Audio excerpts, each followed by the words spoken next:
We're good to go? Okay, all right. Oh, welcome everybody. I am going to call this special planning meeting to order at 9:03 this morning. I am going to confirm that we have quorum. We have all members of our committee present except for Councillor Nishikawa, and she may come in a little bit later in the meeting.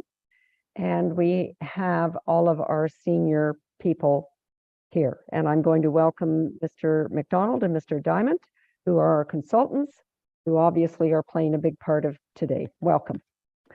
So anything that came into planning at muskokalakes.ca in terms of this meeting has been distributed to all of the committee members here.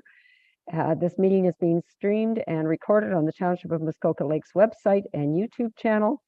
By participating in the open public meeting today, you are consenting to your image, voice, and comments being recorded and posted online.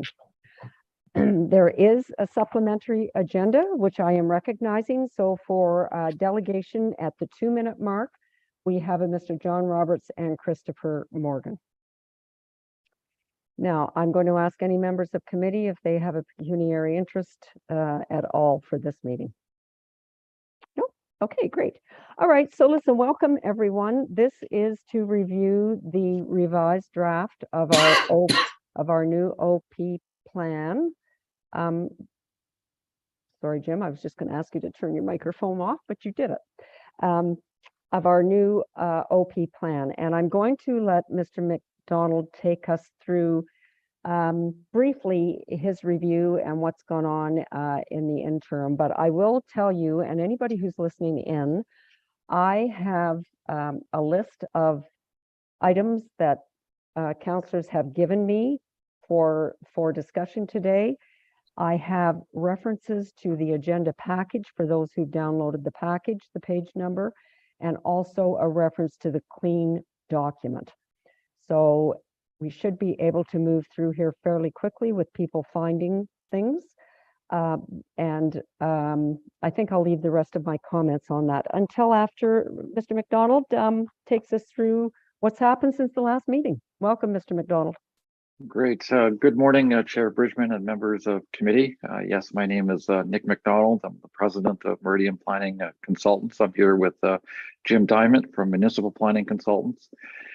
So basically, an open house and public meeting were held a little while ago, and many people participated in that process, which was very welcomed, and we were very happy to see how many people did participate. A number of pieces of written correspondence were also submitted before and up until August 29th, which was the deadline for submitting comments.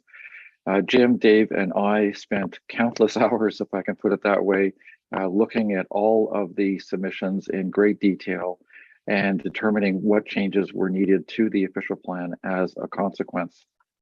And in this regard, we prepared a revised draft of the official plan. We prepared both a revised draft and a track changes version so folks can see exactly what changes we made to the document as a consequence of the submissions that were made. And as mentioned, we did look at everything in great detail. And in the end, we wanted to make sure that there was as much clarity as possible in the policy framework that we had created. I should note that we've gone through multiple drafts of this official plan, which has been, I think, very, very good for this process. And I should also note that we've had probably over 30 meetings with this committee, council, and a working group to discuss the official plan all the way through the process. So in the end, not any significant material changes were made to the official plan as a consequence of the comments made, but what we've done is we've refined and clarified wherever we possibly could the policy framework so that it was clear and implementable going forward. We did look very carefully at where we thought the official plan perhaps was too prescriptive in some circumstances. For example, we took out some of the thresholds that triggered the need for site plan agreements, for example. We left that to the site plan bylaw itself for that determination.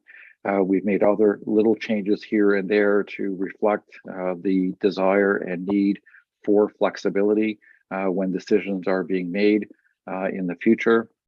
And in a number of other circumstances, we've actually strengthened the policy to make it absolutely clear what the township's expectations are, for example, with respect to the vegetative buffer and those policies as well. We feel very confident that we've reflected all of the comments that we've reflected upon all of the comments that we've received.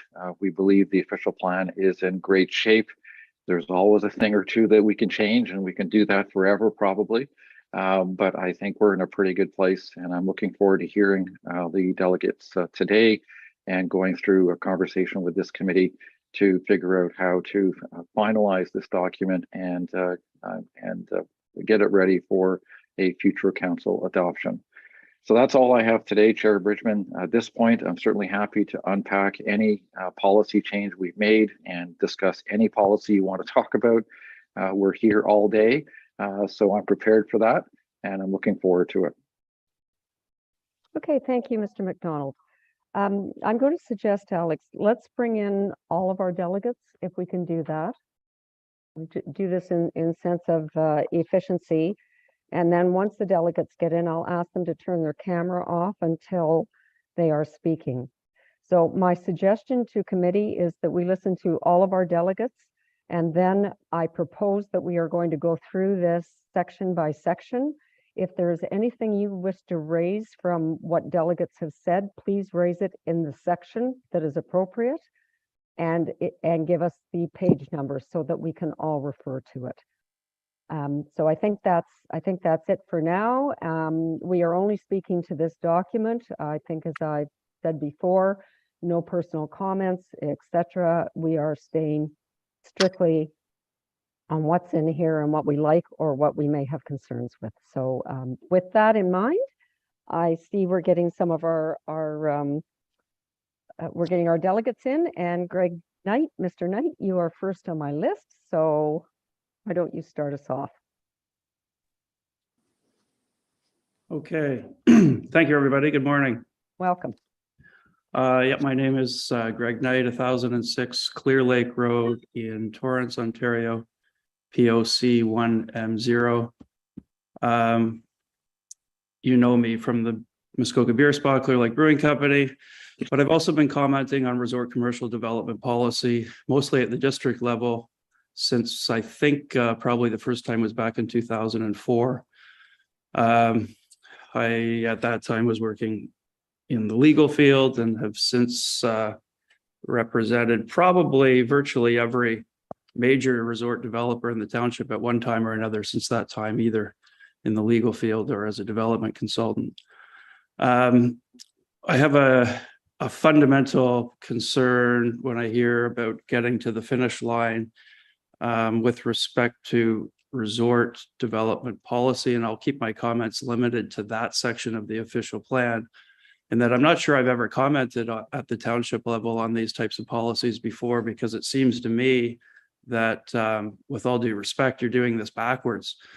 Township or resort development policy well, I guess all elements or lots of elements of official plans come from the district level, and certainly resort development policies.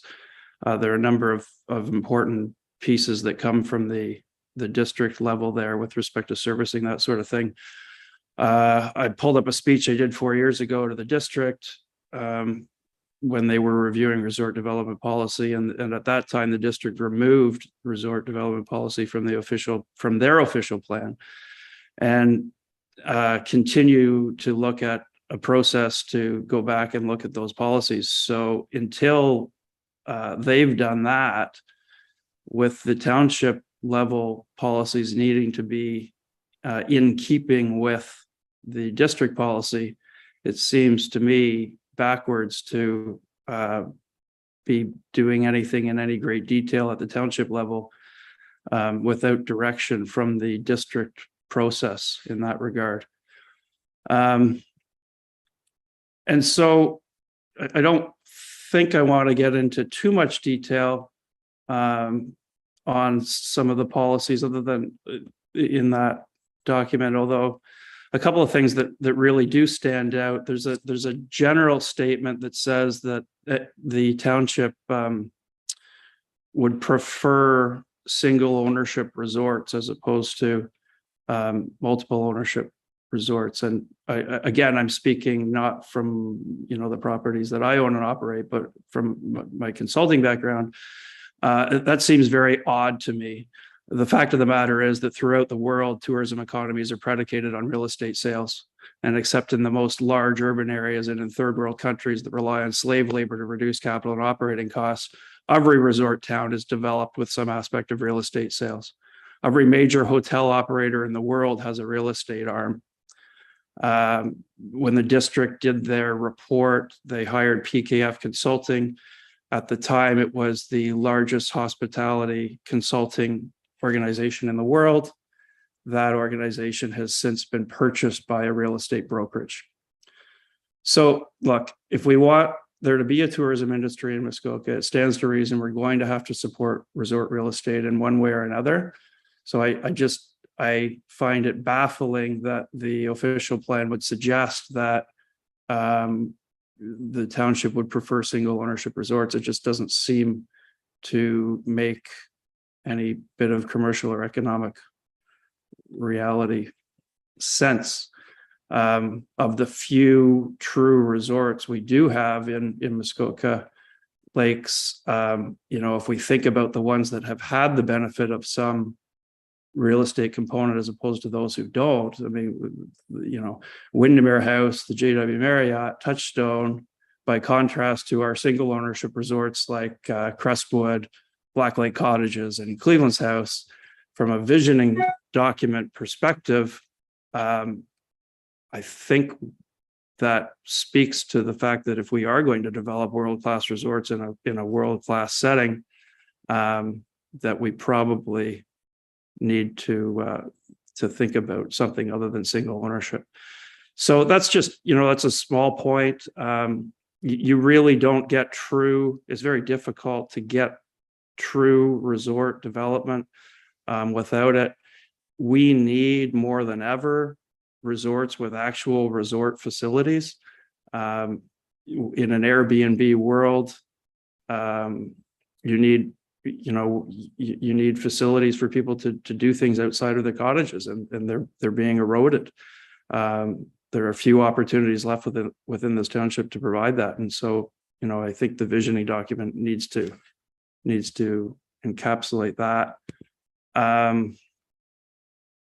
Like I said, I don't want to go through the policies in great detail because I think they need to be done in a more fulsome review at the district level first, but I would. Mr. Knight, you're at your 5 minutes, so Okay. I'm going to ask you to wrap it up, please. Perfect. I had one more sentence. I was just going to suggest that if you are considering passing this, that for the time being, as the district did 4 years ago, that you remove the resort policies, shelve them, and wait for a further district-led project in that regard.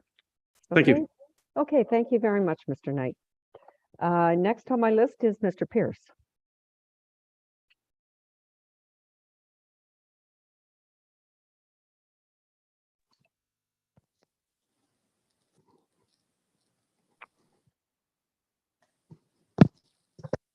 I don't know if my video is on.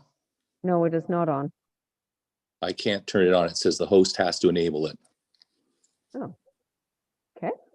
IT, here we go. So why don't you start, and if we can get it on, we will. Okay, thank you very much, Chair Bridgman. Ken Pearce, 2232 Muskoka Road 169. Here today on behalf of the MLA and the Friends of Muskoka. First of all, we are very appreciative of all the hard work by Meridian, Mr. McDonald, and also Mr. Dyment and staff, including especially Mr. Pink and the councillors. We also believe that the OP is in very good shape and hope that Planning Committee can reach consensus today on some final changes and recommend it to council. We believe the official plan will serve Muskoka very well for the next decade or more. Just 2 points, and again, there are comments with respect to changes that have been made to the most recent draft, so not a rehash. We wanted to express our concern about the late addition of a new objective stating support for resorts and development of existing resorts. That's in section B2. I don't think the correct reference was in the memorandum. I think it referred to B1. It's was in the first draft of the new OP in part F, but the planning committee debated it long ago and instructed the consultants and staff to take it out, which it was. It later came back in section F2A, and I believe the page number is 126. It says now support the continued commercial use of properties used for commercial accommodation uses.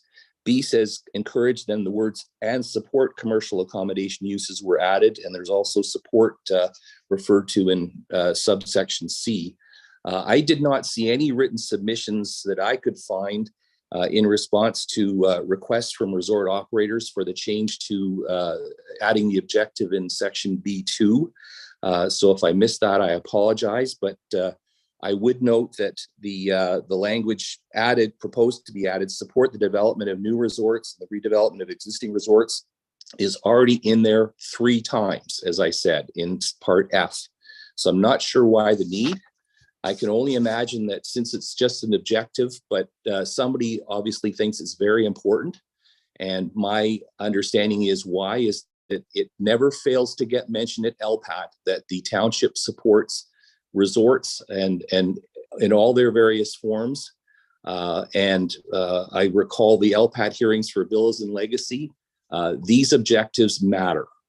And I would ask that you consider not adding B2. It's already in, as I say, in F1, A, B, and C. The community does not want more legacies, and taking out these objectives indicating support would not preclude resort development in the least.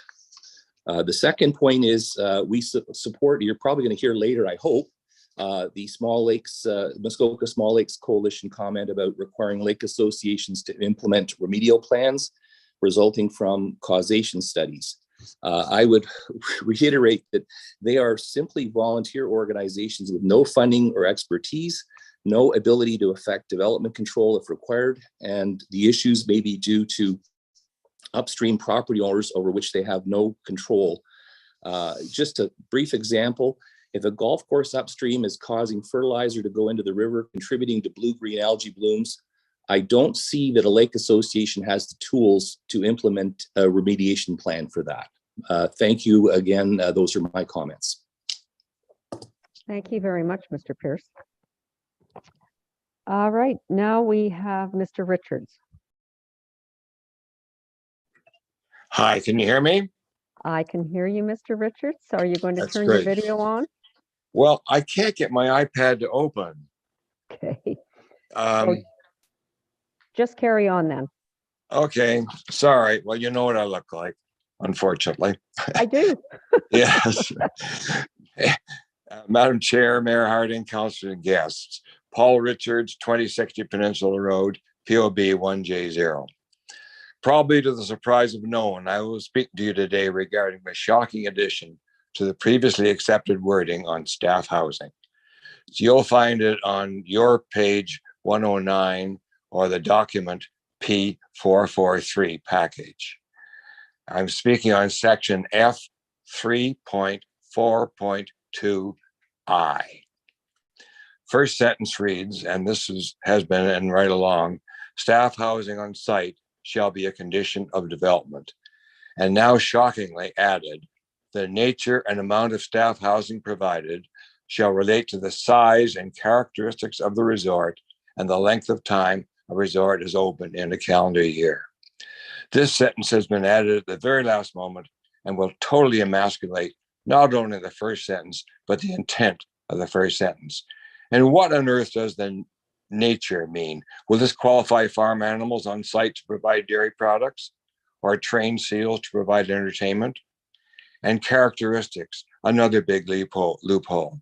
Does this mean that a housing development approved to be a resort, but without any of the amenities or characteristics of a resort be exempt from staffing requirements. But let's be serious. Since many Muskoka resorts are only open during the summer season, representing only 25% of the calendar year, a good corporate lawyer could insist that the resort would only need accommodation for 25% of the staff that would be required for the peak summer season. And they would probably win at the Ontario Land Tribunal, even if opposed by Township Council. But the clincher, let's consider the facts of what has actually happened that is affecting life in Muskoka for us all. In the early 2000s, a well-meaning but unsophisticated council, in compliance with lax bylaws, approved the Marriott Hotel development without any recognition of the desperate need for staff housing. The developer pounced with glee, and how we have all suffered since. The Marriott has sucked up all of the available housing, with some staff having traveled as far as Gravenhurst each day just to find accommodation. Even our Manette post office manager had to drive each day from Gravenhurst because there was nothing, absolutely nothing available closer. And what about the Bala Bay Inn? This has resulted in a very tight rental market in all of Muskoka and created much higher rent, which has discouraged many young people who would have liked to spend their summers working in Muskoka. And consider the plight of the children of local residents who can't afford the high cost to continue living in Muskoka on their own and leave. And the traffic, Marriott buses zooming all over the place to pick up staff, and all the staff who have to use their own cars get to work each day.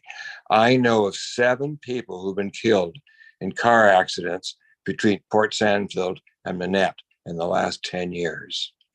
Every single resort requiring staff that can't be accommodated on site contributes to someone else not being able to find reasonable accommodation.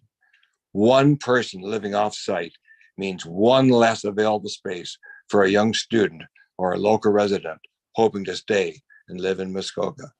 For the OP to have any meaning and to protect our young people in Muskoka, we must remove entirely the nature and amount of staff housing provided shall relate to the size and characteristics of the resort and the length of time a resort is open in a calendar year. Thank you. And please, I urge you to remove the shocking addition to 3.4.2.I. Thank you, Paul. Thanks you all. Thanks, Mr. Richard. Okay, Mr. Szczerbak. Welcome. Good morning, Madam Chair. Thank you very much. Glad to be here this morning. Good morning to committee members, staff, and the public. My name is Stefan Szczerbak with Plantscape Inc. As you are aware from our previous involvement with this project, Plantscape has been retained by several waterfront owners, resort owners, and the Muskoka group, although I do understand they have a separate presentation to you later this morning. We are hopeful that you are not going to adopt this plan under this current term of council. More importantly, notice of this meeting was sent on September 20th and did not include the revised plan. This was available to the public on September 21st through the Committee of Agenda, which essentially has provided the public and various individuals about 10 days or 5 business days to digest the significant number of changes that are included in this draft in front of you. Such a quick turnaround does not provide sufficient time for the public or their planners to meaningfully participate and provide appropriate comments or even understand how the potential policy direction applies to individual lots. I've reviewed the staff report and the consultant's report that are included on this agenda, and surprisingly, there aren't any professional recommendations that are included with the document in front of you. This leads the public to believe that this document needs more work and likely doesn't conform to the district's official plan, nor is it consistent with the provincial policy statement. I do applaud the work that has been completed by Mr. McDonald and Mr. Dyment in making some of the changes to the public's previous comments. However, I think there has not been any attempt to answer any of the several key questions related to proposed new policy directions or to understand why certain issues have been overlooked. What is more of a problem at this point is there's a brand new policy inclusion related to the transitional policy direction. And this will impact and have significant impact on the applications that are waiting to be processed under the current official plan. Since the township does not deem applications to be complete within the required timelines within the Planning Act, the inclusion of this new policy direction will by default lead to many, many more appeals to ask the tribunal to clarify what official plan policies would apply, what draft of the official plan will apply, and whether or not what version of the official plan will be reviewed against each application and not just quote unquote have regard for the new policy direction under this new official plan. This is not a fair and transparent process for those who have been working on their development proposal for many, many months and have been sitting within the township's walls simply due to the backlog of planning applications. Madam Chair, in closing, through our clients, it's my professional recommendation, and I respectfully request that the committee defer making a decision on this version of the document, seek additional and meaningful, not rushed public consultation, which includes separate meetings for those individuals and or groups such as resort owners who stand to lose perhaps some existing development rights, and also to deserve an explanation as to why certain policies are becoming more restrictive without proper planning analysis. Thank you very much for your time this morning. I look forward to working with you in this document. It's an important document that, and we've heard that will guide township planning and township development for the next 20 years.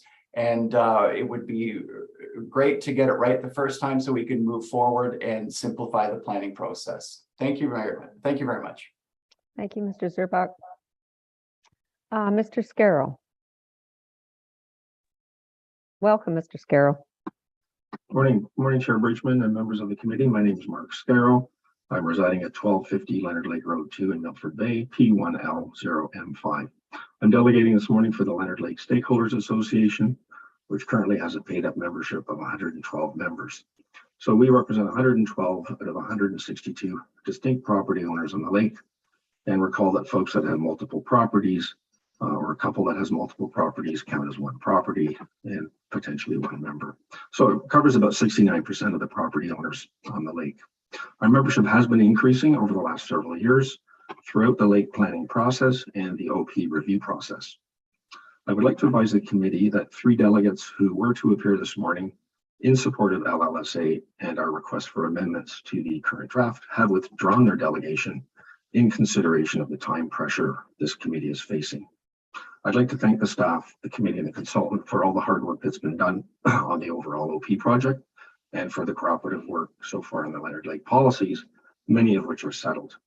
My comments and the comments of my fellow board member, Marilyn Doyle, who is also delegating this morning, are restricted to just 4 of our lake plan policy areas in the current draft. However, they are key areas: dwelling setbacks, dwelling size, maximum dwelling size, causation study remedial action plan, and a minor clarification on the septics policy. The issues speak to changes to policy areas that need to be restored to the original intent of the lake plan content. So what we're asking for today is to accept our proposed changes in that language. So I will speak to the dwelling setbacks, which are found in paragraphs E and F of section 8.3.4. So on setbacks, the LLSA's intention was to introduce a 30-meter setback requirement where possible, but restrict this to construction on vacant lots. Why only vacant lots? Well, there are about 19 vacant lots on the lake at present, and there is one property that has over 2,200 feet of shoreline, conceivably bringing many more new lots on stream at some distant future date, potentially. Full disclosure, I do own one of these 19 vacant lots on our lake. We know that new builds on vacant lots will undoubtedly be of a much larger dwelling size. The setback policy speaks to preserving the current sightlines and viewscape on the lake. And the idea behind the policy is a simple one. Bigger buildings, let's have them further back where possible. The problem is that the completely new language in paragraphs E and F impose a 30-meter setback for all construction. This is completely new language, literally airdropped into our lake plan sections with no discussion whatsoever with our lake association. And it will be a shock to lake residents when they see it. We understand the language means that virtually all of the 153 dwellings on the lake, which by and large are set back 20 meters at present, will immediately become non-complying in nature. This new language means that virtually all dwelling redevelopment on our lake will force landowners into grandfathering rules they would not otherwise be subject to. Those dwellings that are currently set back 20 meters are presently in complying status, and they should remain so, full stop. Leonard Lake property owners are quite concerned about their ability to redevelop on smaller lots of record, and we know this from the ongoing feedback we've received as the OP review process progressed. And consequently, our commitment to the owners was to focus on new construction on vacant lots in the setback policy and leave the redevelopment of existing buildings on smaller lots to the purview of the township's application of grandfathering where applicable. We have no mandate from our lake residents to consider the language that's been introduced at the 11th hour into draft 4. So just to recap, what we had asked for was a very straightforward 30-meter setback where possible for new construction on vacant lots. And the where possible language was key to allow for flexibility when the configuration of a lot provided challenges to allow for the setback.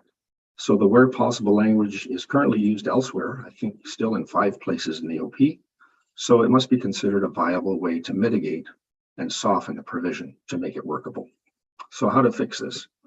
Replace 8.3.4E with the plain language that we had in our most recent submission of August 2022 and remove clause 8.3.4F. We do have a revised draft document prepared and would request a short phone call to finalize these sections, and we feel that the issue can be resolved fairly quickly. Thank you kindly for your time and consideration, and if there are any questions, I'd be happy to try to answer them. Thank you very much, Mr. Scarrow. Okay, Mr. Pottow. Hi, Chair Bridgman. Thanks for the opportunity to delegate. I'll try to be quick and not repeat what other people have said. I've said in previous meetings that I disagree with the idea of moving island properties to 2.5 acres, 1 hectare from 2 acres. I think 2 is plenty. And I'll reiterate that comment, but my broader comment is, I don't want to repeat myself, so I don't want to take time to do that. My broader comment is, there was a delegation earlier in this session that said you should stop everything you're doing. Don't do this because I represent, or I have represented most of the resort owners, and I think you shouldn't be doing anything with resort policies. And also noted this is the first time making a comment to this jurisdiction, this municipality about these policies. Well, as far as I'm concerned, I think that's a big mistake. This has been under consideration for years now. There was a huge public meeting 5 years ago, almost 4.5 years ago, about resort policies. And as your planners pointed out, you've had outside professional planners working on this for months. There's been discussions among this committee for months, in fact, years. Frankly, most of these new resort policies are modeled after what's in the OP already passed by district and this township for the resort village of Manette. I'm a professional investor. I've invested, frankly, billions of dollars over the last 30 years on Wall Street. I've made quite a bit of money for my investors over the years. I think I'm pretty good at what I do and have a lot of experience. I think the proof's in the pudding. You've got one of the most successful developers in Canada having bought the Cleveland's House property, having worked constructively with this township on the new OP policies in the net, which have been endorsed because they've been worked constructively without protest or without challenge with this developer, a self-made multi-billionaire. So I think you've got the proof in the pudding that these new resort policies you're proposing will not scare away development, just the opposite. I think the biggest challenge we have, and we know this, and everybody knows this, is resort policies have permission to develop at up to 20 times the density of residential properties. And the real issue is, if we're going to have those types of massively increased density allowed, is it fair, is it right to have what's de facto residential usage on these massively dense waterfront resort policies? I think that's the reason why the township proposes single ownership, because you're trying to protect against residential usage, which it's clear in the district policies and the township's policies. It's clear in the provincial policy statement that these are only for commercial lands with 100% commercial usage, not residential usage. So I disagree with this idea that you should stop everything on the eve of approval and start all over again with somebody who's just showing up for the first time to make a comment about it. I think you should be moving forward. I've got issues with taking away the rights of individual property owners. I think the reason why you're moving the islands from 2 to 2.5, which I don't like, but I think it's in reaction to the fact that there's concern about overdevelopment on the lakes. The real issue is the resort policies, which allow development at 10 to 20 times normal residential density. So the fact that we would not put in higher restrictions on resort usage to clarify it's not going to be residential, I think is ludicrous. So I urge this committee to move forward with their important work, and I thank you for all the work you've done. Thank you, Mr. Pottow. Next, we have Mr. Coon, Kevin Coon. You don't see him? Okay, so I neglected to mention that we did have some of our delegates withdraw after, I think a number put it in to hold as a placeholder before they saw the revised draft. So we have had a number of the delegates that are listed. This is for people who may be looking at the agenda who have chosen not to speak today. So I am simply going through the ones that still remain. So Mr. Noonan is next on the list. Hello, Chair. I'm not sure. Can you hear me now? I can, Mr. Noonan. Thank you. I don't know why the Can you turn your video on? I thought I had. No, you just turned your microphone off. There you go. Now you need your microphone on.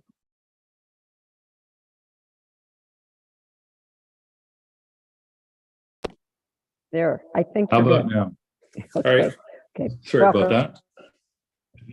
I'm going to try to shorten some of my notes here and just get to a few of the points just to shorten it up and help this meeting along. First off, I want to state that I stand for myself and my family here on Leonard Lake, and I agree with the protection of the environment and water quality and its inclusion with goals in the OP. What I do object to is how the process has continued and some of the misinformation and comments that have been put out to the public. I'll start off with one statement from August 19th, 2022 was set out, a significant outreach to all community members regardless of their membership. An LLSA e-blast on July 20th, a few weeks earlier, sent out identifying the Leonard Lake plan as a topic of discussion on the agenda. All current and new members. Excuse me, Mr. Noonan, how does this apply to what we're doing today, please? The voting of it. Because I said we weren't going into interest groups and that kind of thing. So please help me out. Oh, it just that I don't believe that all information has been made available to the public, and it's not been allowed. Like what the statements that are being made are incorrect, and what they're making decisions on. Don't believe your statement. Go ahead. Pardon me? Go ahead. Okay. All current and new members of the LLSA who are eligible, where dues are paid prior to the start of the January meeting. All public was not allowed to attend the meeting and participate in the meeting, whereas they've identified to you that an outreach was made to all members and it was accessible to all members. I just wanted to make that statement at the beginning. Plans have been identified that this lake plan stems primarily from two places: respecting the existing character of Leonard Lake and the protection of lake health and water quality. I'm in support of all of this. In 8.3.4, it states, in order to preserve the low density character of shoreline development on Leonard Lake, zoning bylaws shall include such things as gross floor restrictions, lot coverage, and new dwellings and accessory buildings. Unfortunately, it's also been stated that this lake, by the submission group, this lake is highly developed, mostly smaller undersized lots, majority setbacks 20 meters or less from the water, and it is densely populated. These are conflicting statements by the same party who made both. Respected planners on the submissions had said it's unclear why lot creation is prohibited if proper development is approved with the environmental protection policies. For many of these things identified in the lake plan through a reputable group, little to no justification for the inclusion of these items in a lake plan. Comments, Mr. Pink advised that the TML could not mandate higher level of septic treatment systems. Such standards were covered by the Ontario Building Code. When researched during our severance process, scientific evidence did not support these systems within 100 feet setbacks of traditional septic Waterloo biofilters. Even stated their systems were designed for use under different conditions and were not relevant with a 100-foot setback on the lake. I'm not sure how this made it back into this latest OP submission. This plan has been re-edited and edited since submissions without open discussion or quorum with all the public charge. I'm not sure how this process has taken. I believe the planning department through the years has identified smaller lakes. They reduced from 10% to 8%. They reduced the lot coverage on the frontage from 25% to 15%. Maybe the planning department has more work to do on this, but they are looking out for little lakes. I'm not sure why there would be inclusions here. On our Pacific development, went to LPAT and negotiated settlement in good faith that new conditions would supersede any of these conditions that were supported by LPAT. To have to go back to LPAT and understand why a small association that did not have majority support and did not meet the conditions, even with the district OP. Why would we be putting such things in an OP or in a lake plan submission?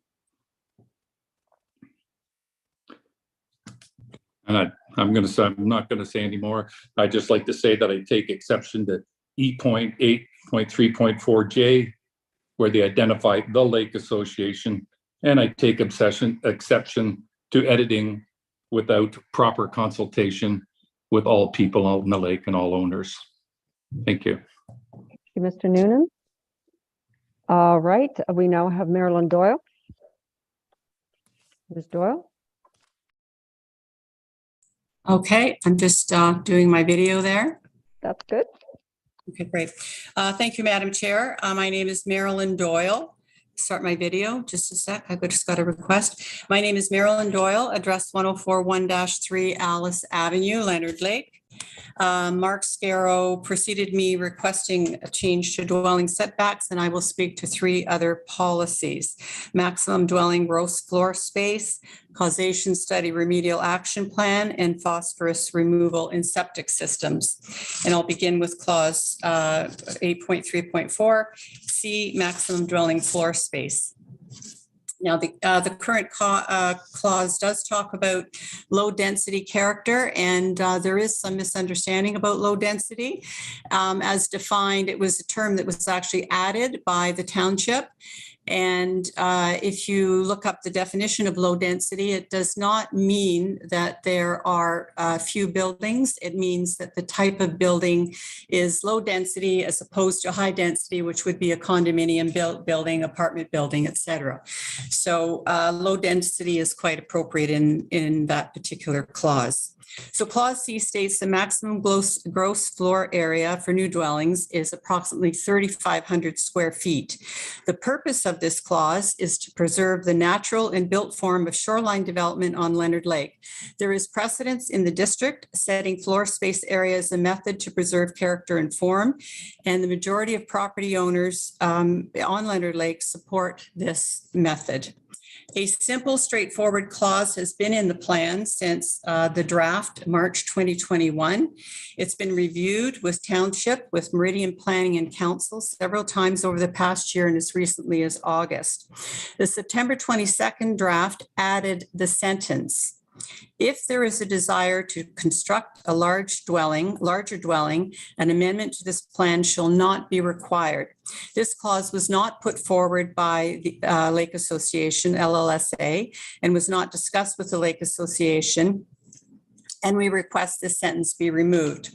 Property owners have the right to apply for a dwelling larger than 3,500 square feet without the change to this clause, and the township has authority to grant relief through the minor variance process. In addition, if a future request put forward to the township appears to be more than the scope of a minor variance, then perhaps an official plan amendment is an option that may be required and should not be dismissed at this early date. A similar one-sentence clause appears in the 3 Mile Lake plan 8.3.1.6. However, there was no change to their particular clause in 3 Mile Lake. no change or addition, and that would have made the desire to construct a larger dwelling not requiring an OPA. So our request for this particular clause is that the last sentence of the clause is removed and that the clause remain as it has been in our lake plan prior to September the 22nd. The second clause that I wanted to speak about was J, causation study. And again, this is an 11th-hour clause with no prior discussion. It was not asked for, and we feel it's not appropriate at this time in the lake plan section.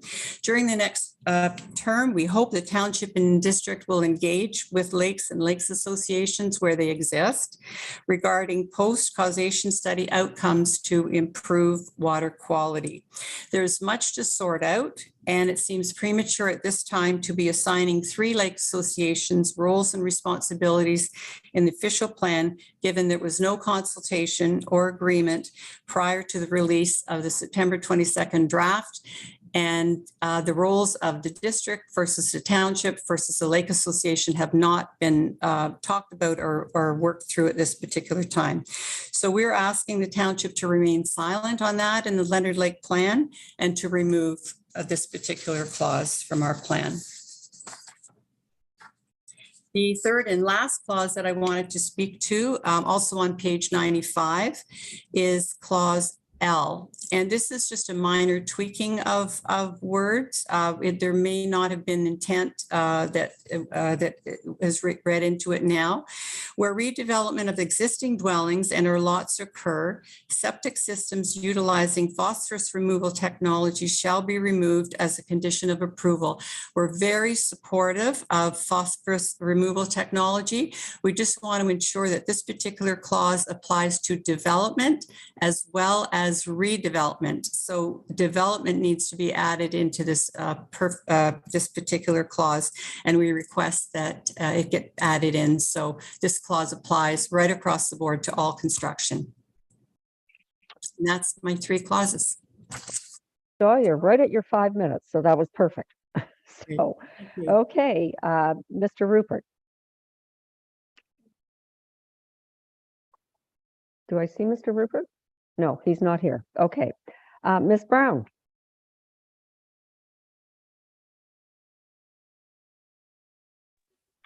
Welcome, Ally. Good morning, Planning Committee. I'm here today, Alexander Brown, representing our Muskoka Stakeholders Association and myself as a permanent year-round resident of the Township of Muskoka Lakes. We strongly request the adoption of the new official plan not be rushed and that a second public meeting be held in recognition of the significant changes included in this latest version, revision, and the limited time available for the public to review it. I have removed a few of my points this morning that Stefan had already addressed earlier. We are concerned with the number and impact of the changes to the official plan and the lack of justification and analysis taken to support the changes. We question the cost implications of the proposed plan and the impact of the township's spending and budget. We also question how an already overloaded planning process can cope with greater workload and complexity. The draft official plan is far too difficult to understand, consists of layers of complications between different policies, and provides very little guidance on how certain policies will operate, includes policy wording that is unclear and vague, and is significantly more restrictive than the current official plan, and lacks sufficient justification to support many of the proposed changes. I'm going to dive into a few of our specific points. 1, the official plan review process was based on community input and engagement. Many oral and written submissions, over 260 pages, were given after the latest August meeting. It is disappointing that the township has not provided a direct response to the public comments received or explained how the comments were addressed and considered through the review process. The consultant's memorandum specifically explains how some of the districts and lake association comments were considered. However, many of the other changes are not reflected in the memo, and it is unclear why these other changes were made. Conversely, it is also unclear why specific changes requested by the public were not made. Many of the public comments included questions or were seeking clarification about certain policy directions, but no response or follow-up was provided. A much more thorough and detailed response to the public comments must be provided to the public and council before the new plan is adopted. Failure to do so gives the appearance that most public comments were simply dismissed and not given any consideration. 2, the proposed new plan represents a substantial change from the current plan. Many policies and requirements are more limiting, restricting, and controlling. The new plan will guide growth and development for decades to come and will require substantial changes to the zoning bylaw and other bylaws. To ensure there are unintended consequences and the new plan functions as envisioned, we recommend the new plan be given a trial or test run. A test run could include review planning applications for several months against the current and new plans to gauge the effect and outcome. This approach has been used successfully in other municipalities to reveal interpretation or operational issues before a new plan is adopted. Testing the plan helps to avoid the need to make future amendments to correct inevitable errors, omissions, or other unforeseen issues. It is unclear what input or comments township staff or department provided for the new plan, if any. Before a new plan is adopted, every department affected, including the plan, should provide comments to the committee. 4, the proposed transitional policy, A2B, for planning applications submitted before the adoption of the new plan is insufficient due to the significant delays by the township to deem applications complete. The requirement that applications submitted before the adoption of the new plan but not deemed complete must be have regard for the adopted plan and policies that are more restrictive is also problematic. 5, our Muskoka continues to have concerns and objections to the following policies.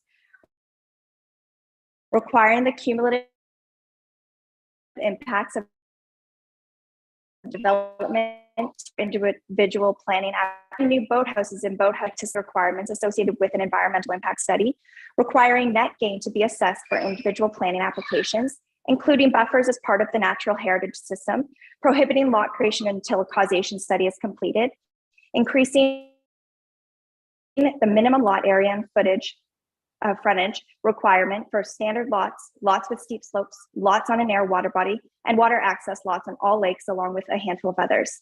Thank you for your time today and for listening to our voice. Chris Madden and Kevin Scott are here to address a few of our other concerns. Thank you very much, Ms. Brown. Okay, I have Mr. Madden. Welcome, Mr. Madden. Hey, good morning. Hopefully you can see me and hear me. I think we can hear you just a little closer. Okay, good morning, Planning Committee, Chair Bridgman and Mayor Harding. My name is Chris Madden, 1005 Henshaw Lake Road, Port Carling, Ontario, P0B1J0. I'm here this morning as a board member of Our Muskoka and also as a full-time contracting company based in Port Carling, with an excess of 100 employees supporting over 100 families in the immediate area. I've had the good fortune of having Ali Brown from Our Muskoka and Ryan Allen from Planscape Planning read, review, offer guidance, then act on our board's behalf with our direction. It has been a position from behind the scenes. It seems that today we are unclear as to whether the Planning Committee will recommend adoption of the new official plan at council meeting just 2 weeks before the municipal election. Ali's previous delegation speaks more to the specific dates of public meetings and response times allowed. They all seem extremely compressed to hit a political agenda that is at the expense of the public that has been given much feedback and received little clarification and/or communication in reply to their concerns. I can very much appreciate that the process for the official plan was started in August of 2019. We've spent 2 years dealing with closed municipal offices and limited opportunity to gather publicly. Yet the agenda to get the official plan passed under this council still remains a driving force. It seems that one of the public's main concerns was getting it right. If adopted, the committee's approach simply gets it done. This will prove problematic in the long run, in my opinion. Please take the time to listen to your public's concerns and address them appropriately. This official plan is a massive 300-page document. The most recent version, released late September, still requires review to determine what changes have been made, hardly strengthening key relationships between the public and the municipality. The official plan review calls out an overrun from $60,000 to $217,000 so far in developing this plan. These costs are just the tip of the iceberg for this plan if adopted, in my opinion. I would ask committee to ask themselves if there have been any financial implications modeled for the future impact to the municipal tax base in adopting this document. For example, if the township currently requires approximately 10% of building permit applications be subject to site plan control under the current bylaw and cannot meet the legislated 30-day response time to deem an application complete, I understand the response time is now plus 100 days. How is planning staff going to be able to handle a volume of 95% plus permit applications going under site plan control? I can imagine that planning staff will require a significant amount more planners and administrative staff, plus the cost of physically giving these folks the admin space to work. In my opinion, adoption of this plan without a phase-in period or delayed effective by date is setting your staff up for failure when it is both committees and council's obligation and duty to set their staff up for success. Where is the model from the CAO's office studying this plan? Have all departments signed off on this bylaw? Sorry, official plan. As a member of our Muskoka board, we have struggled with non-defined terms in this bylaw that allow open-ended decisions by staff or planners in a position of authority to halt development and or lot creation. Terms such as recreational carrying capacity, exceptional visual characteristics, ensuring the character of new development is reflective of or compatible with existing development, conservation of vistas, panoramas, landmarks, tree-lined horizons, and other similar features. Sustainable design requirements to be considered through development applications. Who and how do these requirements get determined, and why? I understand you want to protect Muskoka, but these open-ended terms are very, very hard to enforce through a zoning bylaw. One other area of major concern for me is the economic impact to the outlying communities where all of our workers and families live. I'm very concerned about the level of control this plan places on each property and the length of time required to now process a building permit through these increased levels of site planning and other criteria that is being legislated by a township that cannot meet its current response times with a fraction of applications in front of it. We love building Muskoka for all of our clients. We will comply with the plan and all of its controls. But how long will a new application take, and when will the township hire the staff required to handle its current obligations and the future obligations this document will create? Mr. Madden, that's over 5 minutes. Thank you for your time today. Good luck with your decision and the upcoming election. Have a nice day. Thank you very much. Okay, we now have Mr. Clark delegated to Mr. Scott. Kevin Scott, welcome.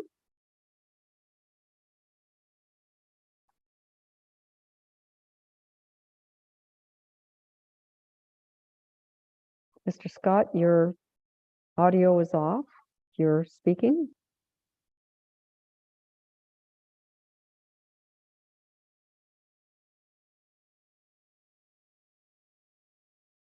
Now? How's that? I can hear you now. Yes. And do you have video?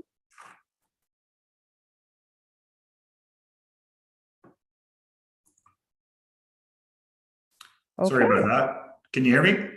Yeah, we can hear you and see you. So please go ahead. Okay, great. Sorry, guys. Thank you, Madam Chair, township staff, planners, everybody listening for giving me the time to speak. And I certainly appreciate all the hard work that everybody's been putting into this. My name is Kevin Scott. I'm a local business owner. I'm at 3 Lee Valley Drive in Port Carling. I'm the employer of 45 local residents and a landowner in Muskoka Lakes Township. I am also a board member at our Muskoka. Over the past 2 years, I've been working with township staff, our Muskoka, Planscape, various planning lawyers, and a large group of like-minded people locally. I have professional planners updating me with simplified, condensed versions of the new OP, and I'm still struggling to keep up and keep the grayness out of it. I'm also wondering, you know, they're very confusing, but even for residents that are dealing with them all the time, it is still confusing. My point is, how can we expect people who are not dealing with it to not only find the information, but understand it and how it will affect them, whether it be in their property value, how their business operates, or, you know, available housing and et cetera. There are dramatic changes that still need clarification, in my opinion. I also believe that completing this process during COVID was unfair for many people who otherwise may have attended and contributed more, especially our seasonal residents. You know, making our way through all 327 pages of the draft plan in such a short amount of time has proven quite difficult. Even for planners, it's been difficult. There's simply not enough time to summarize this, you know, further for easy reading. Chris commented earlier, but our Muskoka had 69 policy points, questions, and concerns that still have not been addressed. And that was just in our submission. There are about 224 other pages, written submissions, numerous oral submissions from the August 12th, 2022 meeting. Can we have confidence that the public input has been fully reviewed and taken into consideration? I just feel like it raises a few red flags. I too love Muskoka and everything that it has to offer. And hopefully my comments aren't all sounding negatively. I think there's a lot of great things in the OP and a lot of good adjustments. At the end of the day, we all want what's best. I just feel that there's a large portion of our community that does not understand the OP and will not understand it until it's too late for them. I also believe that our current OP is very functional and understandable, just needs to be enforced. And lastly, I would really like to understand how the township expects to keep up with the new OP if passed. Chris touched on it as well, but I'm concerned that what impact these potential delays will have on our business, all other businesses in the Muskoka Lakes Township and surrounding areas. And they see a very large trickle-down effect that is going to be hard to recover from. But thank you for listening to my comments, and I look forward to what's next. Thank you very much, Mr. Scott. Mr. Galloway, do I see Mr. Galloway here? He's not here. Okay, we are going to go on to Mr. Olofsson, who I don't think I see him either. Do we need to bring him in? He is now? Okay.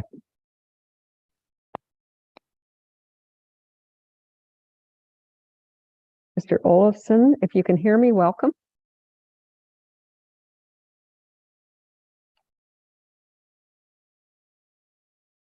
There you are. You just need to unmute yourself. There you are. I think we've got it all. Okay, please go ahead. Okay, just give me a second here. I'm doing my usual 7 things at once. So my name is Brian Olofsson. I reside permanently at 1041-5 Alice Avenue on Leonard Lake. So I'm classed as Milford Bay, POB 1EO. I want to thank this committee for its continued efforts on this initiative. It's an initiative that has certainly taken on a life of its own. I appreciate the opportunity to present to all of you a different view on one of the LLSA's policy positions. Before starting, I need to state that I am speaking both as an individual property owner on Leonard Lake and as a member of the LLCA. My discussion is not based on conjecture and or opinion, rather it's centered on simply presenting the LLSA's own data in a fully inclusive analysis representative of all 161 registered Leonard Lake property owners. I'm going to focus my time with this group on the specific proposal from the LLSA to enact a 100% ban on future development of boathouses on Leonard Lake, found in section 4.3.4 of the OP. For this policy, the LLSA is relying on the results of a survey they sent out in April asking if property owners would support this specific ban, and is using some questionable statistical manipulations of the results as justification to ask council to proceed with this very impactful change in public policy. The LLSA's ongoing manipulations of the survey results to meet their own needs continues, but for purposes of this discussion, I'll focus solely on the boathouse survey. The lake has 161 registered properties, 96 of which responded to the survey, which is 59.6% of registered owners. While not a bad response, it's well short of a strong majority and certainly not an overwhelming response. Of the 96 respondents, 56 were in favor of the motion, that being to ban future boathouse development. The LLSA wants council to believe that is a 58% positive response to a survey that only achieved replies from 96 of 161 affected property owners. And that is sufficient to proceed with a change in public policy that impacts every property owner. I submit to this council that the approach is grossly unfair, other than the fact that it fits into a narrative the LLSA is trying to control. If it affects all on the lake, which it does, then a council has a responsibility to view this as a percentage of all owners, not just those that passed or responded. Viewed through the correct and fair lens of this, 56 of 161 property owners voted yes, which is only a 34.8% approval. By any democratic measurement, that's well short of even a simple majority of 50+1, let alone a strong majority this committee has often referenced in the past. Good governance says council should not move forward with this due to the strong lack of support for it. We're council to move forward with this proposal and enact a public policy change with only 34.8% of affected property owners approving said change. That indeed would be somewhat of a sad legacy for anybody to carry. In an attempt to short the poor result, the LLSA has several times brought forward to committee that there were also 18 respondents of the 96, or 19% of those responding to the survey, that did not want an outright ban, but would support the tightening of restrictions on boathouse development. Fair enough. But again, the number needs to be viewed from the standpoint of all 161 properties, not just the 96 who responded. In that context, it's 11.2% of all property owners. And at any rate, the point is moot since the proposal from the LLSA is for an outright ban and ignores the input of this group of 18 property owners completely. The LLSA spent some narrative cycles on character of the lake, justifications on several points, boathouses included. The committee needs to remember that this was a core argument presented in this survey, so the survey has addressed that issue and they don't need to keep bringing it up. And it simply serves as a distraction. Finally, as per Planscape's comments and their presentations to you, section 4.34, as they said, this does not belong in an OP period. It has no place to be in an OP, and it should be dealt with as a standalone zoning bylaw in a different process. And this is not just a property owner saying that. This is from a fully credited planner, and that speaks volumes to why this should not even be considered within any OP, this OP included.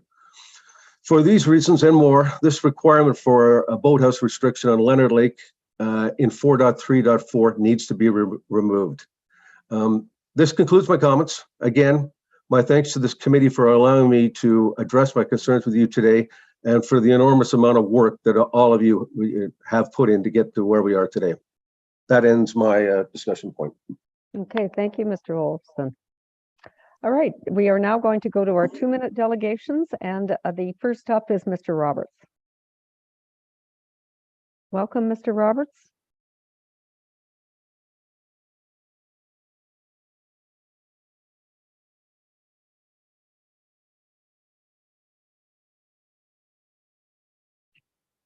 No. Good morning. My name is video? John Roberts. Address is 31-1158 Shea Road in Utterson, P0B1M0. Let me see if I can get there. There we go. Sorry. I'm currently the president of the 3 Mile Lake Association, and I'm asking the planning committee to change the wording of section E8.3.1A. The District of Muskoka is responsible for water quality issues, and they budgeted $150,000 to conduct the causation studies on the 5 lakes, 3 Mile, Leonard, Bass, Stewart, and Echo Lakes. I have no idea of the cost of conducting the subsequent remedial action plan, but if the procedures and costs are similar, the lake associations do not have the available resources. I am suggesting the wording to be changed to, when the causation study on the lake is completed, the District of Muskoka, in consultation with the Township of Muskoka Lakes and the 3 Mile Lake Association, will use the results of the causation study to develop a remedial action plan that shall include, and then there are 5 suggestion action plans, which we agree with. We are totally behind, we totally support remedial action plans. Will the planning committee agree with this wording changes? Yes or no? Thank you. Thank you very much, Mr. Roberts. And Mr. Morgan, I believe you are our last speaker, last but not least. Welcome, Mr. Morgan.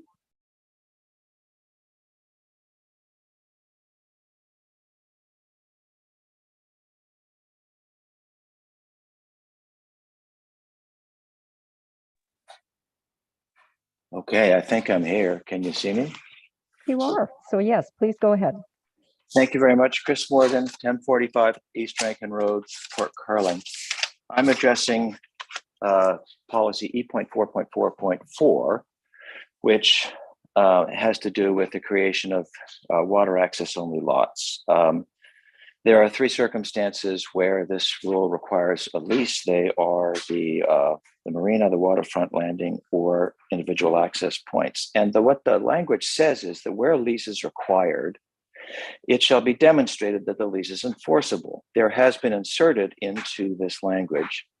It says that where a lease is required, it shall be demonstrated to the extent feasible that the lease is enforceable. Well, of course, this just simply undercuts the rule. Because it says if the lease is enforceable, the lot may be created. But if it's not feasible to demonstrate that the lease is enforceable, then the lot can be created anyway. Imagine that an applicant proffers up a marina letter. Then it is not feasible to determine that that document is an enforceable lease. And yet on this language, the lot can be created. So why was this introduced? I suspect it was introduced to give some flexibility to the staff or the planning committee to make a judgment on these leases. But what happens if that judgment is that this is not an enforceable lease? Well, on this language, the property can be created anyway. We don't want to go backwards. We've dispensed with marina letters. And it's not that hard to figure out whether we've got an enforceable lease. You need only 4 things, which are pretty obvious. You need 2 parties. You need an existing property, you need a term, and you need some rent. And that's it. That's really easy. So it's not that hard. And I think this language should be discarded.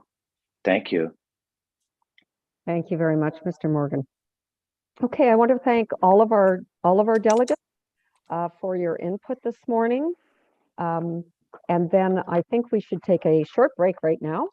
And when we come back, we will start through the plan, the current draft, with discussion of whatever councillors want to discuss. I do have a resource here for some people who've given me a list. Others will just jump in as we get to that section. So let's take a 10-minute break. Well, let's come back at 10:25.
Okay, so can you hear me, Alan? I've been having trouble with my audio, so we're good now? Okay, thanks very much. Okay, everybody, let's reconvene here.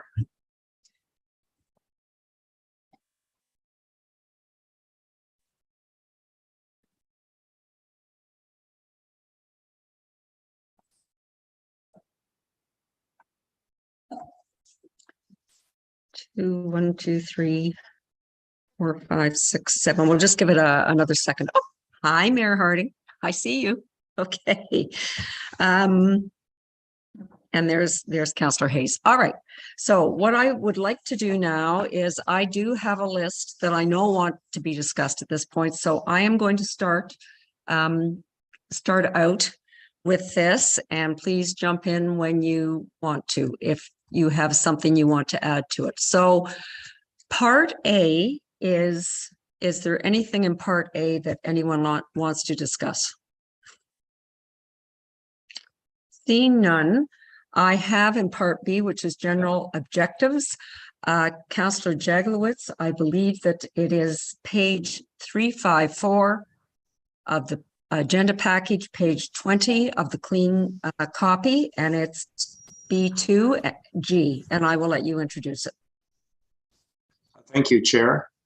I hope was council able to access that page? Okay. If you have G, that paragraph, as one of the delegates did mention, just so happens that I share that view, that has been taken out at least once, if not twice, and would respectfully ask that it be removed again. It appears to make a statement, and I'll just read it. This section supports the development of new resorts and the redevelopment of existing resorts. Studies show that more resorts are not needed. Actually, I'm reading the wrong, I'm reading my logic for it. It actually reads, supports the development of new resorts and the redevelopment of existing resorts, provided the resorts are planned to be commercial in nature at the outset and continue to operate, my screen just went off, as commercial uses in the future, so that resorts can continue to contribute to the local economy. I think that statement is not necessary. If resorts are going to continue to operate, they have to meet whatever the criteria are throughout the plan. So I'm asking that section be removed. Okay, thank you. All right, so committee, do we have Mayor Harding? Thank you. I guess my question is, Councillor Jaglowitz, through you specifically, that point to me suggests that we want our resorts to remain commercial and not become residential developments on the water. And that's what we've been hearing loud and clear, that says it needs to be commercial. It hopefully remains commercial, and everything we want about this needs to be commercial. So help me understand why we would want to take that out. Councillor Jaglowitz? Through you, Chair, to Mayor Harding. I think if to take your point, if the support part was taken out and it was a statement to saying all resorts have to be commercial in nature, I would not have the same objection. But it's my understanding that this particular clause, it can be used and has been in the past at OLT decisions, where it shows that the township is fully in support of developing existing resorts or redeveloping existing resorts. Therefore, they should get special treatment and have special rights. And I think the thing I didn't read was that we don't need any more legacies. And I think this statement tends to support the redevelopment of a resort inappropriately. Thank you. Okay, do I have comments from anyone else? It seems to me if we can take out anything that gives support at OLT to something like a legacy, I would be in favor of that. Mayor Harding? Thank you. I guess I look to maybe Mr. McDonald for a little comment on this particular one. You know, we do have a number of resorts around Muskoka. We may redevelop resorts resorts still remain policies that we talk about tourism in particular. So I think support on a commercial nature is appropriate. But I will come back to, and I think it was Mr. Szczerbak had commented, and maybe planning staff can also comment on this. Are we a little premature, or it wasn't Mr. Szczerbak, sorry, it was Mr. Knight. Are we premature in putting in some new and changed and enhanced resort policies ahead of the district, putting it in the district OP? What happens if the district makes more restrictive nature or anything else, or if we're out of sync with the district? So I guess I do an overall resort comment from maybe Mr. McDonald would be appreciated. Mr. McDonald? Certainly, Chair Bridgman, wanted to make 3 comments. One, not necessarily related, but it was related to a comment that Planscape made at in their delegation, in that we did not make a recommendation in our memorandum. And I would like to make it very clear that I do support the policies I've recommended in this official plan to this committee and council, and believe them to be consistent with the provincial policy statement and in conformity with the district plan. Just want to make that 100% crystal clear today. In response to the comments made, this objective was added in response to comments from the resort industry that there wasn't any real reference in the objective section in the official plan to resort development, which I think most people would acknowledge has historically been a significant generator of economic input in the township. And we've spent a lot of time in discussions talking about how to ensure that if new resorts are proposed or resorts are proposed to be expanded, what the rules should be when that occurs. And there are extensive policies in that regard. And if those policies are satisfied, then resorts would be, in my view, welcomed in the municipality. So I thought in response to those comments that there should be a link between the overall objectives being set at the beginning of the official plan to what the policies actually say. So essentially the objective says the township will support new resorts provided it meets with all of the commercial requirements set out in other sections of the plan. So I think that's an appropriate link. Again, it is an objective. I don't think it will be used against us, quite frankly, because it works very closely and hand in glove with the policies that we've already established. And that's why we put in, provided the resorts are planned to be commercial in nature and continue to operate as commercial uses. Those are the 2 key things that need to happen. In response to the broader question that Mayor Harding has brought up, we have thought about the timing of the resort policy framework in this official plan. My response is that a lot of time has been spent on it. Obviously, that's not the only reason we want to proceed, but a lot of time has been spent coming up with something I think is workable. It is somewhat based on the work that was completed for the Minette Resort Village, which went through an extensive public process involving all parties, including the landowners, who in the end are in support of the policies we've established. So with that in mind, and given the many discussions we've had to ensure that the policies are clear and direct on requiring all developments to be commercial in nature, I think we're on the right track, and we're not offside with what the current District of Muskoka official plan says. Now, if in the event the District of Muskoka proceeds through a process of updating its resort policies, and for whatever reason they decide to go another direction, then we may need to revisit some of these policies. But I can tell you now, based on my understanding of the discussions that have been had, these policies are going in the right direction in terms of establishing a robust and comprehensive framework for assessing resort applications going forward. Mr. McDonald, just quickly, my understanding of one of our issues at the OLT before was that our OP didn't directly link back to our bylaws, et cetera. So I think what you're telling me is that that this one does. Thank you. Councillor Hayes. Thank you, and through you. the most important part of a sentence is usually the first thing that it states. And it states here that we support the development of new resorts and the redevelopment of existing resorts. The rest can be lost. Can we change this wording around so that the development of new commercial resorts and the redevelopment of commercially existing resorts is supported by the township? That way it says, these are the types of resorts that we support. If it's anything else, we're not in support of it. And that entire statement would have to be read at the land tribunal because we're putting the most important thing first. Okay, that's very interesting. Councillor Jaglowitz. Yes, thank you, Chair. I possibly didn't present my argument very well, so let me try again. Studies have shown that more resorts are not needed and that they're not viable. And that I believe, as one of the delegates even said, that all resorts have to have a very large real estate component. And that's the type of resort we're now seeing, resorts that are called a resort, but in reality are a combination of accommodation on the waterfront, some available to the public and some not.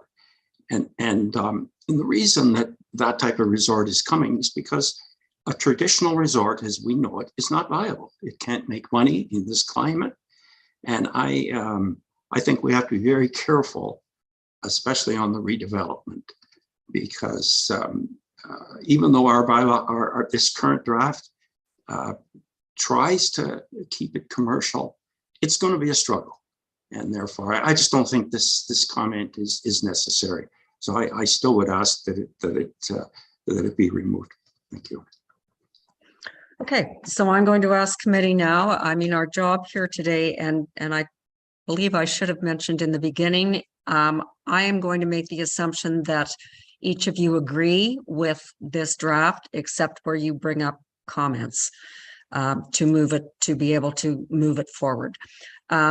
So is committee in favor of removing this completely? Maybe I'll give it to that, or Councillor Hayes' suggestion that we reword it. So I'm going to ask about the rewording first. And Mayor Harding, I see you have a comment. I was just going to comment on the rewording, and I guess I'd looked at Mr. McDonald. My understanding, sitting around this table for 12 years, when we do talk about policies, it's the whole policy, it's the whole statement in particular. I'm not sure it has to be reworded, but I'll look to Mr. McDonald to say if it does add a benefit to us to put the commercial nature at the start of the sentence, if that helps or not. I'll look to the professional planners in that regard. Mr. McDonald. Yes, so I've been listening to this, and it is one sentence. So I do agree with the mayor in that regard, in terms of it needing to be read all together. And I did include the word provided, and that's basically the most important word in my view in that whole sentence. I'm certainly open to suggestion in terms of making it or changing it, but I don't think any changes would change the intent in my opinion. Okay, thank you. Would the majority of committee okay, so Councillor Jaglowitz? Yeah, just on we're dealing with the idea of rewording it. Is that correct? Is that, or are we dealing with? I haven't got there yet, Councillor Jaglowitz. I just wanted to indicate that if we're going to leave it in, we then need to understand what commercial in nature means. And if it was to be, in the way it's defined in our existing is commercial, just means that a certain part of it has to be commercial, and that's where the problem is. So I think when council reads it, be careful that commercial there means that these units just have to be in a rental pool for a certain period of time. They can be solely owned by an individual, and there's a very high percentage of personal use. So that's what we're encouraging. And we're not encouraging the type of resort we used to have. And so that's why I have trouble with it. Thank you. I'll leave it to you now. Okay, thank you. All right, so I'm going to start with who is in favor of removing this entire section as. All right, so that's not happening. Councillor Hayes' suggestion that we reword this. We can certainly do that if it makes us feel more comfortable. Mr. McDonald doesn't really feel it's going to change anything, but our comfort level is really important, actually. So who would like this reworded? 3 people. So, all right. So, Mr. McDonald, this is going to stay the way it is. All right. I'm going to go on now to section B and Councillor Mazan. Thank you. And through you, section B7, climate change. Just a question, I guess, for staff and our consultant. In the introductory part, B7.1, I guess it's page 26, it talks to the fact that the township is currently working on a climate action plan that may result in changes to this when the plan has completed. And I'm just interested in what the process would be in order to facilitate any kind of changes in this particular section. While I recognize that this is aspirational in nature right now, the definitions could change. There's so many elements that have the possibility of change. Does that require an OPA amendment, or is there a different process that can be considered? And should that be included in here? Thank you. The other reference for that is page 26 of the clean document, just in case you're not following the 360 page. Oh, sorry. No, that's okay. I've got them all here, Councillor Mazan, but I just want to make sure everybody can stay on track. Mr. McDonald. Yes, certainly. I'll ask Mr. Pink to augment what I'm going to say, but yes, Councillor, there would be an amendment to this plan required. With such amendment going through a public process, including a public meeting, if there was anything in the climate action plan that required some change to the official plan. Many climate action plans are aspirational. They are intended to provide direction and guidance on how the municipal corporation governs itself in terms of how it makes decisions on acquisitions, on how it decides to build new buildings, acquire buildings, construct buildings, and so on. So there isn't too much in many of those climate action plans that have a direct impact on land use planning. However, if there is a direct impact or a recommendation that comes out of it, which is a council endorsed document, then it would need to go through a public process similar to this one, perhaps not involving 30 meetings, but perhaps something a little bit less. Mr. Pink was the one who suggested that this be added into this section because it is an ongoing project, and I'll defer to Mr. Pink for his additional thoughts. Okay, thank you, Mr. Pink. Thank you. Through you, and good morning, committee. Yes, I felt it was prudent and appropriate to recognize that the township is going through the development of a climate action plan. But as Mr. McDonald stated, I think the current draft of the OP is fairly forward thinking with respect to some of our climate change initiatives. I'm not expecting any need to amend the official plan, but it would depend entirely on the outcome of its drafting. Whether an OPA would be needed or not, and if it is, it will go through, as I said, the same public meeting process that this official plan amendment or official plan review went through. So just a quick supplementary. Yeah, I guess my question then becomes: do we need to have that kind of language in there? And I just noted, and maybe this is because it's under the objectives. Under the natural heritage system, we actually has written on page 48, I believe, D1.6.1. It is a policy of this plan that a natural heritage system be established in consultation with the district and other stakeholders, resulting in a future OPA amendment to identify the system and incorporate appropriate policies. So because it was written there, I was wondering, do we need to have that same kind of language as it relates to climate change? It just seemed to be missing. That's why I'm asking the question. Mr. McDonald? Yes, I do note that the other section does speak to the need to amend the official plan. I guess the difference is that with the natural heritage system, I do see a clear need to amend the official plan to implement the recommendations made in that context. I'm not sure we need an amendment for the climate action plan. I guess that's why there's a bit of a difference in the wording, but I'm certainly happy to add in any wording to the effect that requires, you know, full consultation with the public and so on, and consultation with stakeholders in a similar manner as with the other policy you mentioned, Councillor Mazan. So I'm good with that. You'd have to leave it with me to sort of finesse that, but I'm happy to make them as consistent as possible. Okay, so I think we probably all agree with that. We'll make it consistent with the other section. Councillor Roberts. I think it'd be so simple as putting a clause that we have in many sections or a few other sections is that a change can be considered without requiring an amendment to the plan. I'm not sure I understand what you're saying. I think legally there has to be an amendment to the plan, Councillor Roberts. If there's, am I correct, Mr. McDonald? Yeah. So just to be clear, as mentioned earlier, the climate action plan will include a number of recommendations, most of which will not be land use planning related. But if there is a land use planning related recommendation that, for example, changes a policy approach in the township regarding anything in this official plan, then an amendment to the official plan would be required. So the climate action plan can proceed on its own. Whatever recommendations it makes for the municipal corporation happen. But if there is a recommendation, for example, to change a standard in the official plan or a policy framework or an approach, then we would have to go through an amendment process to implement that. Hopefully that was clear. Okay, thank you.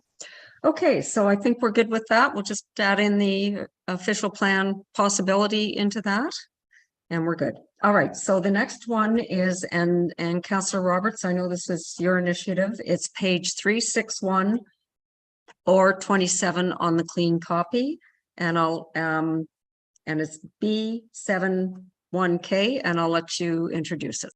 Thank you, Madam Chair. So B71 lists the key elements in the development of a climate action plan. B71K communicates that the plan supports the efforts of the Muskoka Watershed Council and other interested groups and stakeholders, but does not mention the district or other levels of government that are key and critical for success. I propose that B71K be enhanced to include the words other levels of government. Mr. McDonald? Yeah, that's perfectly fine. I think that's a great addition, so we can do that. Okay, thank you. All right, I'm moving on to part C now, which is growth management. And Councillor Hayes, I know you had a number of comments on this, and for our listening public, it's page 364 or page 30 where it starts. Councillor Hayes, would you like to take it away? Yes, thank you. I've always expressed a problem with growth management because we're using a forecast from the district, and I'm not quite sure if it actually says what we want it to. Under E and A, it says that we're going to try and intensify our year-round development to the urban centers where there is hardly any land left to redevelop for single residential units. And but it does say in, yeah, I think E and G say the same thing. And it also says that we were going to focus our new seasonal residential to waterfront. I don't think that there are any seasonal homes being built. I think all of them are year-round secondary homes, which are not traditionally occupied from May till Thanksgiving. They are occupied year-round. And I think that E and G kind of say the same thing. So does it have to be in there twice? And the other thing on page 32 was the forecast. it projects that we're going to have a year-round growth in the next 25 years of 320 full-time people, and they're going into 240 homes. That means that 160 of those homes that are being built are for single people. I kind of question that. And if there's more than two people, then that's even more, because homes aren't traditionally built by one person. They're usually built by families. And I know that we're going to review this, so it can probably stay the way that it is, but I don't like putting out a document when I know that it's wrong. And if we look to our building permits, this says in estimate in 2022, we had 13 full-time applications and 20 seasonal applications. And I'm sure that we have many more applications for building permits than that in 2022. Anyway, those are my thoughts. And like I said, if we're going to review it, I guess it's okay. I don't like a document to go out with misinformation. So Councillor Hayes, would you like a response? I know some of this comes down from the district, right? But are you looking for a response here? I see Mr. McDonald's got his mic on. Mr. McDonald. Yes, thank you. So firstly, the numbers, the forecast numbers in this plan reflect the most recent information collected by the District of Muskoka. So the District of Muskoka, when that official plan was done, was supported by population projections that were quite more rosy than the ones that are in this plan. After the adoption of the District of Muskoka official plan, there was another review of population and employment forecasts in the district, and a much less robust projection was determined, and the district's plan has not been updated to implement that. But we've decided to implement the most recent information collected by the district, so that's in here. So the numbers you see are the numbers provided to us by the district. The other little changes we made in this section were intended to clarify what types of development were expected where. Some of the comments on this section came from our Muskoka, and others were made by the district. And what we try to do is make it very clear, based on the district's plan, that most year-round development should be focused to Bala and Port Carling. We recognize there are limitations in those two communities. We do have an expansion area in Port Carling that has long been planned for development. There is some potential there, but that is direction provided by the province and the district that we need to implement in our plan. Having said all of that, there is no restriction in this plan on building year-round dwellings in waterfront areas, and there's no restriction in this plan on building dwellings that are only seasonally occupied in waterfront dwellings or anywhere in the municipality. I'm hoping that answered your questions. And with respect to the number of people per household, I could probably spend a lot of time on that, but it is demographics. There are changing household sizes that happen over time. This also takes into account the fact that existing housing stock becomes available and people move into that housing stock as well. So the numbers do take all of those changes into account when they're prepared. That's, I think, as far as I can go in responding to those comments. If there's anything else, I'm happy to respond. Okay, thank you. You're good, Councillor Hayes. Okay, so the next is Part D, Natural Heritage and Water Resources, and on page 369 or 35 of the clean document. I'm going to go with Councillor Hayes, Councillor Edwards, I already have something from Councillor Hayes, and then I will acknowledge you. Councillor Hayes, if you'd like to D11H.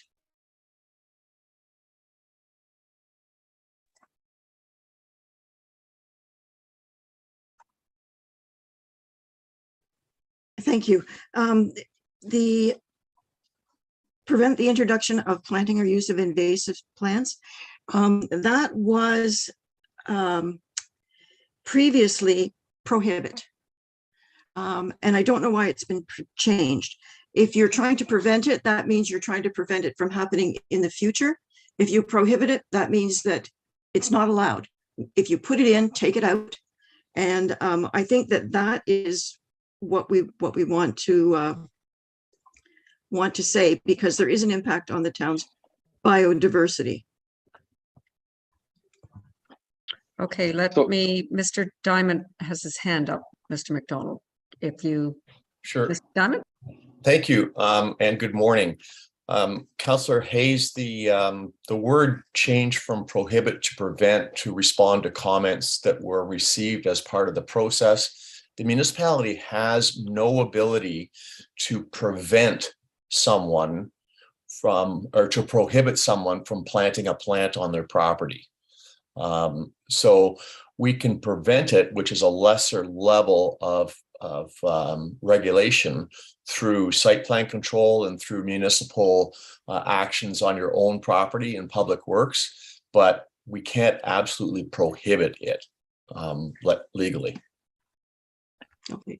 And I think just to supplement that, the change we made there is consistent with our review of the entire plan to make sure that we weren't establishing policies that were not implementable. So someone could look at this and say prohibit, and say, well, how is the township actually prohibiting it as Mr. Dyment's comments? And the answer is, well, no. Well, that calls into question the efficacy of the entire plan, right? So we wanted to make sure that the wording was correct. Thank you. A supplementary, please. Yes. Then could we have another statement that says prohibit the introduction, planting, or use of, yeah, okay. It's an invasive non-native species, and we really should prohibit it. That's, I guess, what I was going to say. There's really no other way to say it. These do have an impact on our biodiversity, and we should be prohibiting them, if not here, then in a bylaw.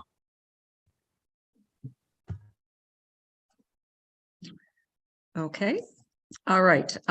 Before I get to your next one, Councillor Hayes, I will ask Councillor Edwards. I see your hand is down again, but that may be because you got tired of holding up that electronic hand. Thank you very much. Mine is on page 391, and it's D252G, to be use of for relatively clean domestic water or gray water. And now, could you explain that? Because does that not go against some of the plumbing code? Because I know in Georgian Bay, they're asking people even to filter their washing machines because there's plastic and that going back into the environment. Sorry, Councillor Edwards, I'm having trouble finding it. Page 392? No, 391. Oh, that will be my problem. Okay. G? G. Yeah. Thank you. I found it. Okay. Mr. McDonald. Can I get that section reference again? I'm using the clean copy, not the track changes version. Okay, page 57. Try that one then. Oh, great. Thank you very much.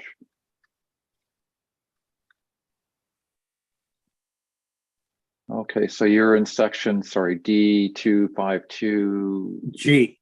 G, okay. Yes, okay, so this is again an encouragement policy, but it is something that needs to be considered when applications are made to reduce stormwater management or stormwater impacts. Using gray water is something that is permitted, as far as I'm concerned, in certain circumstances, not for drinking water purposes, but perhaps for other purposes on a property. And again, it's an encouragement policy. So I think it should stay in as is, and it is something that needs to be considered when particularly larger applications are submitted to the township. So this meets with the plumbing code. You've checked that out then? I'm not a plumbing code expert. That's why I'm asking. Okay. Because what you're saying is you put all that dirty water out on your lawn or something like that. I can see collecting rainwater and that, but as far as putting shower water, laundry showers, with all the soaps and everything in it.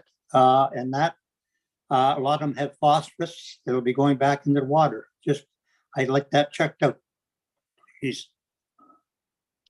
Fair enough. I think I'd have to get back to you with a response on that in particular. Thank you. Thank you. Okay, thank you. All right, so we're going to move on to page 375, and it's 41 of the clean, the clean copy. And Councillor Hayes, this is about fish habitat, so I will let you take that away. Thank you. Through you, we are silent on the effect of bubblers and what effect they have on fish habitat. In the wintertime, it was,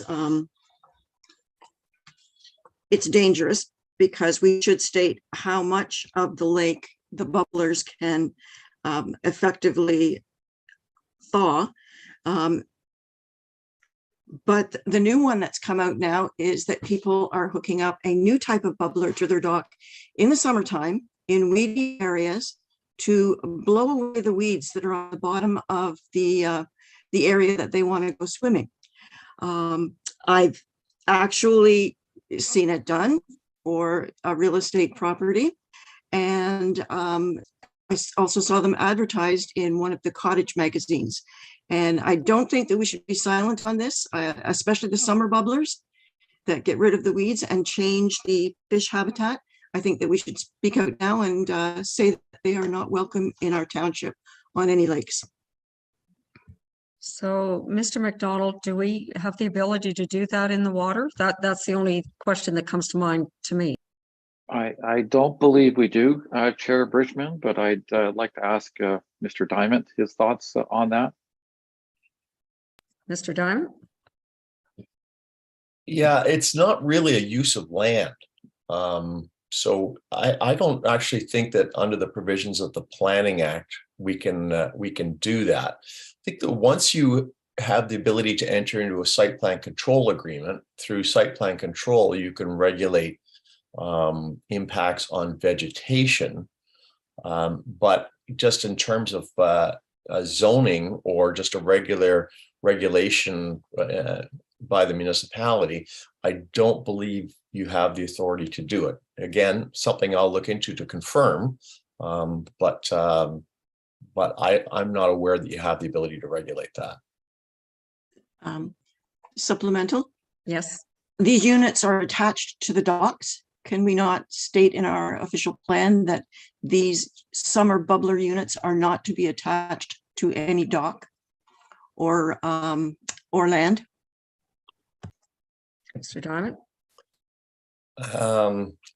Personally, it's a level of detail again that I think is, if you can do it through zoning, do it through zoning, because if you don't have a regulation, the policy doesn't give you an ability to implement it. Going back to what Mr. McDonald said before about our criticism about having objectives in the official plan that there's no way to implement.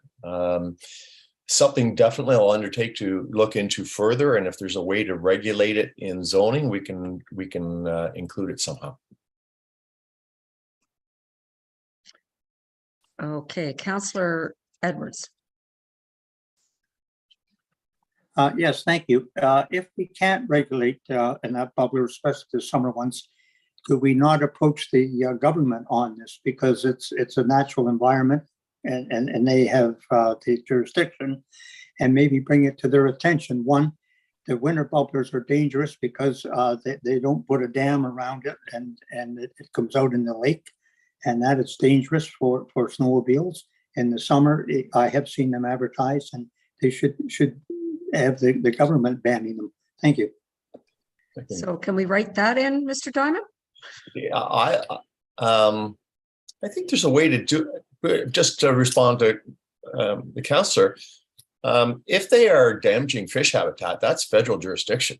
And if we can support the fact that it's damaging fish habitat, we already have policies in the OP to say that you can't disrupt fish habitat. So there may be a mechanism around this. Quite frankly, it's a little new to me, and I'll look into it. But I think if there's an ability to do it, we'll do everything we can to include it. Okay, thank you. Councillor Edwards, your hand is still up. Do you have more? All right, Mayor Harding. Thank you. Councillor Edwards basically made the comment I did. And I just, a note to staff that from a delegation perspective, we need to raise this issue, obviously, with the provincial and federal governments. Are they down? I've never heard of them before. But if they're out there, I think we do need to do some more research from our planning staff. I don't think it has any part here in an official plan, but certainly if we can help fish habitat, and if there's something damaging, then we certainly need to have a provincial ban on those and a federal ban on those going forward. So certainly happy to bring that forward with MECP and MNRF as well. Okay, I think we all in agreement with that. That's pretty easy to get in agreement with. Okay, next, page 392, which is 58 on your clean copy. And this is Councillor Jaglowitz, D2.5.2. Councillor Jaglowitz. Thank you, Chair. So I'm talking about section J and trying to eliminate some wiggle room. It says surface parking areas minimize the use of impervious surface materials. So it's already just minimize, it's not ban. And then it goes on to say, such as through the incorporation of permeable pavers and trenches where appropriate and feasible. And so I'd like to remove the where appropriate and feasible, because the sentence itself is already, it's only to minimize the use. And therefore the appropriate and feasible just, I think, makes it just a wiggle room where someone can just say it's not appropriate, therefore I'm going to pave it, or it's not feasible. So I think that should be removed, because we're trying to promote permeable materials. Okay, thank you. Any comment, Mr. McDonald? Certainly. Again, this was a change that was made in response to comments about the wording in the OP being too specific and inflexible. So we added that in here because not every parking lot can be covered with impermeable surfaces. It just isn't feasible or possible. I do get the point, though, that minimize is already in there. So it's like we're adding in a double amount of flexibility. So perhaps we can take those words back out and just leave it as minimize. I'm okay with that. Are we agreeable to that, committee? Here's a thumbs up. Okay. Okay, Mr. McDonald, that's good. All right, we're going on to part E, which is the waterfront area, page 399. And I've got the wrong, I think it's page 65. On the clean copy, it is waterfront character, and Mayor Harding, this would be in consideration of your small cabins versus large, and I think in conjunction, the bunkie discussion. Exactly, they both go in there. As we're looking at overall development, we've all sat around zoning bylaw amendments, and we consistently, and there's going to be multiple ripple effects in this, but if we rethink our official plan and we think the way development happens, this might be an opportunity here right now. We talk about one large cottage, one bunkie cabin, but that's a big footprint on the land.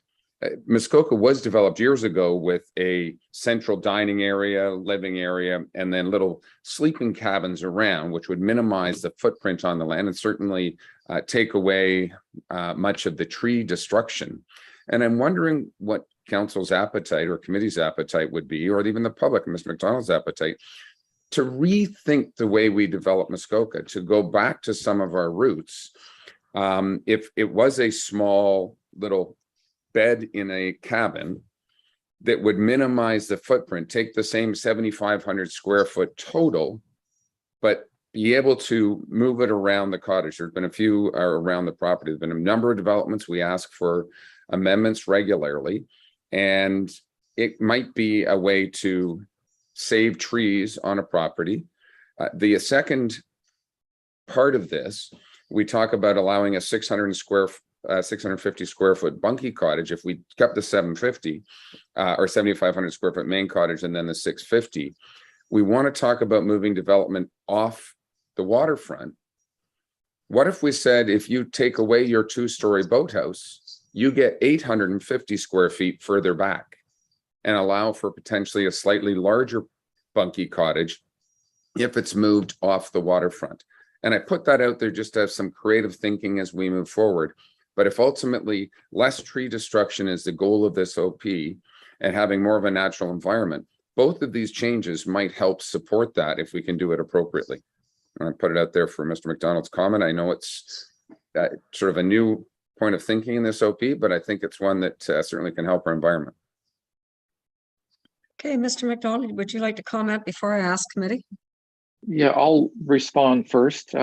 Interesting idea. I do know that earlier on in this process, there was a discussion with this committee about whether we should be permitting more than one sleeping cabin on a property. And I think this committee resolved to not go down that road. I don't recall there being discussion before today on whether we should be splitting up the permitted, I guess, splitting up where you can put a dwelling, so you can have a parts of dwellings in different buildings, and then you can get more if you take off the second story of the boathouse. I think those are all interesting ideas. My personal view is that perhaps we should have talked about that about a year or two ago and had a conversation about it. I'm not saying they're bad ideas, but I'm not sure introducing a whole new concept in terms of how shoreline property should develop at this time is the right time to do that. I do know as well that what we're doing in this plan is a continuation of the current policy in the township to permit one dwelling of a certain size and one sleeping cabin, and I think we've maintained that all the way through. Those are my only comments. However, if committee wishes to go down a different road and direct us to take a look at that in some more detail, we'd be more than happy to. Thank you. Any appetite, committee? Okay, for the future then, Mayor Harding.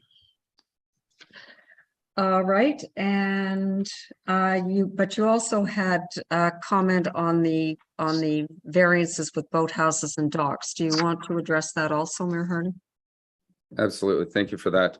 One of the things in section E433 3 to 5, where we talk about boathouses and docks and setbacks accordingly.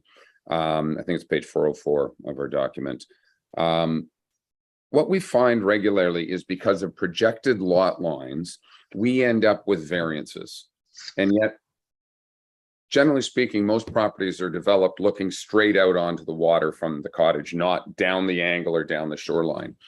And I'm wondering, I'm not sure where we got into a side yard setback for boathouses and docks from a projected lot line. And I'm wondering if there's an opportunity to revise that to the actual lot line with consideration given to a projected lot line, depending on the circumstances of, and I'll say the narrow bay or how, because oftentimes I find that those lot lines really don't have consideration to the view down the lake, which is what we're typically trying to preserve. So it may solve many of the minor variances that we really do have if we were looking at just lot lines versus projected lot lines. Okay, thank you. Mr. McDonald, I looked at this and it looks to me like that's bylaw, but I may be wrong on that. Mr. McDonald? Yeah, so it's very customary to look at projected lot lines when considering where docks and boathouses should go. That's long been the practice of the township and most, if not all, shoreline municipalities. I could be corrected on this, but there has to be a starting point for figuring out how the rules will be applied on a property if someone makes an application. And in circumstances where the mayor, in which the mayor has identified, well, you've got properties that have curves, you've got narrow water bodies and lot lines that may not be, conducive to creating a boathouse or a dock. That's what a minor variance process is about. And that's when you consider the site specific characteristics of that property and you make a judgment call. But you have to have a starting point. And if we didn't have a starting point, I think it would actually create more confusion in the end because no one would know where to actually measure a setback from. So you have to start somewhere. And if you can't meet it, you apply for a minor variance, and that's an established process in the township. Perhaps David or Jim can add to that response. Thank you. Mr. Dyment. Yeah, thanks. Good comment, and I agree with with the Chair Bridgman. It's a bylaw matter. I can tell you, just last week I looked into this in the town of Huntsville, and found that they've got a bylaw that prescribes how you stop up and close your road shore allowance. And the definition of the projection is different than the definition in the zoning bylaw. So it is a bylaw thing, and as the comment has been made, where you have lots that converge on the waterfront, it's really disadvantage. It's not to their advantage to project those lot lines as they currently exist. I've done a couple of bylaws that use a very complex term called the 90-degree projection from the tangent of the shoreline. But that's, so what happens is when you do that, you go out 90 degrees from those points where your lot lines would otherwise meet the shoreline. Definitely a bylaw thing, not an OP thing. Madam Chair, if I may, just a supplemental, and I agree it's a zoning bylaw issue. We just reference in the official plan in Part A, extremely narrow water bars defined, implemented by the zoning bylaw, increase setbacks from the projected lot line. So we reference the projected lot line in the official plan. And I agree with Mr. McDonald that we do need a reference point. The lot line itself could be the reference point. We go further because we add the projected lot line. Again, it's a different way of looking at things slightly. And as we are setting the tone for the next 20 years, might be an opportunity to do that, especially in the fact that it's stated in here as projected lot line. If we change the implementing zoning bylaw, we couldn't amend it. So I think a very simple solution to this, because I think that's a very good comment, is we can keep the projected lot line in, or as set out in the implementing zoning bylaw, just to provide that ability to consider this again through the implementing process. So we can certainly make that change. Obviously means no OPA in the future, which I think we're all trying to avoid in creating these policies. So I think that's a good suggestion. Okay, we're all in favor of that? All right. Okay, so next we're moving on to protecting the lake system health.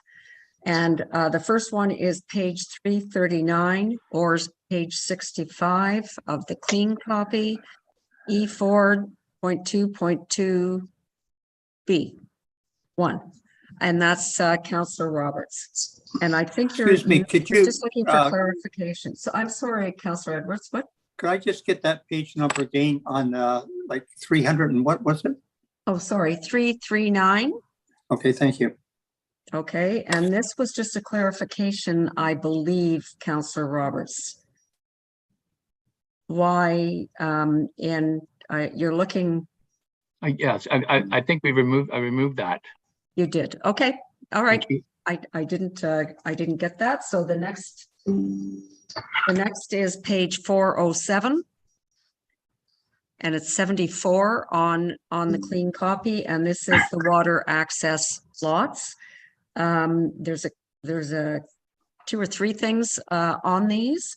I'm going to start with the first one with Councillor Hayes, and perhaps Councillor Hayes, you can tell us what you were thinking. Thank you. An incident came up where we had an island lot that was having a severance. The gentleman was a member of the Bermoris Yacht Club, and he was given a form to fill out that said, what is your parking spot number? What is your dock number? In areas like the Bermoris Yacht Club, it's general parking and it's general dockage. So there isn't that. So what that ended up doing is putting the onus on staff to find a workaround. And the one thing that we don't want to do is make things more difficult for staff. So we should look at a change to our water. I know that there was a gentleman that spoke earlier, Mr. Roberts, that said that we should make these harder and more firm. But I think in the case of this, we should be looking at including verbiage that include organizations like the Bermoris Yacht Club that has been used for generations by people to park their cars and park their boats. And we should really remember that the reason that we're implementing this is for public parking issues on the roads. It has nothing to do with the islands, other than the fact that they need space to park and they have to prove that they have it. So I would like the verbiage to be changed so that it would be more inclusive to areas like the Bermore's Yacht Club that don't have, they wouldn't have a technical agreement with someone. They're just a member. So, Mr. McDonald, it makes me wonder, I mean, there are other clubs and private organizations that do provide parking and are on the water. So can we put some sort of verbiage like private clubs and even private property, something like that? Well, we've already got the private property covered off in the policy, but the private clubs we don't. So I think that's certainly something we can add in. Okay, thank you. Do you still wish to speak, Mr. Dyment? Well, I think that the concept there, we added in this last version, shares in a corporation.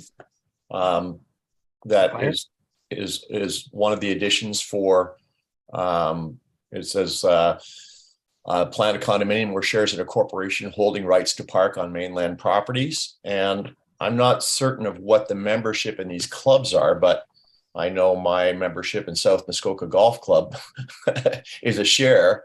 And so if the ownership in the club is a share, that would meet the bill in terms of that new wording. Well, I don't believe I have a share in my club, but the clubs would have an independent arrangement for a parking spot because they're very limited and you can take them out on a seasonal basis. So I think that's what we're talking about, is a copy of that agreement for that. Councillor Jaglowitz?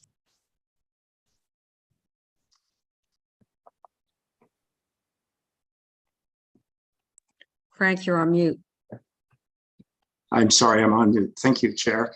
Yes, I support the concept of this, but I would like it to be make sure that the organization that would be providing the spots, first of all, have the legal right to provide that service. So in somewhere, just so that an individual property owner, for example, couldn't take his lot and decide to give out leases to 6 people. I think it would have to be that whoever is doing that has the legal right to do it. But that's all. But other than that, I mean, I support it if it helps. Okay, so Mr. McDonald? Yeah, certainly. I don't know if we need to get into that level of detail, Councillor Jaglowitz, but I think we should add in some reference to private clubs being another mechanism in which water access can be guaranteed. Again, it will fall upon the planning department to basically make that judgment call when applications are made. And if someone comes in and says, hey, I got shares in a private club or I have access to a private club, well, the planning department will ask them, well, can you furnish proof that you can park there and it's long-term, it's not short-term and so on. So I think adding this in is a good idea. The details of that will have to be left to the planning department to implement. Great, thank you. Okay, that's good. So Councillor Jaglowitz, you wanted to speak to the extent feasible on the long-term leases, I believe, which again, I believe is on the same page. I think it's on the next page, Chair. I believe it's on, it's in the same section. I believe it's on 408 or 74. Okay. And it's paragraph D, if people can follow it. And there was a delegation on this also. And it talks about where a long-term lease is required, it shall be demonstrated. And then it again qualifies it to the extent feasible that the lease is enforceable. So I think the delegate pointed out, which I agree with, is that I guess if it's not feasible to demonstrate, it would still be allowed. So I think those words, to the extent feasible, should be removed. Okay, thank you. Any comments, Mr. McDonald? Yes, so we've been talking about this for a couple of years now in terms of an approach here, and there does seem to be a real difference of opinion on whether long-term leases are feasible or not, and some folks believe they aren't, and there is some anecdotal history to that as well that I'll ask Mr. Dyment and Mr. Pink to comment on.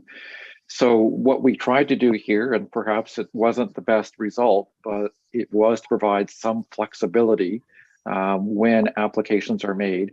Essentially, I would characterize it as a best efforts clause. So someone makes the best effort to get a long-term lease.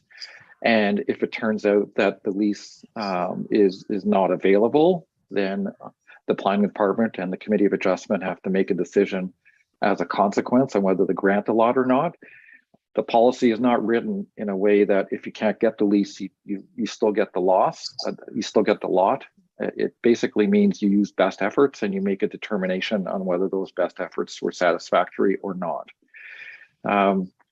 It's not a perfect solution, I get that, because it does introduce flexibility, but we do have two opinions on this particular issue. And Mr. Pink or Mr. Dyment, I know we've had many conversations on this, and there are some experiences in other municipalities that we took into account as well. Perhaps Mr. Dyment, you can go first on that. Mr. Dyment? Well, certainly we flipped back and forth on this a couple of times. There's been lots of comments. I understand, and I don't want to hand it over to David too quickly, but I understand that there have been some concerns raised by marina operators that they don't want to enter into long-term leases, and that could be a problem. We have spent a lot of time on this and tried to come up with wording that provides a degree of flexibility for all to deal with. So it's a bit of a balancing act, and I know, David, we had great discussions about this. Perhaps you can chime in. Mr. Pink? Okay. Thank you. Through you, I don't have much more to add than Mr. McDonald and Mr. Dyment have already stated. I think there were a number of submissions that we did receive at the public meeting that raised concerns with the clause, and this was an attempt to address those. What I can add is the current official plan currently looks as a requirement to secure satisfactory long-term access, and committee members may recall an ongoing application on an island on Lake Muskoka where council directed that a long-term lease be entered into, and we have been implementing that with a number of applications that have been coming in over the last approximately year or two for lot creation proposals for water access properties, and staff is experiencing quite extensive pushback from marina operators and applicants from being able to fulfill said conditions. I think marina operators are reluctant to enter into long-term leases renewable at the option of the applicant or property owner, and disclosing rates, etc. So we felt adding some best efforts language in there would provide some flexibility.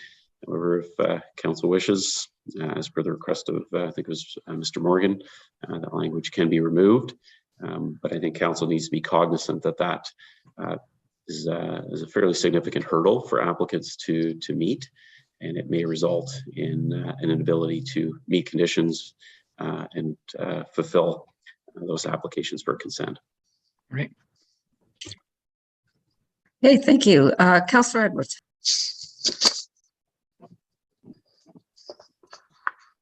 My question was on a slightly different vein, but it's on 412 C2 for newer expanding mainland waterfront landings.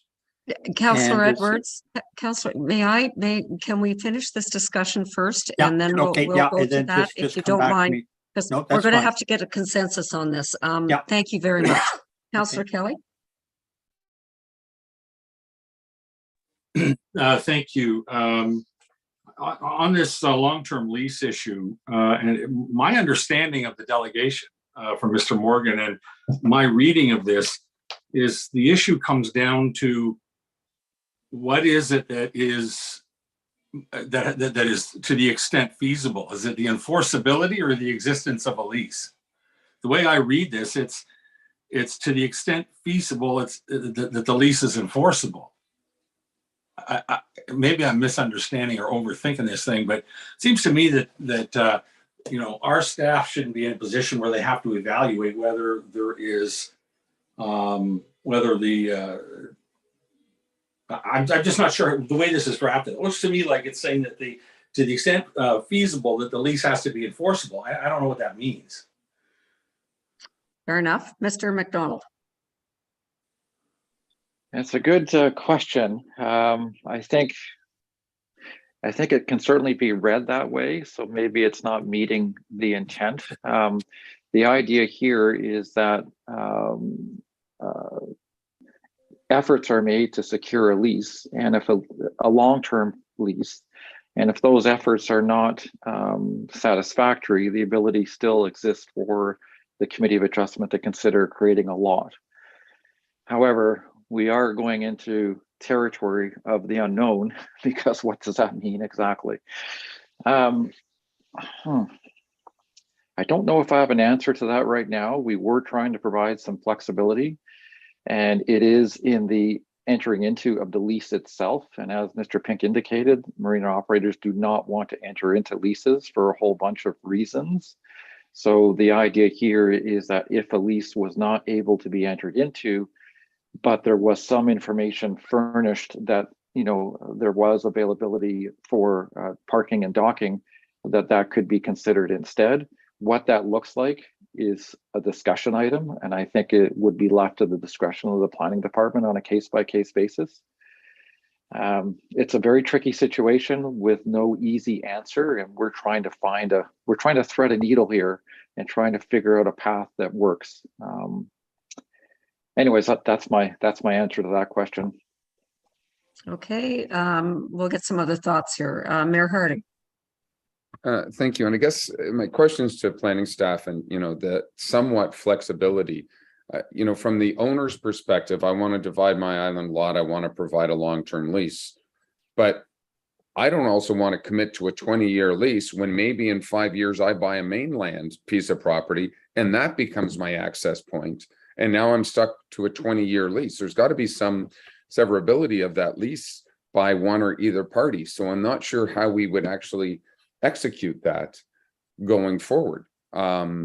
You know, at a point in time, we have access feasibly for 3-5 years, but life changes. So I'm not sure how we fully guarantee a 10-year lease or longer or 20-year. Councillor Hayes. Thank you. Through you, we're trying to change our waterfront parking regulations to prohibit parking on public roads. And we're requiring businesses to change the way that they do business. And they are pushing back and saying, no, we don't do this.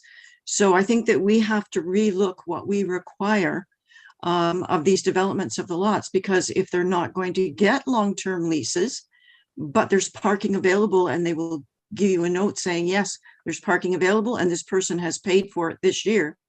I think that we should proceed on that, because you, like Mayor Harding said, you know, 2 years down the road, a new marina may pop up, their prices may be good. You want the ability to move around and get the best price, and you don't want to be confined to one space. So I think that we have to look at providing some latitude for staff to say, yes, we've looked into it, we're satisfied, we'll go ahead and we'll grant the severance. Okay, Councillor Zavitz. Thank you. Through you, perhaps just a quick change in the language, where in item D, we could say a use agreement is required and shall be demonstrated for existing parking and docking facilities, for example, such that it does, while it does deal with the flexibility piece, it talks about a use agreement, because I do understand where people are saying they do, you know, the people that are using these may find a different and better alternative over a year, 2, 3, or 4. So at least could we call it a use agreement? Thank you. Before I go on to you, Councillor Jaglowitz, I think Mr. Pink would like to speak. Okay. Thank you. And to Councillor Zavitz's question and the mayor's comments, and Councillor Hayes as well. What committee should be aware of is what we're speaking of specifically in this policy refers to a lease. However, the other typical condition that's imposed on lot creation proposals is what's referred to as a 5126 consent agreement. And it's within that agreement that staff does work with owners and recognizes that where it may be a lease at a marina today, we're a waterfront landing today. Things change, and it's not appropriate for us to require that the lease be held in eternity. There may be other options available to that owner, and things may change. So we do, through those consent agreements, try to stipulate that should water access that's secured at the current time change, that they're required and obligated to ensure that sufficient alternative access provisions are secured to our satisfaction. So it is a tricky situation. As Mr. McDonald noted, we're trying to sort of thread a needle here and recognize that there's some need for flexibility and recognition that both property owners and marina operations do change over time. So there's a combination of that lease agreement, which satisfies the municipality that at that time of the lot creation, there is an access that's been secured. However, that access may change over time, and it's through the consent agreement where that's laid out. So I hope that assists. Thank you. Councillor Jaglowitz. Yes, Chair. Thank you for allowing me to speak again. I just wanted to possibly provide a real life example. There were a number of lots, I think about 10, created on the Joseph River many years ago. And whether it was a requirement or the developer decided, a lot on the mainland was added to that, and each owner had a 10th ownership in it, and that was their landing point. And to the mayor's point that they may want to change that because that's fairly permanent. Those lots now, a lot of them are accessible by land, therefore the ownership in those are now being sold and other people use them for landing points. So we shouldn't forget that really the best solution is really if when island lots are created, there is an owned or some land, mainland ownership, something like that to allow some permanency. So it's not just leases that we're talking about. So I just throw that out. I know it's a difficult subject, but if you leave it at the discretion of staff, that's a tough position to put them in. I don't think we should. So I think we should still make the change. Thank you. Okay. Anybody else have any other comments? So we are either going to leave this as is with the extent flexible to the extent feasible, or we're going to take out to the extent feasible. So all in favor of leaving it as it sits now with to the extent feasible. Okay, so I am going to go 1, 2, 3, 6. So it is going to stay in. Is that your magic hand, Councillor Mazan? Okay. Okay, so that stays the way it is. Now we also have it, and this was interesting, Mayor Harding, I thought, your comment on boat slips. So could you please help us with that? Certainly. It talks about in, what am I talking, E44B2, it talks about, in which case it required a boat slip.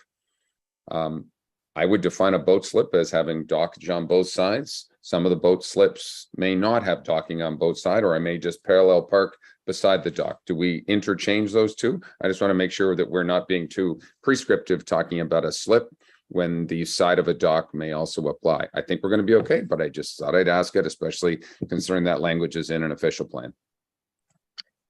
Mr. McDonald, do you have a comment on that? Yeah, so it's the reference is to a plan of condominium where shares in the corporation holding rights to park on mainland properties.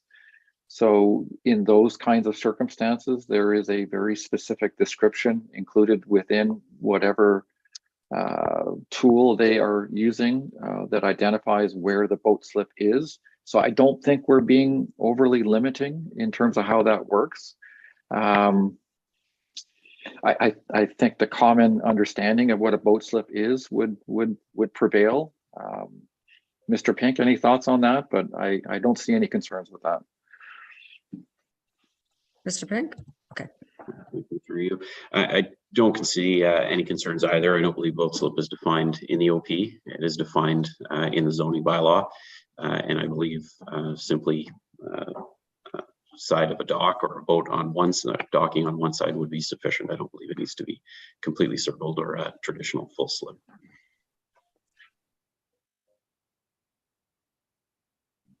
Okay, thank you.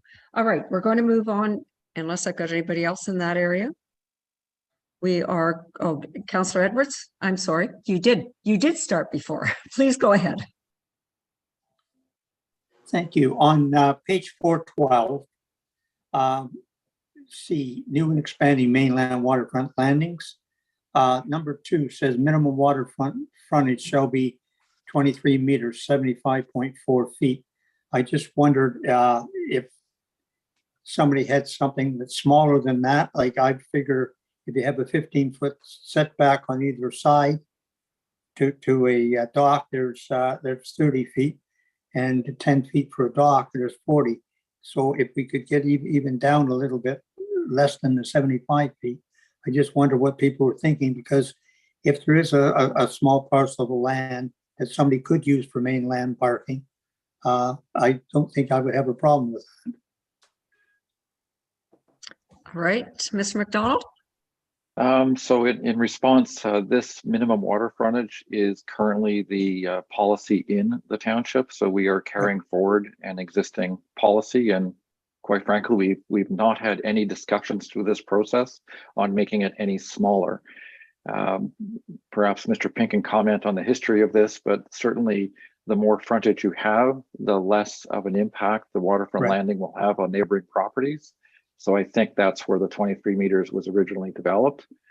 So I'm not too supportive of changing something that we've been including in drafts all the way through. Okay. But Mr. Pink, any thoughts on that? Mr. Pink?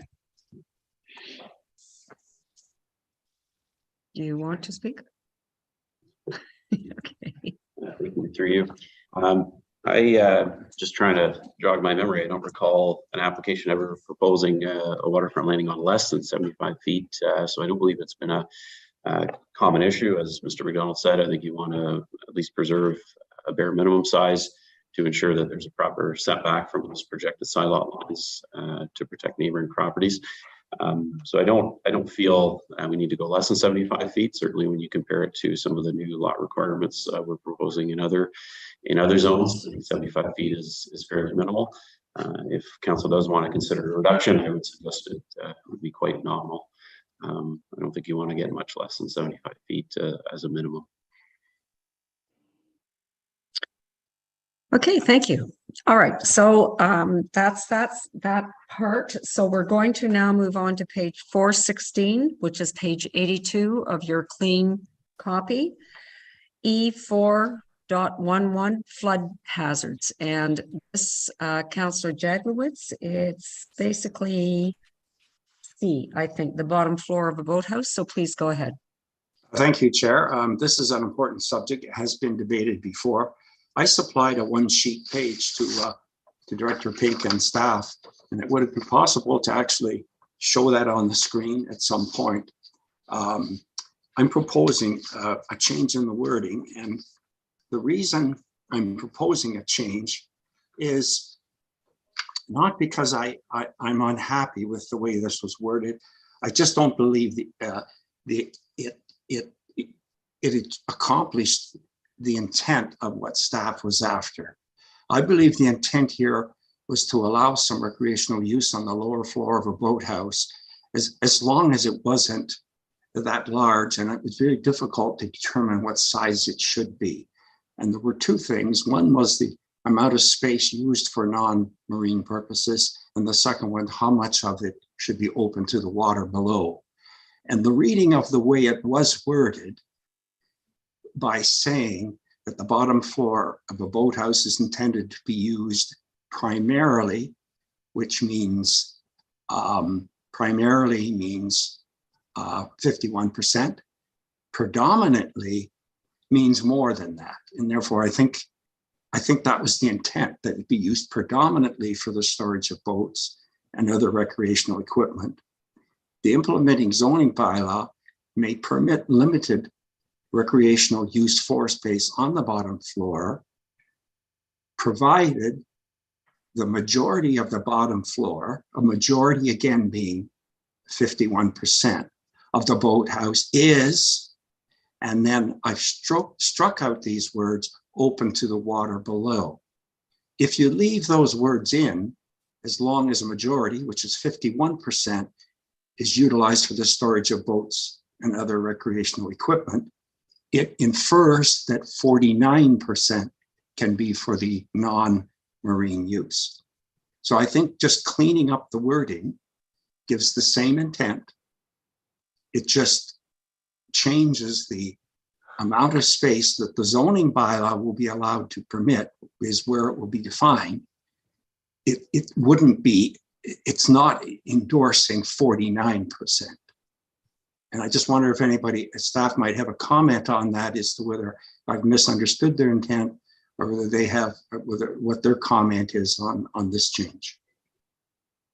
Okay, so let's leave this up if we could, Madam Clerk, and we'll let Mr. McDonald speak. And then if you use your electronic hands, I can deal with that while we still have this on the screen so everybody can see it. Mr. McDonald? Yes, so there's two suggestions being made here, and predominantly versus primarily. I would agree with the councillor that predominantly means more than primarily. However, I wouldn't want to stick my neck out too far on that because those are two subjective words, but I could support that change because I think that's what we're trying to get at here, is to make sure that we're only permitting a limited amount of recreational floor area in relation to and in comparison to what the rest of that boathouse is doing. In terms of the second comment, utilized for storage of boats and other recreational equipment being taken out, many boathouses obviously have slips in them. They have little decking areas that other equipment is on, such as canoes and paddle boats and all kinds of other things. So we were wanting to make sure that that was also recognized, because that's also a primary function of the boathouse, is to store these other types of equipment that doesn't need to stay in the water as a boat does. So that's why we did it that way. Mr. Dyment, any additional thoughts on that? I think me and you worked on this wording together, and that's why we wanted to provide that flexibility. Mr. Dyment? Dyment? Yeah, we spent a lot of time also responding to the MLA and Friends of Muskoka comments on this provision.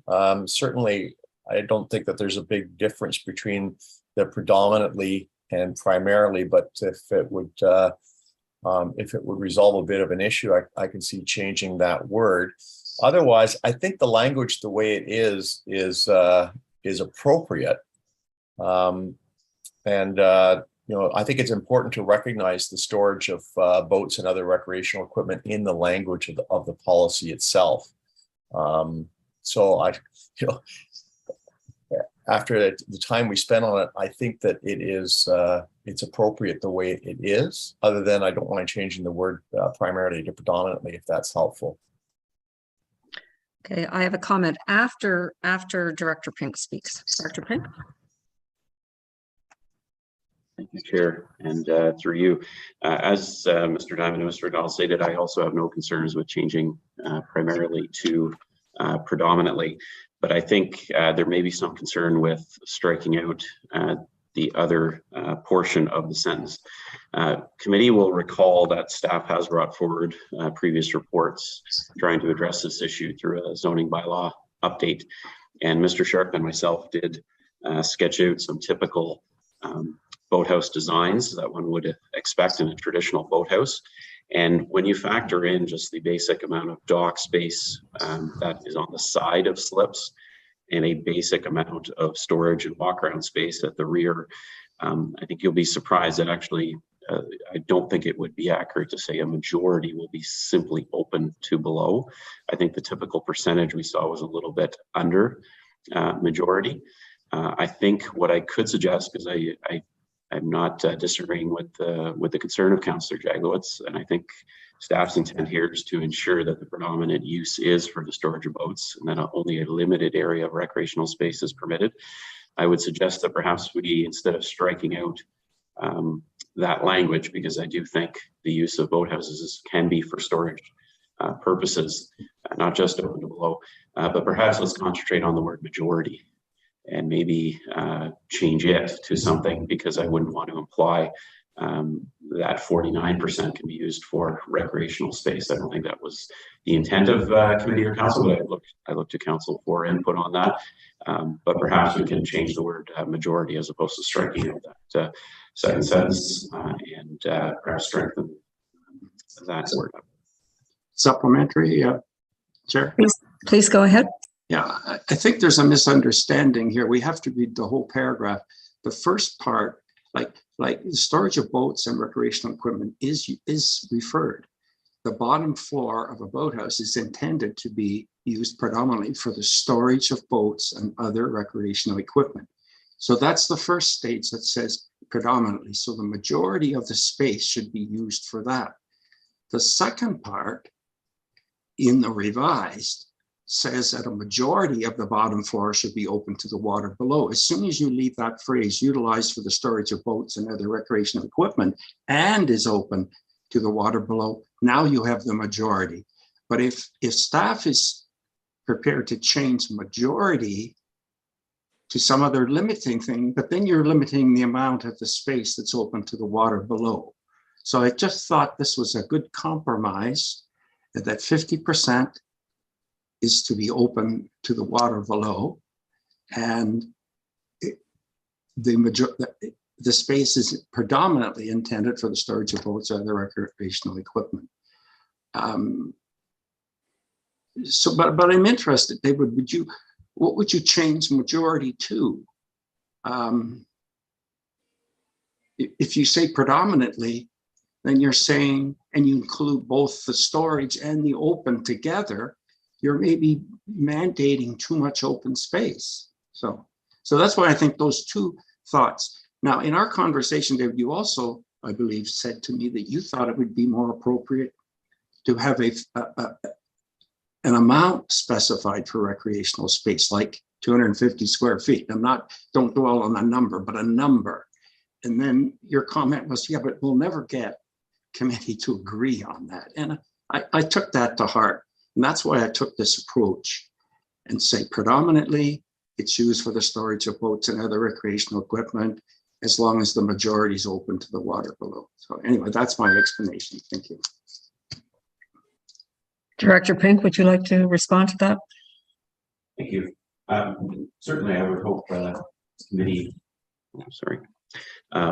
Thank you. Through you, I think committee, hopefully could ultimately agree on what that number is. I would just suggest to you that that's likely a better left to a zoning discussion, and committee has debated it on a number of occasions and has yet to agree on that number now. And I question whether we'd be able to do so at this stage of the OP review.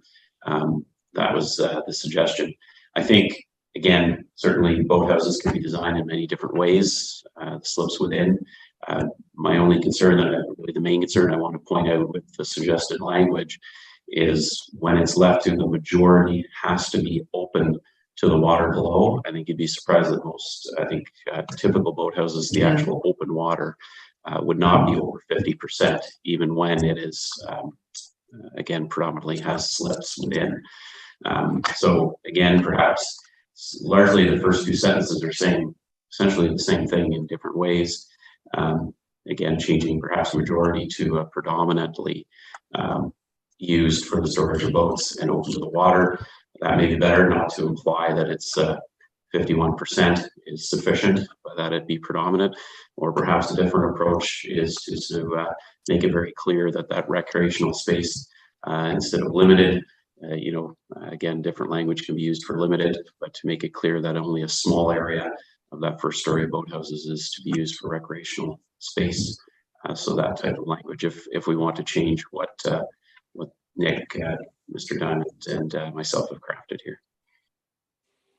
Okay, thank you. A follow-up, Councillor Jaglowitz, you've got your hand up still.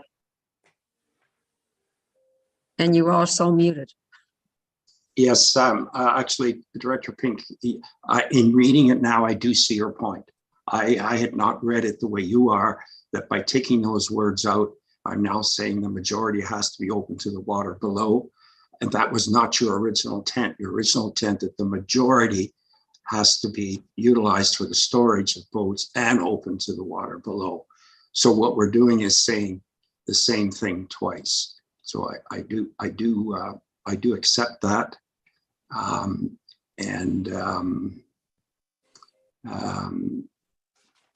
guess I'm open to a suggestion. What I was hoping to avoid was that it could be interpreted that 49% of the space could be used for other than that.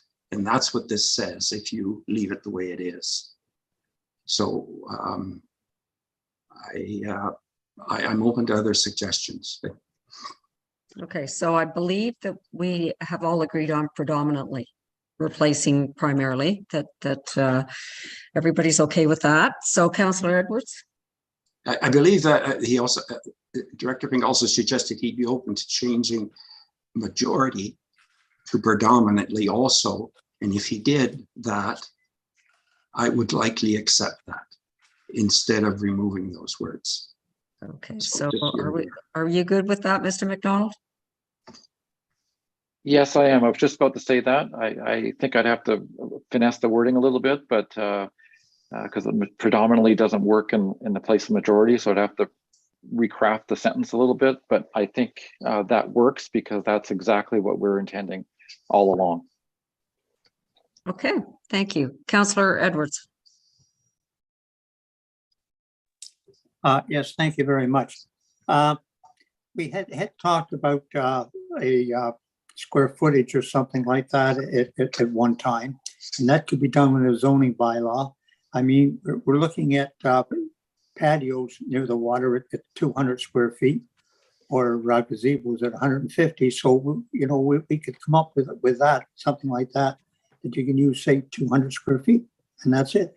Because what people are doing, putting the slips in, closing them off, and then they're putting boat lifts in outside because they're using it for recreation. So we should look at that as a zoning.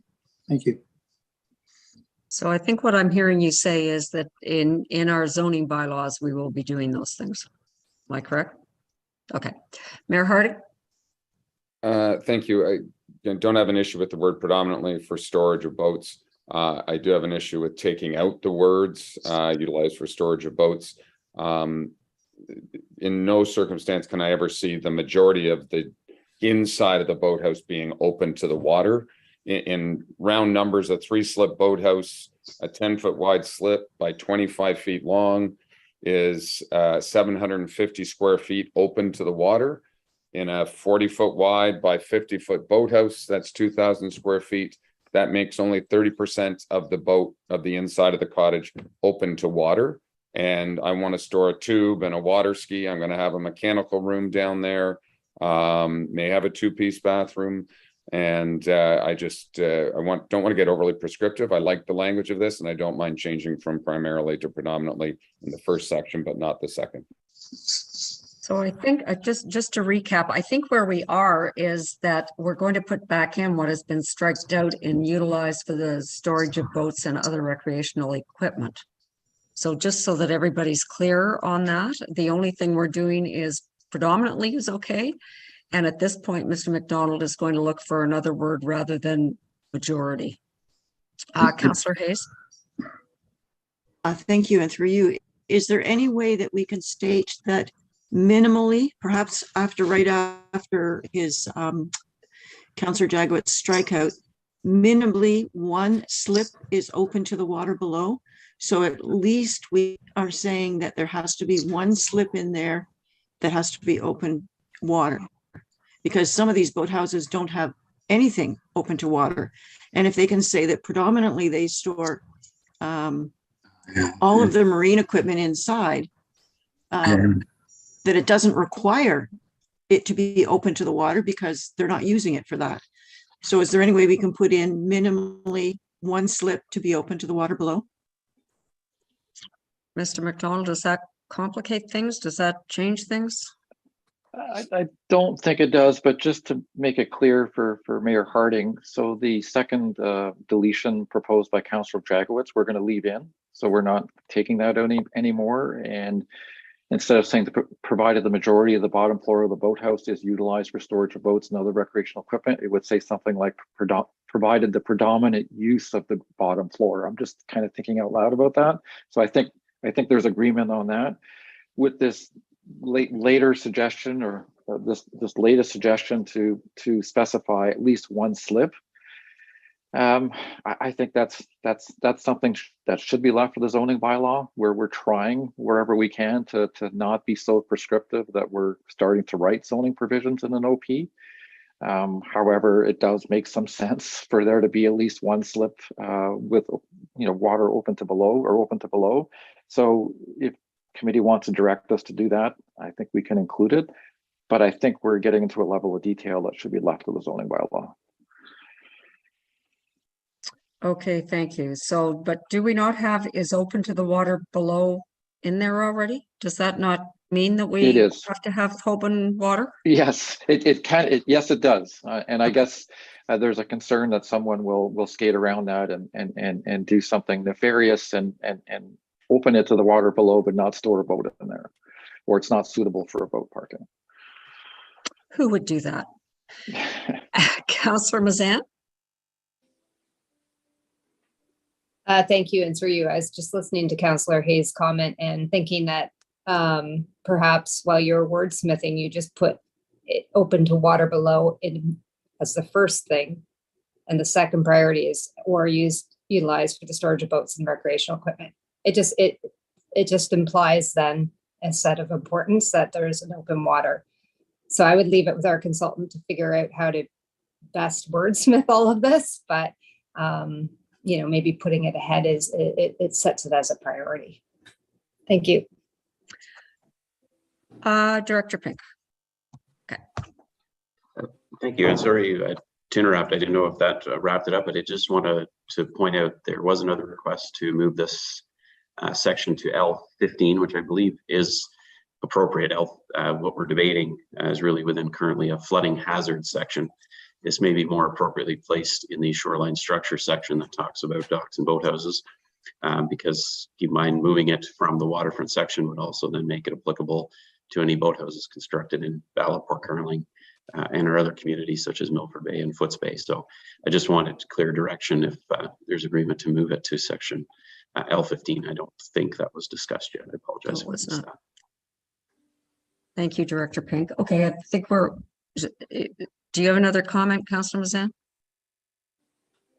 Or is that your? I was just going to ask if you could take it off the screen so we could see everybody again. Thank you. But I support that idea. Yeah. Okay. So I think we all support moving it to L15. We're all good with that. And I believe it looking to me like we're all supportive of Mr. McDonald and Mr. Dyment and Director Pink going back and just rewording what we talked about with a few tweaks to some of the words. And so we're in agreement on that.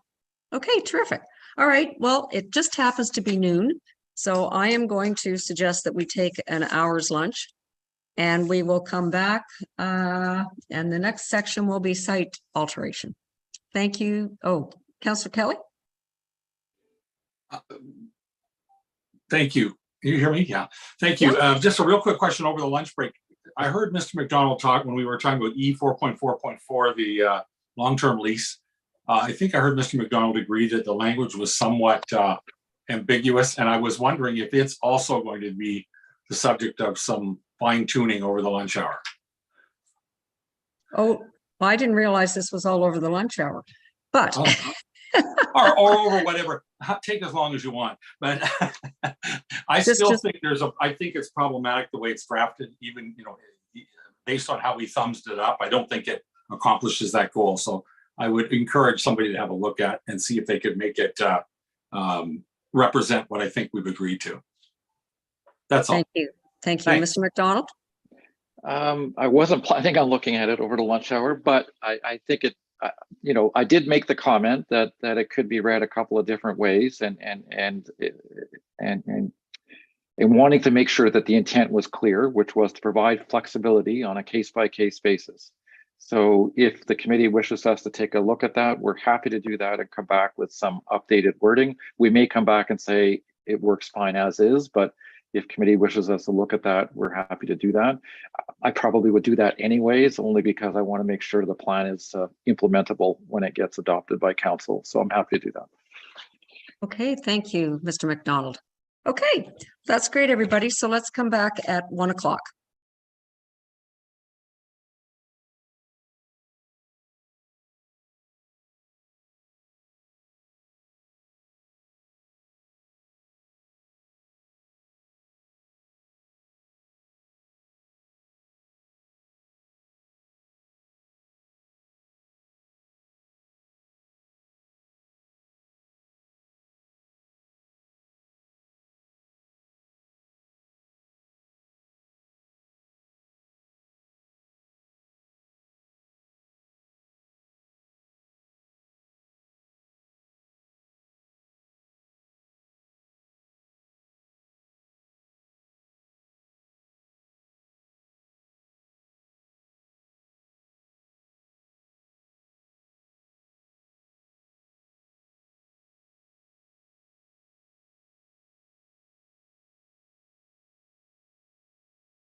Okay, can we get everybody back, please?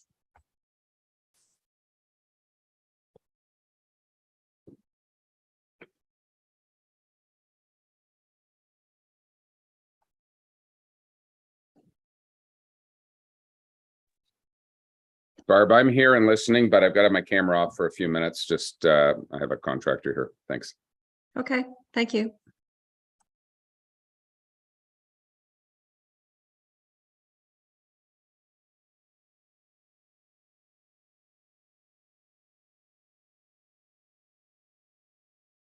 Okay, I think we're all back now. We're good to go. So we're going to continue now. The next reference point is page 418 or 84 on your clean copy. And it's site alteration, and Councillor Jagowitz has the floor. If you can get to your notes there, Frank. Yes, you've kind of taken me by surprise, but that's my fault. This has to do with, yeah, great. Wish I could.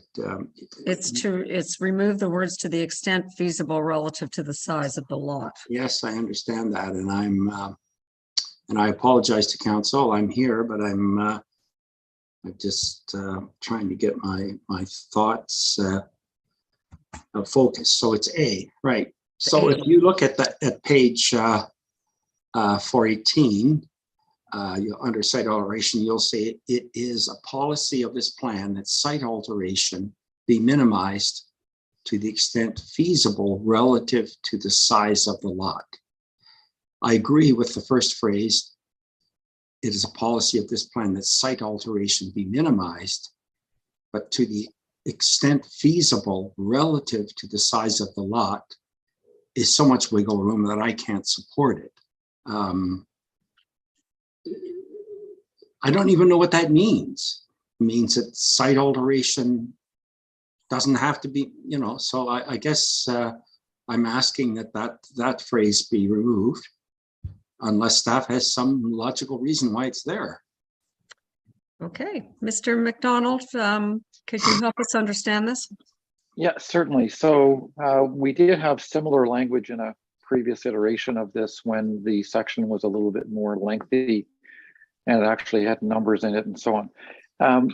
Minimize to the extent feasible relative to the size of the lot recognizes that one standard doesn't apply to all properties equally. I recognize we're not including a standard in the official plan, but I do anticipate there being a sliding scale of permitted site alteration on properties. And you know, logic would dictate the larger the property, basically the percentage you could alter would be less than on a smaller property. So that's why we've included this language in here. It is intended to be directory so that when the planning department is looking at site plan agreements or is looking at lot creation, the size of the lot will become a factor in the determination on how much of the property can be altered. It'll also be a factor when the site alteration bylaw is updated as well. Mr. Pink, any comments on that particular policy?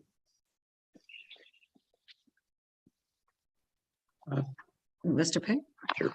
Thank you. Through you. I think you answered the question very well. I'm in agreement, but just to put it in a different way, I think councillors are likely familiar with how our reviews and planning decisions sometimes are very numerically based solely on a lot coverage calculation, which is just buildings with a roof. And this is our attempt to look at site alteration or density of development a little more holistically. So recognizing that there's a lot of development that occurs on lots that may not be covered by a roof. And we're just looking to make that clear that those types of features or development impact character and view as well. And as Mr. McDonald pointed out, relative to the size of the lot is just recognition that it's probably going to be a percentage type basis when that site alteration bylaw is updated or site plan agreements are reviewed. Hope that helps. Okay, can I just, before I go to you, Councillor Jagowitz, would this tie into, I'm going to pick a number, 75% of a lot cannot be disturbed, where we had those discussions before and it is better in the bylaws, but this is about controlling, so you can't moonscape a property, basically. Okay, go ahead. Sorry, are you back to me? No, I think Mr. McDonald, is that, okay? Am I on the right Yes, track? that's correct. Yeah, you're on the right track for sure. Yeah, I mean that you're on the right track. Yes. Okay, thank you. Okay, Councillor Jaguars. So let's look at this, right? I have no problem with it is the policy of this plan that site alteration be minimized. It doesn't say it's non-existent. It doesn't say it can't be more than 2% of the lot. It doesn't say it can't be more than 90%. But then to add these things to the extent feasible, and then the second one relative to the size of the lot, it just destroys the whole thing in my view. I think it should stop at, it is the policy of this plan that site alteration be minimized. Minimized also means not forbidden, not allowed, but minimized. And then the zoning bylaw can deal with how that's enacted. Thank you. Okay, I think relative to the size of the lot might be helpful, Councillor Jaglowitz, but Mayor Harding? Thank you. I guess my question is to staff or Mr. McDonald. You know, we hear a lot about site alteration and blasting in particular, and trying to minimize the impacts of that. One of the realities is all the level, flat, beautiful lots are long gone, and they're easy to build on. People are more dealing with challenging lots and trying to manage their way forward. Do we have any studies and background and information on negative impacts of blasting?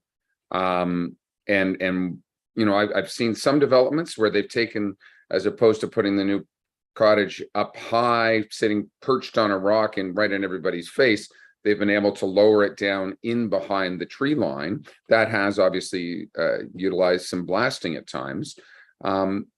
Do we have any guidance and direction, if we're looking at the OP, to best practices, and what are we really trying to achieve?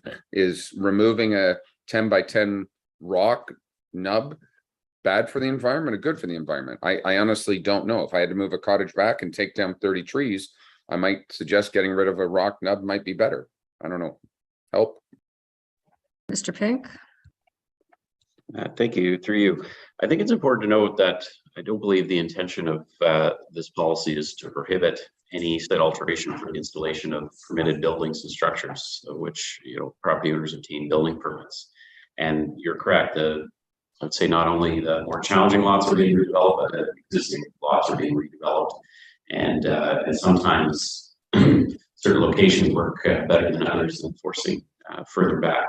I think what this policy is trying to get at is the recognition that a lot of property owners have redeveloped their properties or built new, and now are looking for tennis courts and swimming pools and sport courts, et cetera, et cetera. And right now, the official plan just simply permits a number of accessory structures, and property owners are permitted to install these features, and it's becoming challenging to limit the amount of site alteration.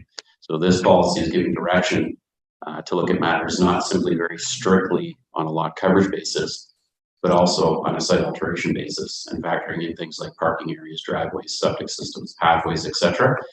Leave that debate, what those numbers are in the site alteration bylaw when it's updated, and provide that guidance through that process so that we can start trying to control. So it wouldn't, the example you gave, prevent someone from, you know, perhaps blasting a small knob to locate a cottage, you know, most appropriately on a property, but it would try to rein in the full extent of alteration that they have over their entire lands.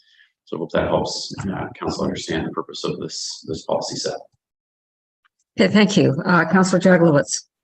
Thank you, Chair. Through you to David. Yes, I agree with your philosophy, but how would removing those words be minimized to the extent feasible relative, or to the extent feasible relative to the lot size, not implement your policy of trying to minimize site alteration?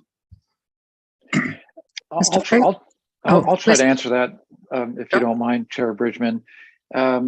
What we're trying to do in this plan, as much as we can, is provide some balance.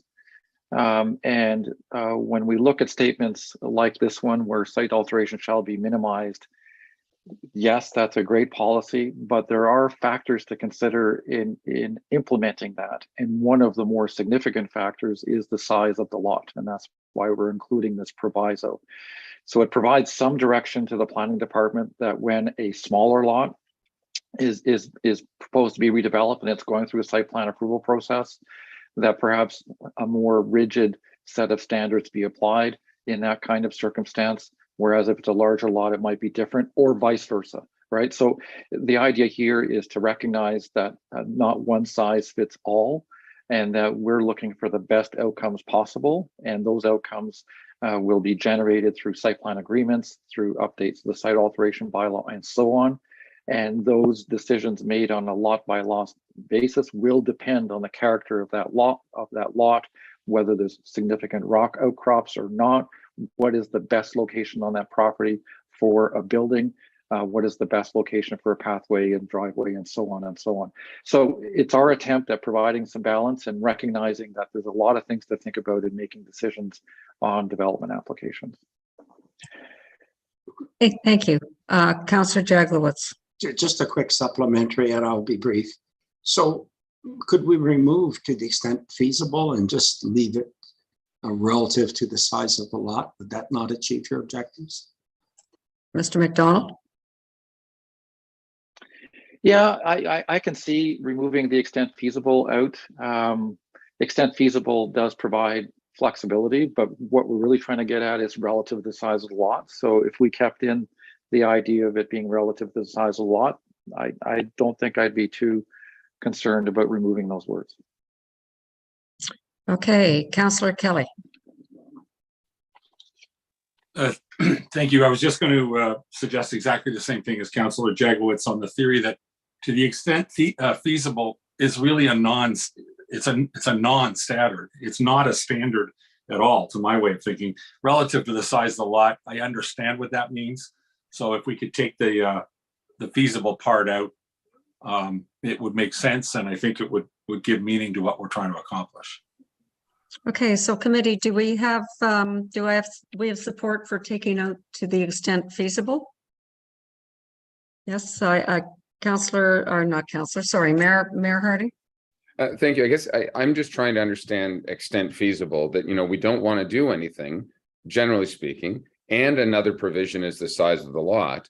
But even on a large lot, sometimes, depending on where the best location of a property is or a cottage is or whatever, it may have to have some site alteration. I think it's just a second parameter for planning staff to be able to work their way around here, because if it's just on the size of a lot, it may encumber somebody going forward that doesn't make it feasible to, or prohibitive cost to build somewhere else necessarily. So, to me, it's just a variable that allows staff some flexibility in this. This is a high level planning documentation. It is not a zoning bylaw.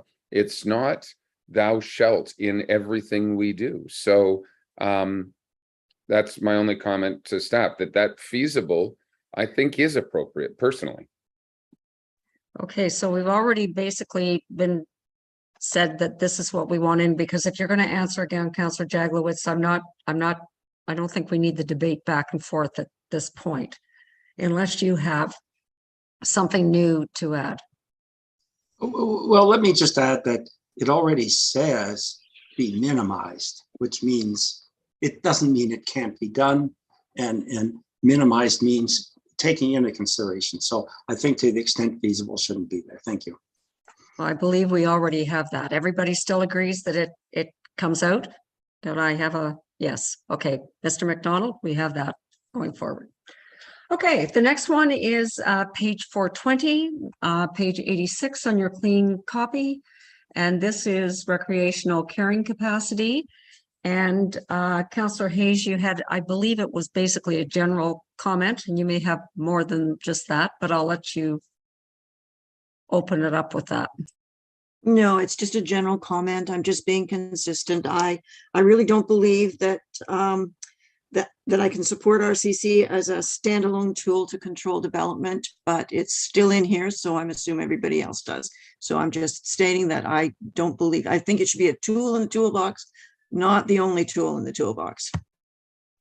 Okay, thank you. And Mayor Harding, I believe it's 7E7E. Please go ahead. Yeah, and I'm the same with Councillor Hayes. I'm concerned about putting in any kind of a hard cap with recreational carrying capacity. I believe if some of the smaller lakes want it and they've embedded it in their lake plan, that's another story. But I just believe at a high level, even talking about that it'll be used, especially as a tool on large lakes, I think that's problematic.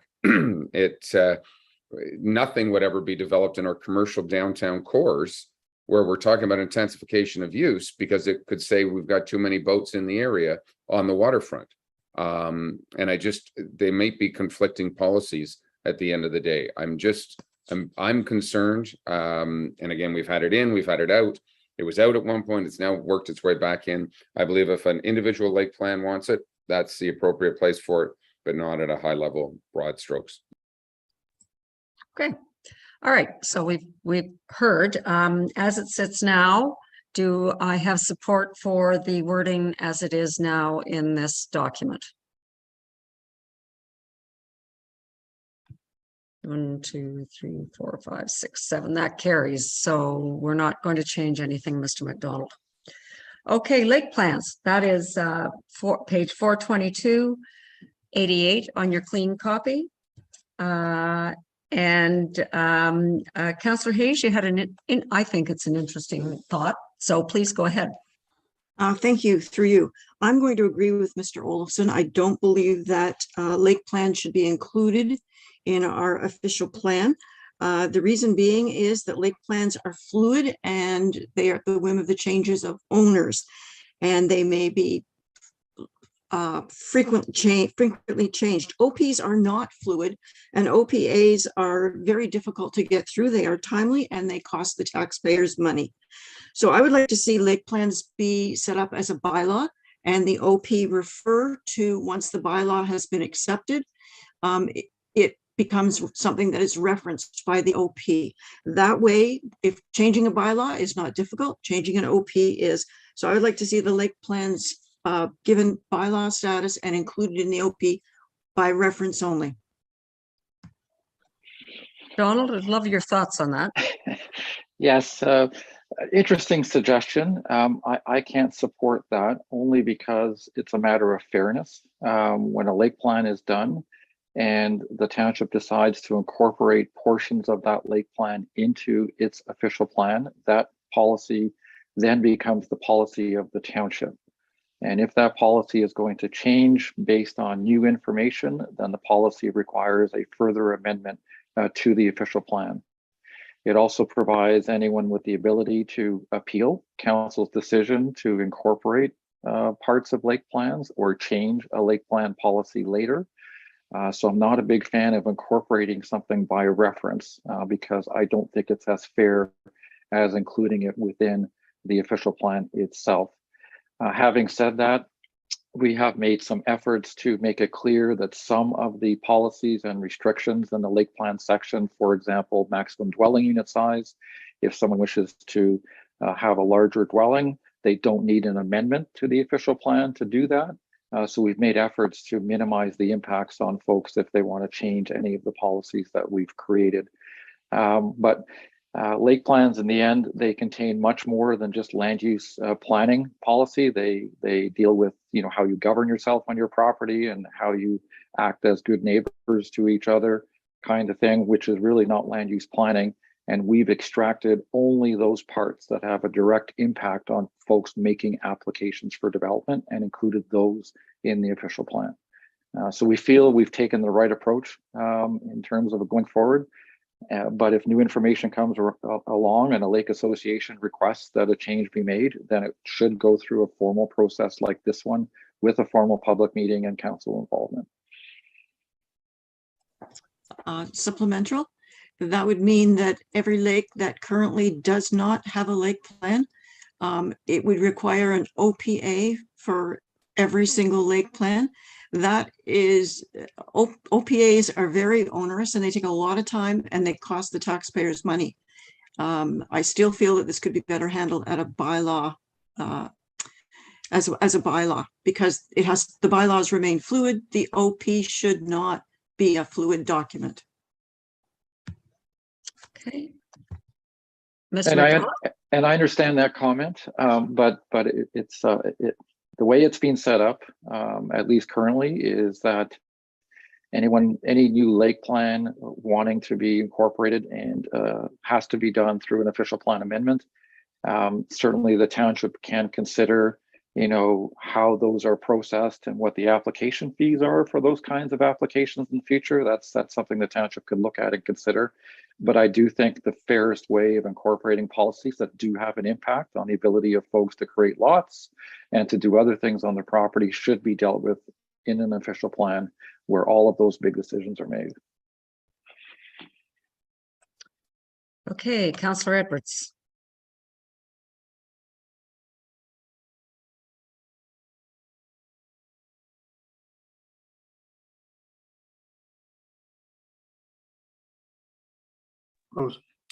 Thank you.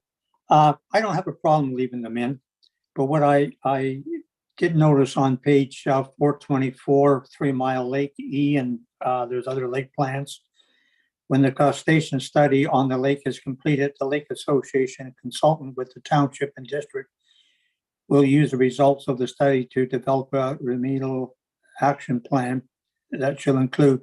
I think it should be the other way around. I think the township and the district should consult with the Lake Association. As somebody had said earlier, you shouldn't put all the onus on the lake associations, and that goes for about 3 of them on there. And that, but I think that if we left it in, that there could be some minor variations without doing the a complete official plan amendment. Thank you. Okay, so Councillor Edwards, Councillor Roberts had also identified what you were talking about. So we will get to that. I'm not sure if Councillor Zavitz still isn't on what we were talking about before. So let me just ask Councillor Zavitz.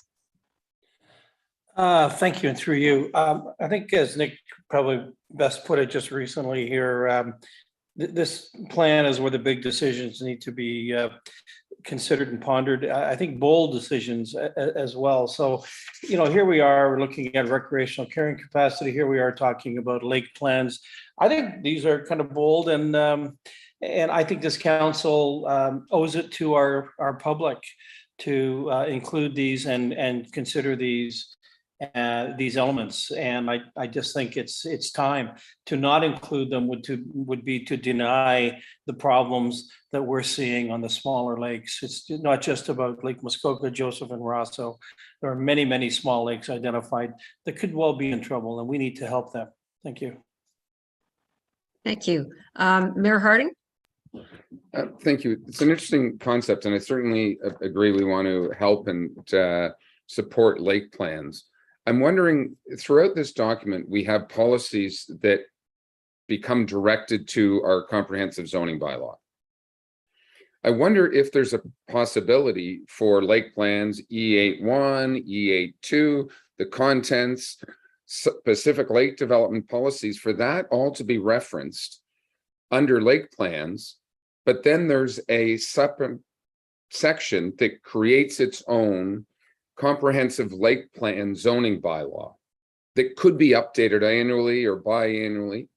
It references and goes from the official plan to its own section that allows for a little bit more fluidity and not having to update the official plan.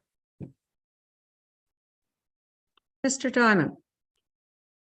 Thank you. I just wanted to remind the committee that many of the lake associations worked very hard to put together policies that they wanted to see included in your official plan. And I know I dealt with a lot of this section of the official plan and spent countless hours talking about policies with people from each of the lake associations. And I'm just going to say, I think they'd be extremely disappointed if at this 11th hour you took those policies out. Fair enough. Okay, so we are going to go now to, as you talked about, Councillor Edwards, but I'm going to ask Councillor Roberts to speak to it also. He had submitted that as an area that he wanted to speak to. So that will be page 424 or 90 on your clean copy. And Councillor Roberts, could you sort of pick up where Councillor Edwards was on this? Yes, thank you, Madam Chair. And yes, if everyone turned to page 424, we're specifically looking at E8.3.1A. And the wording has been changed from the previous version that was submitted. I won't go through that wording, but I will say that we did receive a submission and a delegation today from the 3 Mile Lake president. And we'll take these in 2 steps here.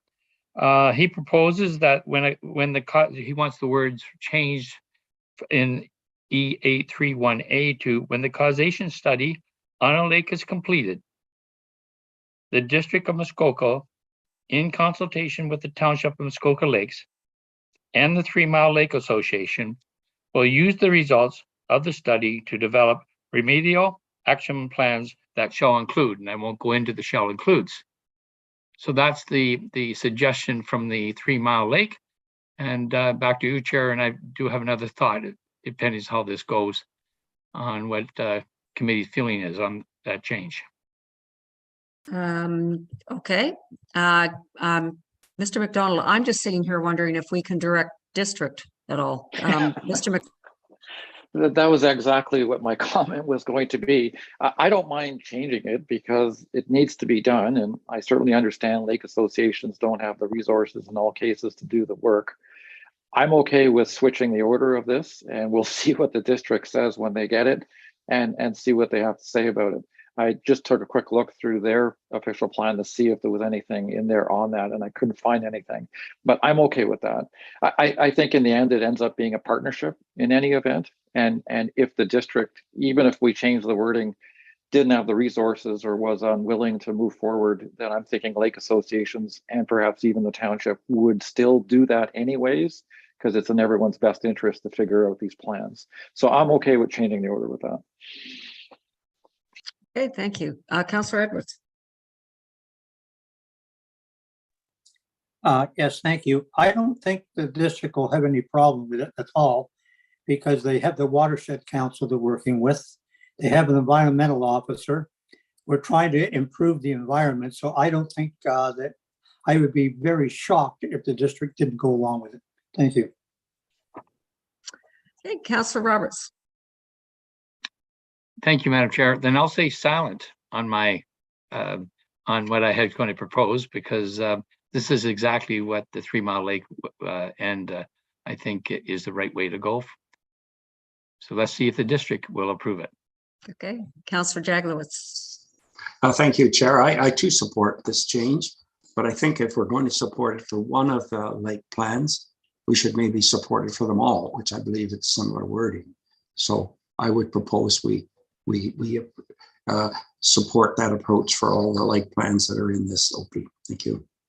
Thank you, Frank. Okay, so I'm seeing a great nodding of heads. So I believe, Mr. McDonald, we can put in this wording and for all the lake plans that we have in here. So, okay. Little Long Lake, which is page 428 or 94 on your clean copy. And this again is Councillor Roberts. So perhaps you'd like to take that away, Councillor Roberts. I think it's the very beginning part. Okay. Yes, I have it. Okay, so yes, it's on page 428, but everyone should reference E8.3.3C as in Charlie.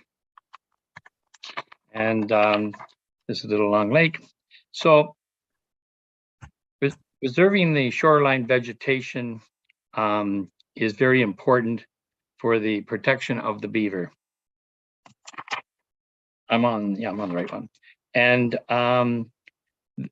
given that the major physical feature of the lake is, just picture this, is an 84-foot long, 9-foot tall beaver dam, which sustains the very existence of the lake.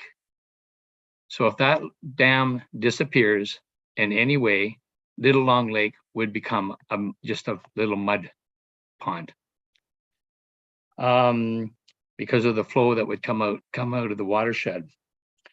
So since every effort shall be made to ensure that the beaver dam and the beaver population shall be protected, I think I need to improve E83AC by communicating that preserving the natural, and I'm going to say that again, the natural shoreline vegetation will assist in the effort of protecting the beaver. The specific change being proposed is to add the word natural to the point at E833C. Now, so it would read preserving natural shoreline vegetation.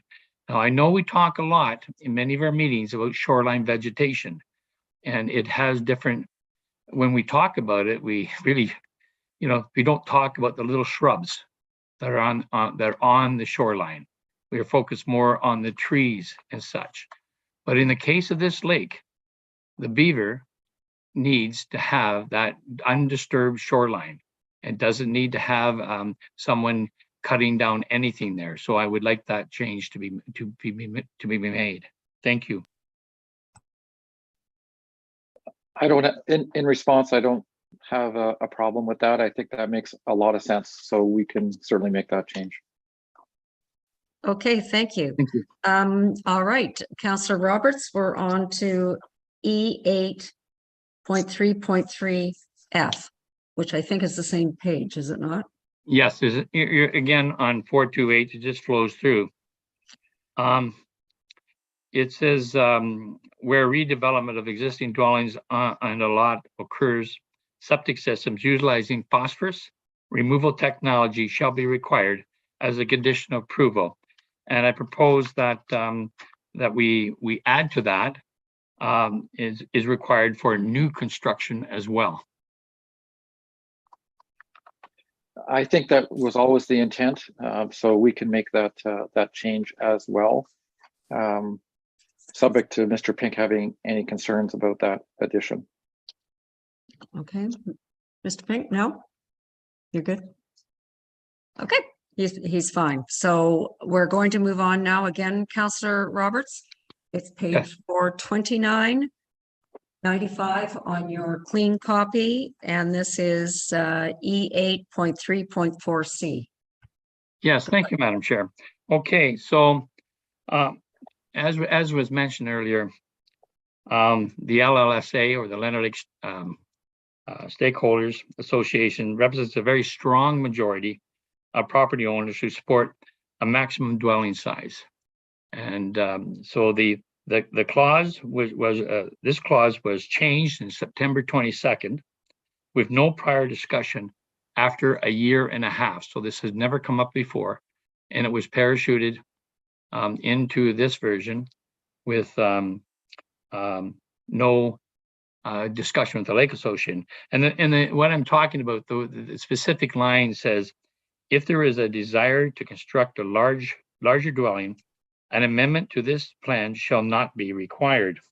Now, the township has the authority to grant relief through the minor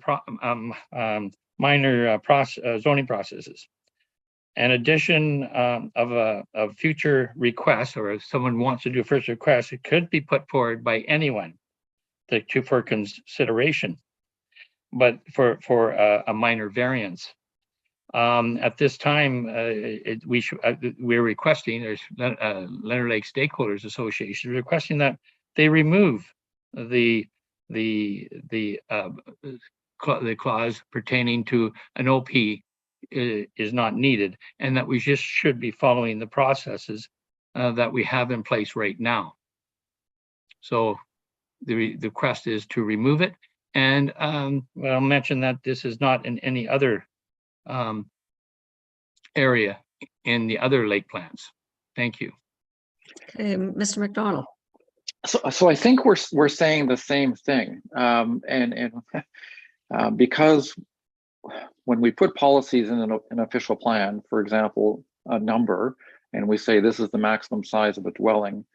If someone wants more, theoretically, they have to amend the official plan to build a larger dwelling. So what we're saying is that seems a little over the top in terms of process, and that instead the implementing zoning bylaw would also include this same cap on the size of dwelling. And if somebody wished to increase that size, they would apply for a minor variance, just as you suggested. And folks would go through that process and have to satisfy the 4 tests and get their neighbors involved and so on. So I think we're saying the same thing. What we're doing is clarifying that the minor variance process is the best way to deal with an increase in the size of dwelling and not an official plan amendment. I'm hoping that clarifies it. Supplemental then. Yes. Then I believe there's no need to even make the statement, because we know it by right. A property owner can come and follow that process.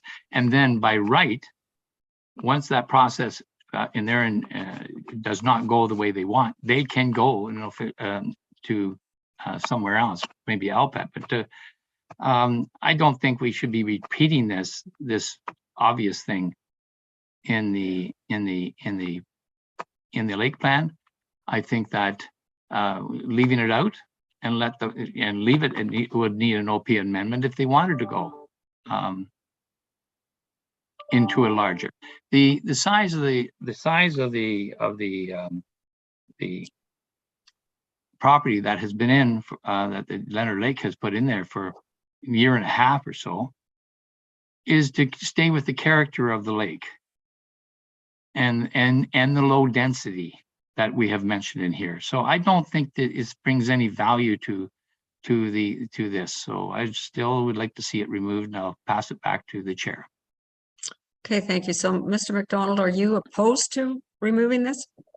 I don't think I'm opposed. I think at the end of the day, it's direction from council, but just so everyone understands where this came from is in reading all of the submissions. There are a number of folks in support of the lake plan, and there are some folks that are not in support of the lake plan. And what we're trying to do is incorporate what we think are supportable and defensible provisions from the lake plan into the official plan, while providing some flexibility for folks who may have other ideas on how they want to develop their property over the long term. So I don't disagree that a planning process is required to consider a larger dwelling, for example, but I think the most appropriate planning process is the minor variance process. And for that reason, I'm making it very clear that you don't need an amendment to this official plan to change that if you want to build a larger dwelling. You just need to go through the minor variance process. Hopefully that's clear, but if we didn't say that, then there's an automatic requirement for someone, even if they're looking to build 2 square feet or square meters more than that number, to apply for an official plan amendment. So if we don't say that, that's the result. Okay, so if you would, now, if they went for 2 feet, wouldn't that just be a minor variance? That is correct. That is Okay. correct. But once we start including numbers in an official plan, and this has been a pretty broad discussion in the community, and so when we do that, that number for it to change requires a change in the official plan. We can't say, oh, if someone wishes to build a larger dwelling, larger than what's required in the OP, an OPA is not required. We can't really do that. It's either it is what it is, or it isn't. And what we're trying to do here is provide some flexibility. Okay, so what you've mentioned twice, there's been some differences in the community. Yep. And we, this council committee, asked the other party to provide information on their association. To date, we have received nothing. So it is a handful of people.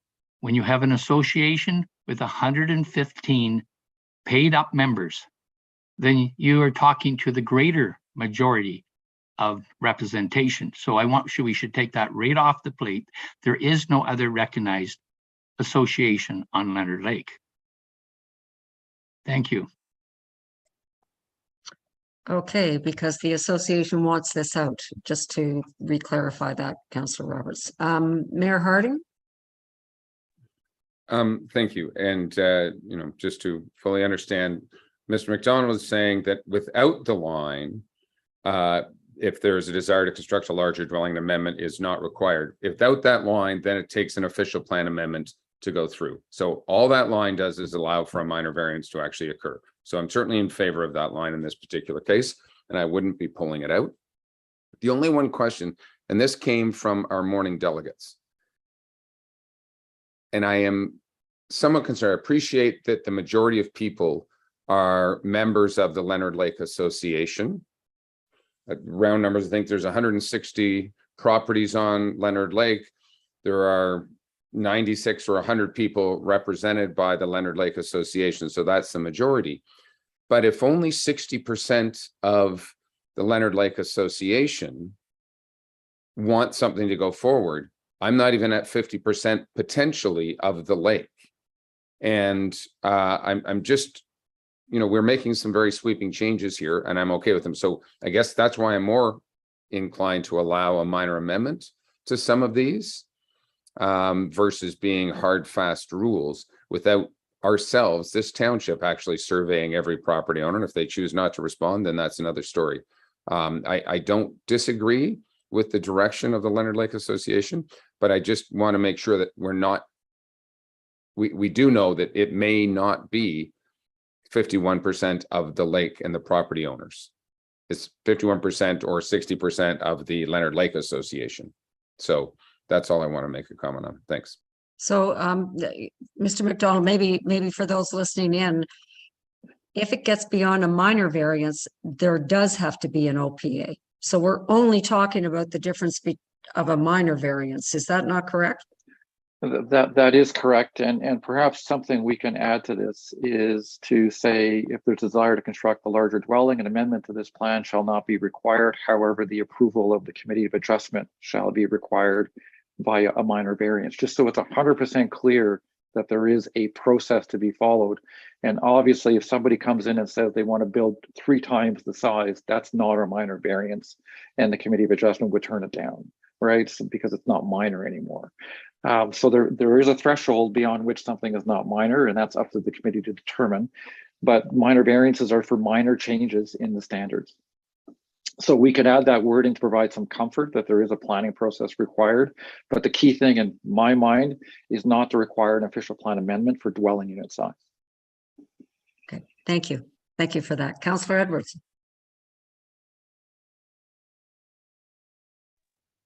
Yes, thank you.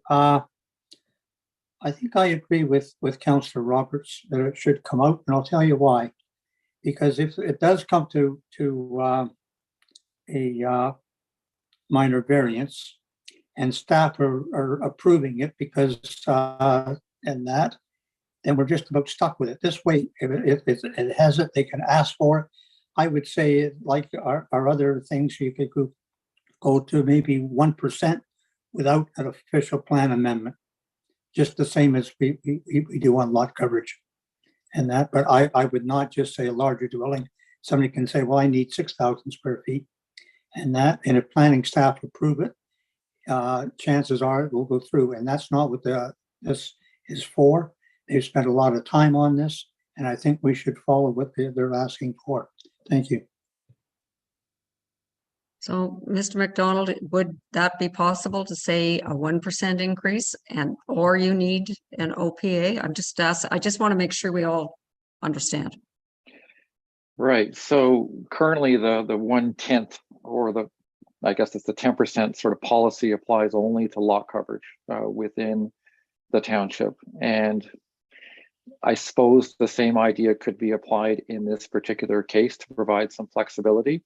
I could support that, provided the committee was going in that direction. Okay, thank you. Another option we can think about. Councillor Hayes.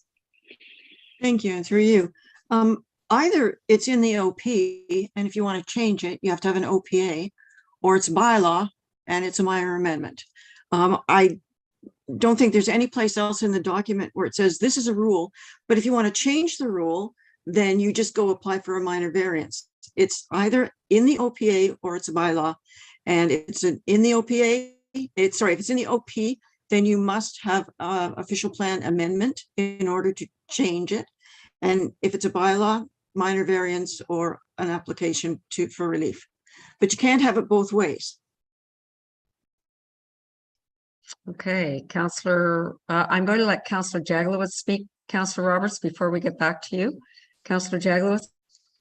Thank you, Chair. I support removing this, and let me tell you why. First of all, this only applies to this lake plan, and it's not affecting the whole of the township. This is something we encouraged. I believe our commissioner or director encouraged lake plans to come in. They've come in, they've done the best they can to get a majority. This is what they asked for. I think that this is very dangerous. I think we should adopt it without that clause. I know it appeases certain people, but I don't think that's what we should be doing. We should be doing the best planning we can. So I support the removal of that phrase. Thank you. Okay, Mayor Harding. Thank you very much, Madam Chair. My question is to Mr. McDonald. The real question at the table here is, can I go for a minor amendment? I want to build we're allowing a 3,500 square foot cottage. We're saying above that is not. If I added a 20% increase to that, I don't believe we would qualify that as a minor amendment.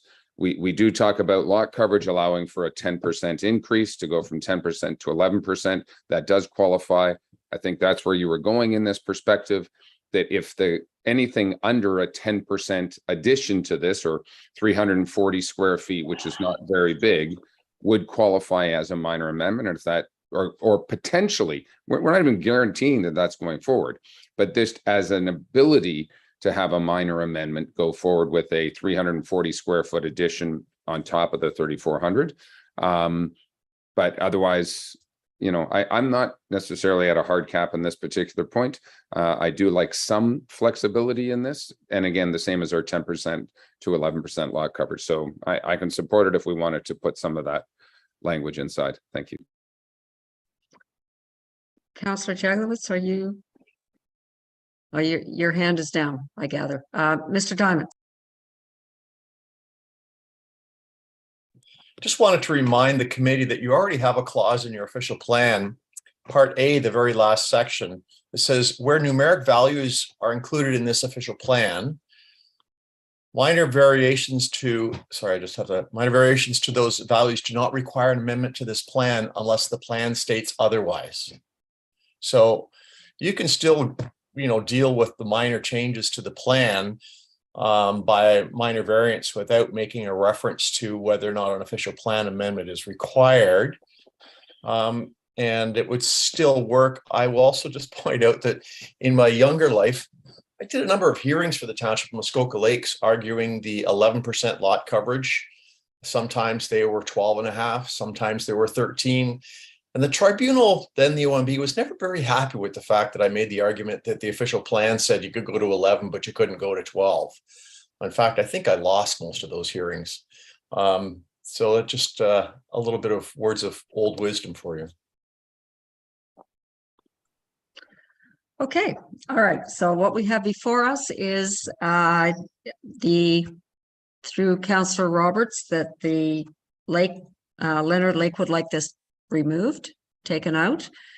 And so I think that's probably what's on the table at this point, rather than, thank you, Mr. Dyment, the 11% and the OMB or whatever it was called at that time didn't really adhere to that anyway. So I think the question is, do we leave it as is or do we take it out?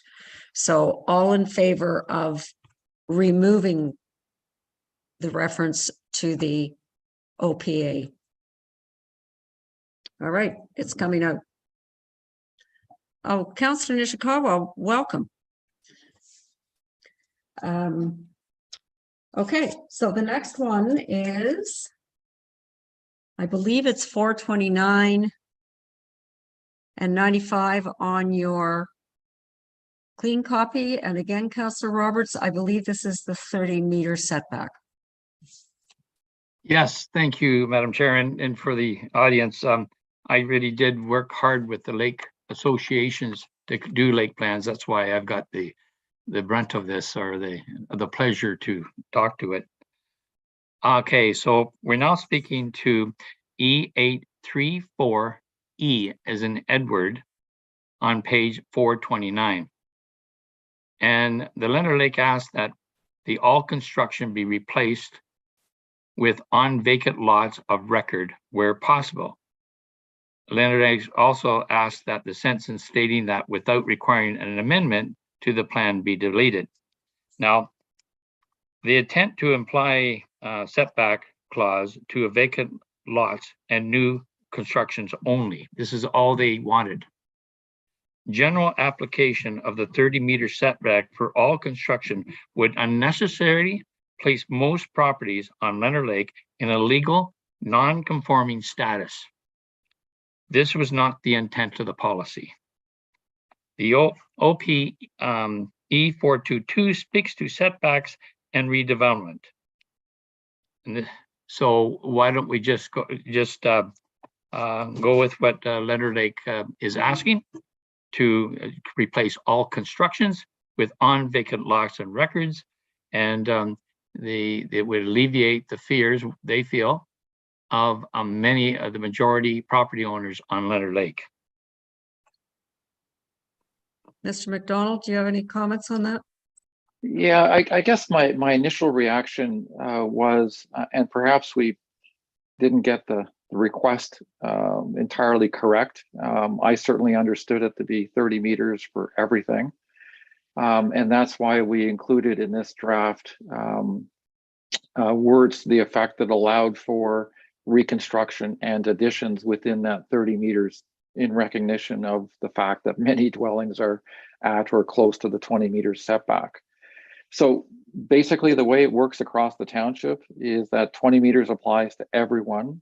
On vacant lots, you can't go any closer, but if you already have a dwelling that is within that 20 meters, then there are specific rules set out in the zoning bylaw that govern how those kinds of circumstances are to be dealt with. So when I looked at the Leonard Lake plan, I said, okay, these folks want 30 meters. They want to increase the bar, raise the bar, so to speak, to make it 30 meters, which automatically means if you're on a vacant lot, you're at 30 meters. You can't come any closer. But if you have a developed lot already and you are already closer to the 30 meters, then you're allowed to do some minor expansions. You can build higher and so on, just as the rules apply across the township. So I think what we're doing gets you where you want to go, because the 30 meters applies basically to new development, but there is recognition that existing development already occurs and you can expand those buildings as needed. So I think we're doing that, Councillor Roberts. And I guess I'm also mindful of the wording in these two sections is exactly the same as the wording that applies to the rest of the township. The only thing that's different is the 30. So we've taken the policy that applies to development across the township and to development and basically telling them they've got to be 20 meters back. And we've just changed that 20 to a 30 is all we've done for Leonard Lake in recognition of the request for the greater setback. So in the end, new construction has to be 30 meters back, and existing construction, if it's there, will be allowed to expand in that 20 meter, 30 meter setback area, subject to the whatever the zoning bylaw says. David, just make sure that I'm correct in interpreting how I've just said it, but could you confirm, Mr. Pink, what I've just said?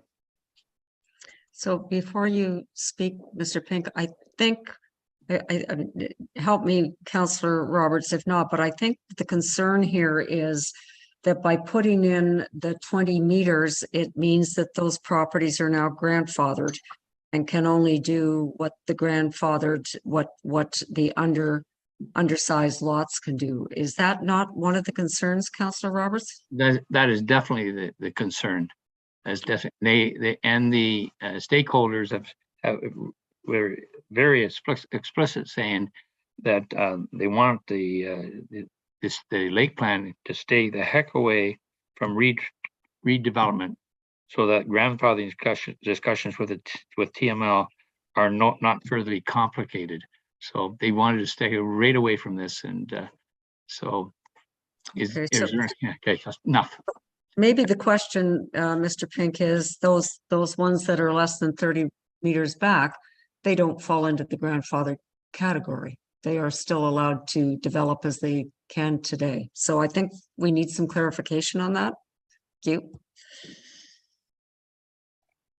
Thank you. Through you. Well, I think what Mr. McDonald stated is correct. I think we are largely, I think the way the policies are drafted are largely what has been requested. I suppose to resolve any confusion or potential misunderstanding of the policies, I suppose it could be made clear that there's a 30-meter setback on vacant lots. And as the policies currently state, other policies of the plan will apply, i.e. the 20 meters for redevelopment and the potential grandfathering within that, which I think is what Councillor Roberts and the delegations from the Lake Association earlier today had indicated. Like I said, look to you, Mr. McDonald. I think, again, the way it's drafted largely works with that, but I don't have a concern with what's being requested either. It would make that somewhat a little more clear, I think, for everyone. Okay. So with that being said, we'll commit to cleaning that up, Councillor Roberts, and getting back to this committee and council as quickly as possible with some updated wording. But it wasn't our intent, just to be clear, to penalize folks that already have development on properties on Leonard Lake. It wasn't our intent to do that. What we understood was the request was to raise the bar for new development, and that's what I think we've done. Okay, Councillor Jaglowitz. Thank you, Chair. So just to confirm what I've heard, then I too was concerned about the word all construction, and the way Mr. McDonald explained it, that's not what the intent was. So if in fact your intent is to reword so that the 30-meter setback only applies to vacant lots and new construction, then the last sentence wouldn't be required. Would that be correct? That a reduction in this setback to no less than 20 would not require an amendment. In other words, because that was your attempt to patch that problem, was it? Yeah, that's a good, that's very gratuitous of you to say that. Thank you. Yes, that was my effort to sort of bridge the gap, so to speak. So yes, we would take out that last sentence as well, because there is a desire for new construction to be 30 meters back, and that's a hard number. So I get that. Okay, Councillor Edwards. Thank you.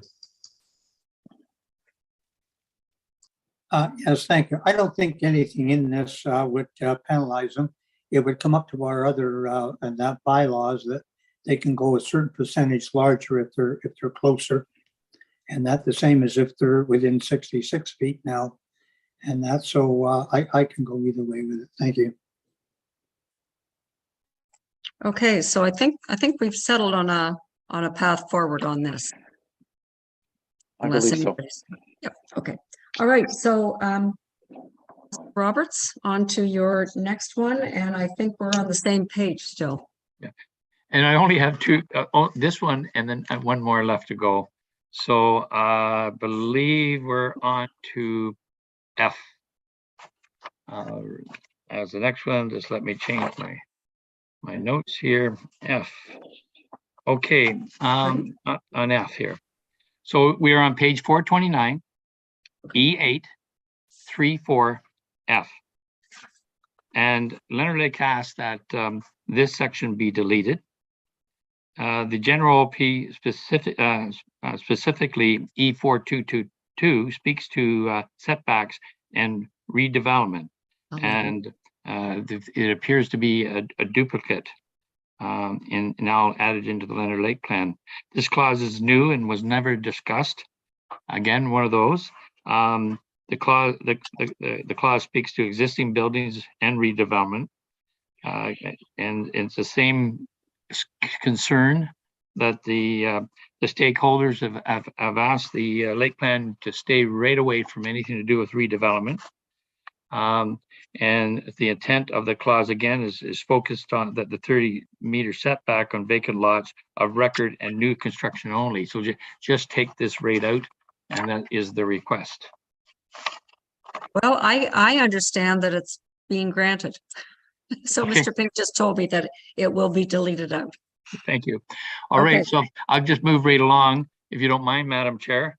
Yes. And I'm going to speak to, before I do, I would sure that I had something on causation studies, but I think what we've done previously would be the satisfaction of Leonard Lake.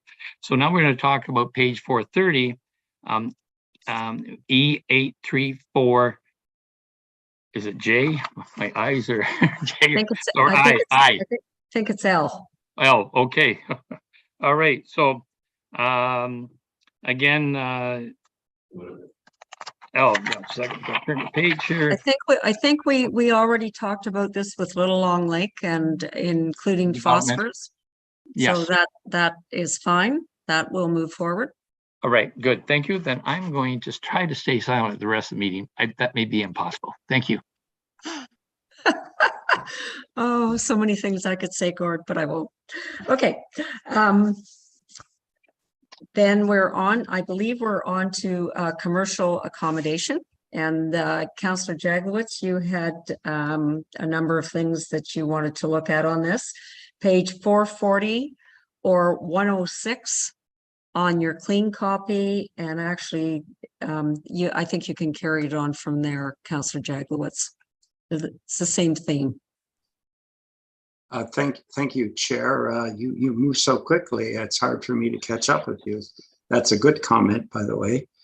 All that I'm asking for here, and I have to, if we go to F341B, we're on page 440 here, 106, 4341B.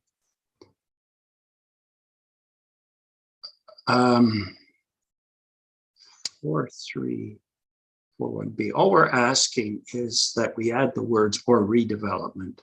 And that holds true of the next two paragraphs on 2A and 3A, that when we talk about development, we also talk about redevelopment.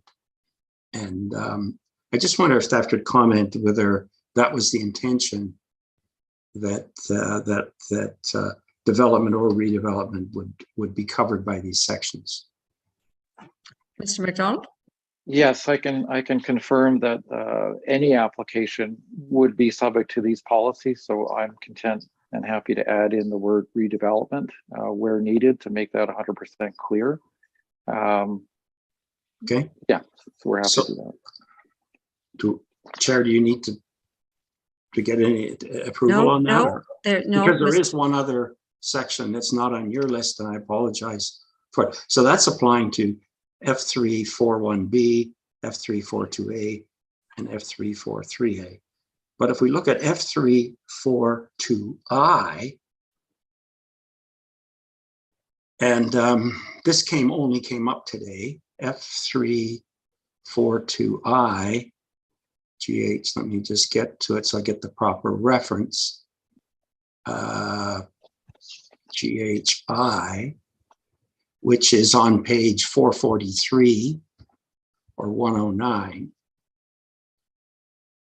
And this deals with staff housing. And as you recall, there was a delegation on this today. And what this section says is, staff housing on site shall be a condition of development. And I agree with that. But the next sentence says, the nature and amount of staff housing provided shall relate to the size and characteristics of the resort and the length of time a resort is open in a calendar year. And, that's a very difficult sentence to even understand what it says, but it appears to infer that staff housing isn't required in all circumstances. And so and I think the argument is, if the resort itself has a certain nature, then it wouldn't require staff housing. And I think since this is an official plan, I think the phrase staff housing on site shall be a condition of development. It doesn't say how much staff housing is required. And I assume that would be left up to the OP or to the implementing zoning bylaw. So I think this qualification isn't required. because that can be dealt with in the zoning bylaw. So that's my request, that sentence be removed. Mr. McDonald? Yes, so this was another effort on my part to provide a little bit of flexibility. We did receive a few comments about this particular clause, and basically the commentary was, in a relatively small resort, it doesn't make sense to require staff housing as a condition. The resort may only be open part of the year. The owner of the resort may live the next property over. There may be all kinds of circumstances. And so I looked at it and said, okay, that does make some sense. So I did provide some flexibility. If someone makes an application and they aren't proposing staff housing, well, that would be problematic as a starting point. But there may be circumstances where that actually works. So that was my effort to get at that. When it says the nature of, that means, well, is it an apartment? Is it in the form of a trailer on the same property? That's what the nature means in my mind, anyways. And then the amount, of course, is the number of units or number of beds that are made available for the staff that are working on the property. So it's been my long-term view that every resort application is going to be incredibly unique based on the context of the site. And this is one way to recognize that uniqueness going forward. Anyway, those are my comments, and that's my response. Okay, Councillor Jaglowitz. Yes, thank you. Just a quick follow-up. Once again, I'm looking at this from an appeals process. So a resort can say, well, mine is a beer resort or whatever, I don't know, make up something and say, so this shouldn't apply. So I don't think, my view is it's not appropriate here. I think it's appropriate in the implementing zoning bylaw to indicate the number of spots provided and in what circumstance anyway. So that's my view. Thank you. Okay, Councillor Kelly. Thank you. Excuse me. Thank you. Just a quick question about the definition of resort staff. Does that include people working at the resort that may be employed by third parties under contract? For instance, if the food services is all contracted out to a franchise, or if the boat rentals, or if the waterfront activities are all contracted to third parties. I mean, is that a way to avoid the need for any kind of staff housing by simply contracting all of the guest services work? McDonald? That's a very creative interpretation of that. Certainly, if I was the one reviewing an application, I would still be looking for staff housing on site, regardless of the type of arrangement folks were making. I mean, that's what I would think. But it also speaks to the uniqueness of every application going forward, and third-party contracting for everything is becoming much more common. So that would be a consideration at the time. And I think the township would have to listen to any arguments, in favor or against that when that happens. But certainly, if it's being done in a way to get around a policy, I think we would see through that fairly quickly. Okay, so Councillor Hayes. Thank you, and through you. This basically deals with new development. I'm thinking by the condition of development, could we add and a consideration in redevelopment? That means if any resort is thinking of redeveloping what they have, on-site staff housing should be considered. That's good, Mr. McDonald. And I think Councillor Jaglowitz was actually going there in referencing this section initially, and that's perfectly fine. Again, if somebody has 20 units and is redeveloping by adding 2 units, then there is obviously a certain reasonableness that applies to the application of policy, but redevelopment should be included. I agree. Okay, so I must admit that I thought staff housing was sort of set in stone in redevelopment when we were talking about it because of our experience, to be quite honest with you.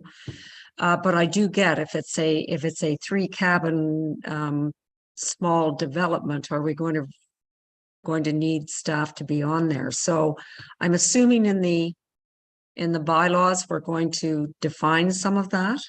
The larger developments will have to have staff housing. I just need some help on protection from fairly large developments somehow getting out of putting staff housing on their property. I'm not clear on that at this point. I don't know who can answer that for me.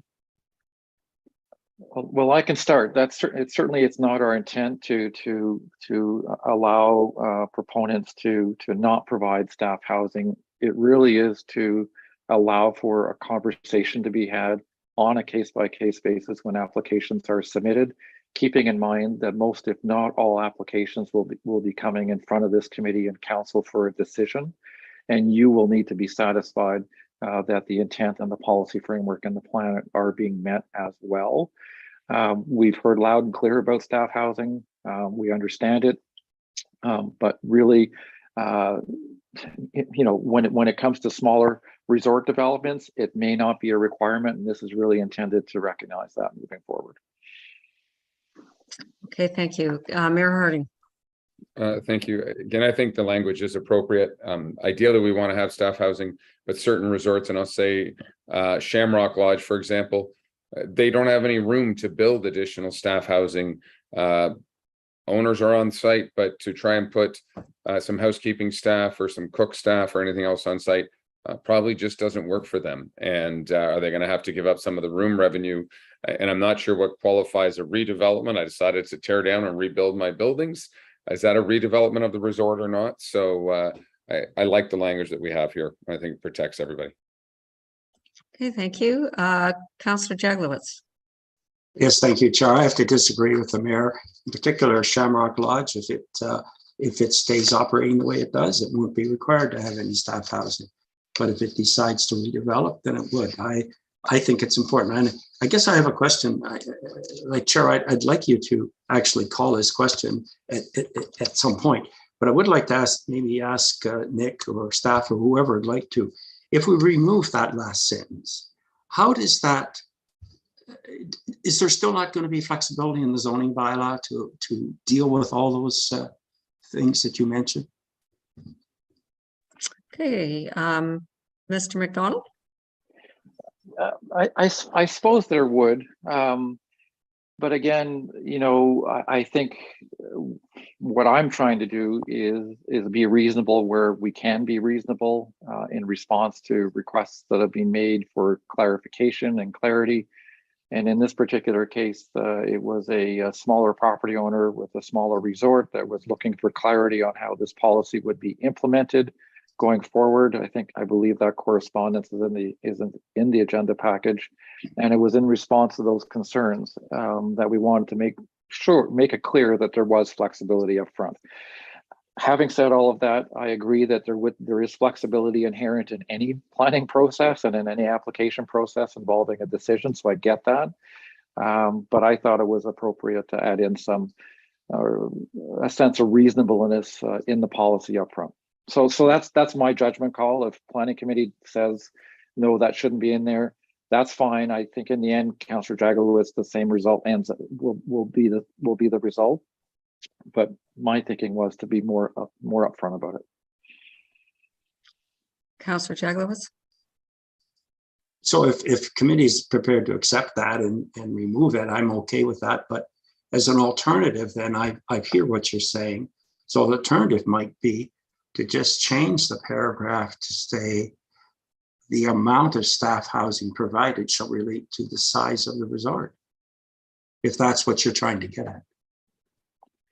I can certainly live with that, Councillor Jaglowitz, because I can see the nature is problematic. What does that mean exactly? Yeah. It really is the amount. That's what we're getting at. It's how many people can be housed on site. That's the key issue. How it's provided is completely secondary, but it's the number. So I think that would be a good solution to that. Thank you. Okay, so I believe we'll go with that unless I hear anything different. Councillor Mazan? Thank you. Through you. I had frozen for a second there. So I want to confirm, I believe what Frank had just recommended still allows for these smaller, and I will call it mom and pop resorts to be able to operate in a way that they are. That there's quite a few that I can think of that the owner is probably on site. There may be a property manager that is on site, but beyond that, most other services would be coming in and out and even shared amongst different facilities. So I think what I heard Councillor Jegwitz just said would be able to honor that still. And maybe I'm looking to Nick to just validate that. So the other part you might have missed was a relationship between the size of the resort and the staff that need to be on, housed on site. That's when I was reading this, and that was what I read initially when I read this. But then as I heard the delegate earlier today, I realized that there's this other side to that conversation. So I just wanted to be sure. And I'm seeing through the nod of your head, Nick, that you're looking out for those small operators too. Thank you. Hey, Councillor Zavitz. Thank you. I don't want to mess up our flow, but I can't help but notice, I just received an email at 2:08, and we all did, and it's regarding Councillor Hayes' issue with clubs and E4.4.4. Someone out in the public from a law firm on 222 Bay Street, Ontario, is telling us, giving us input into our meeting here. And I got to be honest, I'm getting a little tired of it.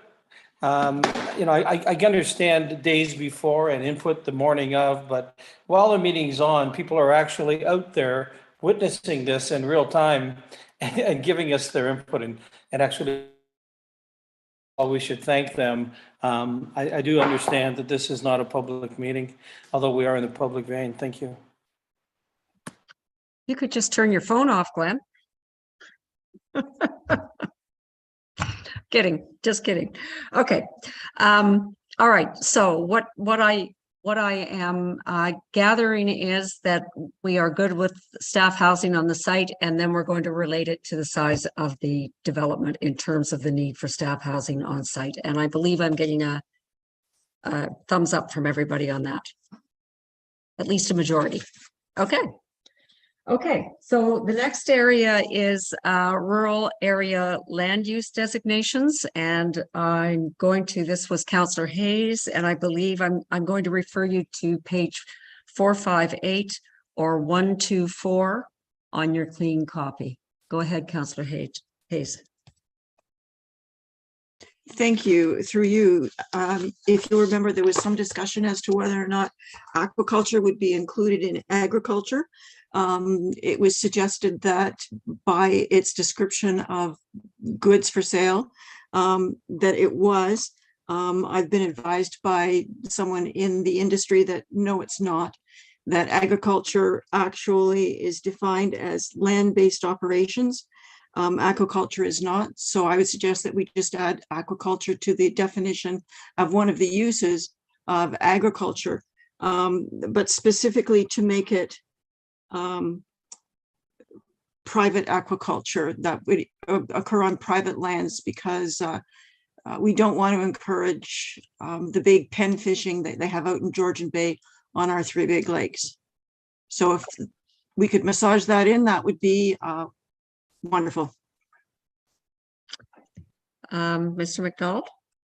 Yeah, yes, sorry, yes, Chair Bridgman. In response to that comment, I guess the simple answer is the agricultural uses definition already specifically includes aquaculture as a component of agriculture, so we didn't see the need to add it. And I'll note that the agricultural uses definition means growing of crops, nursery, biomass, horticultural, raising of livestock, other animals for food for fiber, including poultry and fish, aquaculture, apiaries, agroforestry, forestry, maple syrup production, and so on. So I guess in my view, we didn't see the need to take a term out of a definition and then permit it separately. It actually confuses people in my mind when you do that. So I think we're already covered in that regard. Councillor Hayes? Supplementary, yeah. I have been advised by other aquaculture institutions that in their area, they have requested that aquaculture be included as a use because it is using the water instead of using the land, and they have a better comfort level with that. So yeah. So I guess in the end, I have no problem with including it if there is specific concerns about that. I guess agricultural uses are only permitted where agricultural uses are permitted, so they're not permitted in waterfront areas, for example. So I can see there being a concern about that. So fair enough, I can add that back in, or add that in if directed. Okay, I think we all good with putting that in.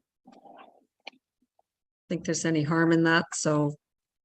Okay, Councillor Hayes, now we're on to the local community area, and that's page 461 or 126 on your clean copy. Yes, I've had some concerns expressed to me about the development of a bylaw for Walker's Point. They were waiting to see what was developed, and of course, nothing's been developed. And it's hard to say, yes, we support the OP plan that says there may be a bylaw, but we don't know what's in it. So we did ask for a series of requests that be included for Walker's Point. I would ask that the 10 points that I put forward be included in the bylaw, and that if we could adjust the OP to include the 3 points that I had forwarded to you, then that would be adequate to proceed. And those 3 points were to maintain, identify, enhance, and celebrate the distinctive character, identity, and the rich heritage of Walker's Point Barlocken local community area, and to encourage, maintain, and support the development of parks, trails, gardens, and various forms of water access on township-owned lands in Walker's Point Barlocken local community area, and to encourage, maintain, and support the development of heritage, memorial, and archived sites and dedications on township-owned lands in the Walker's Point Barlocken local community area. And earlier in the lakes, you said you wanted things included in the OP.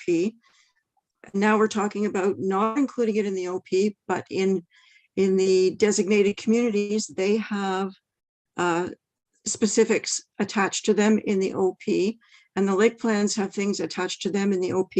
So I don't think it's out of line to have these 3 comments attached to Walker's Point, Barlocken. So that would be my request to the committee at this time. Okay, Mr. McDonald. Yes, certainly through you, Chair Bridgman. We have no concerns with adding these requests in. They're specific to Walker's Point for sure. And you know what we've been trying to do through this process is to recognize the local community areas as much as possible without calling them settlement areas, which is something we can't do. So I think this is along those same lines. In terms of what's going to be in a zoning bylaw amendment in the future that will provide for enhanced permissions, I don't know what that's going to look like at this point, but that is a process that will be initiated by the township that will involve this committee and council. So there'll be lots of time for discussion of that. So I guess long and short of it is we're happy to include that. Their objectives, as far as I can tell, and certainly I'm hopeful the township will act upon it in the future. Thank you. Okay, thank you. All right. I'm going to suggest we take a 10-minute break right now. It's almost 2:30, and then we'll come back and hopefully we can finish up. Thanks, everybody. We'll see you at 25 to 3.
Okay, if everybody could come back, please.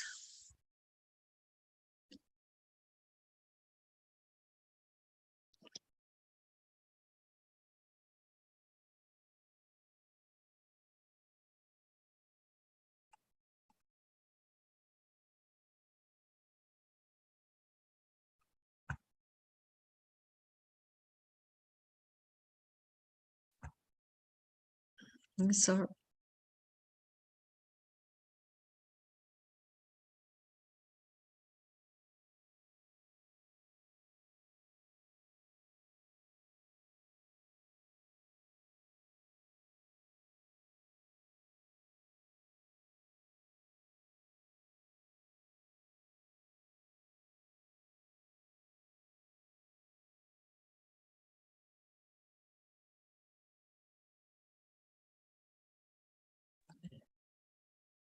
okay, we've got, I think, just Councillor Jaglowitz and Councillor Mazan that I'm not seeing at the moment. So I'm sure they'll be back very momentarily.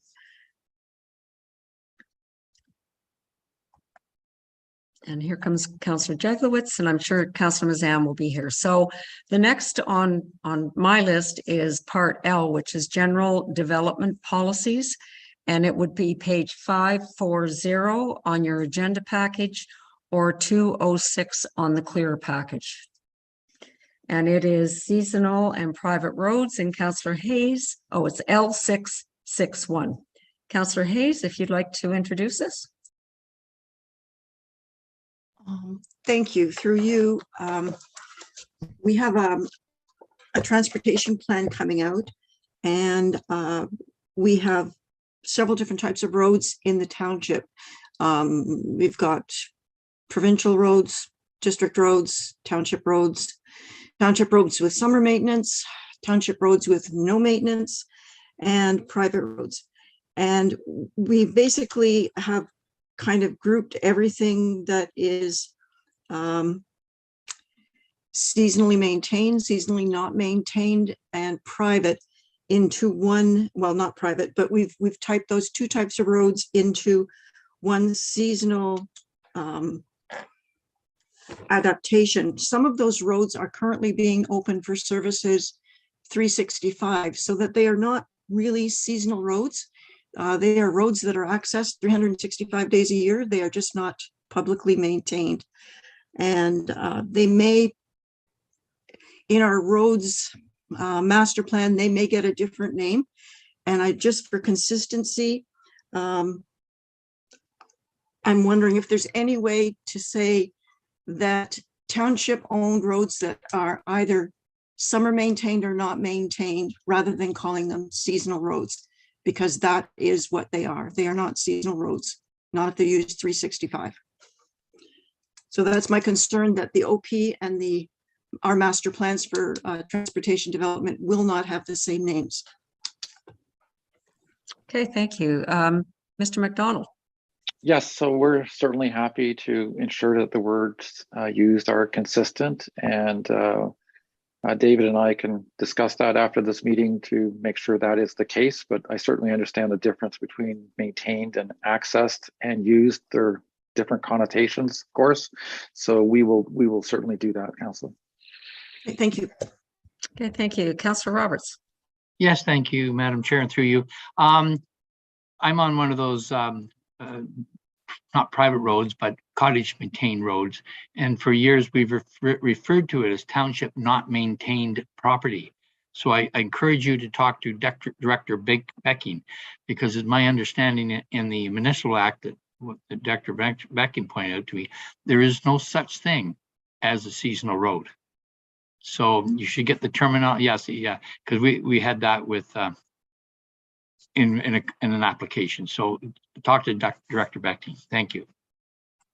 Thank you, Councillor Roberts. I know it's one of the things we're hopefully going to clean up in the transportation plan. So, okay, so the next is, I think this is just a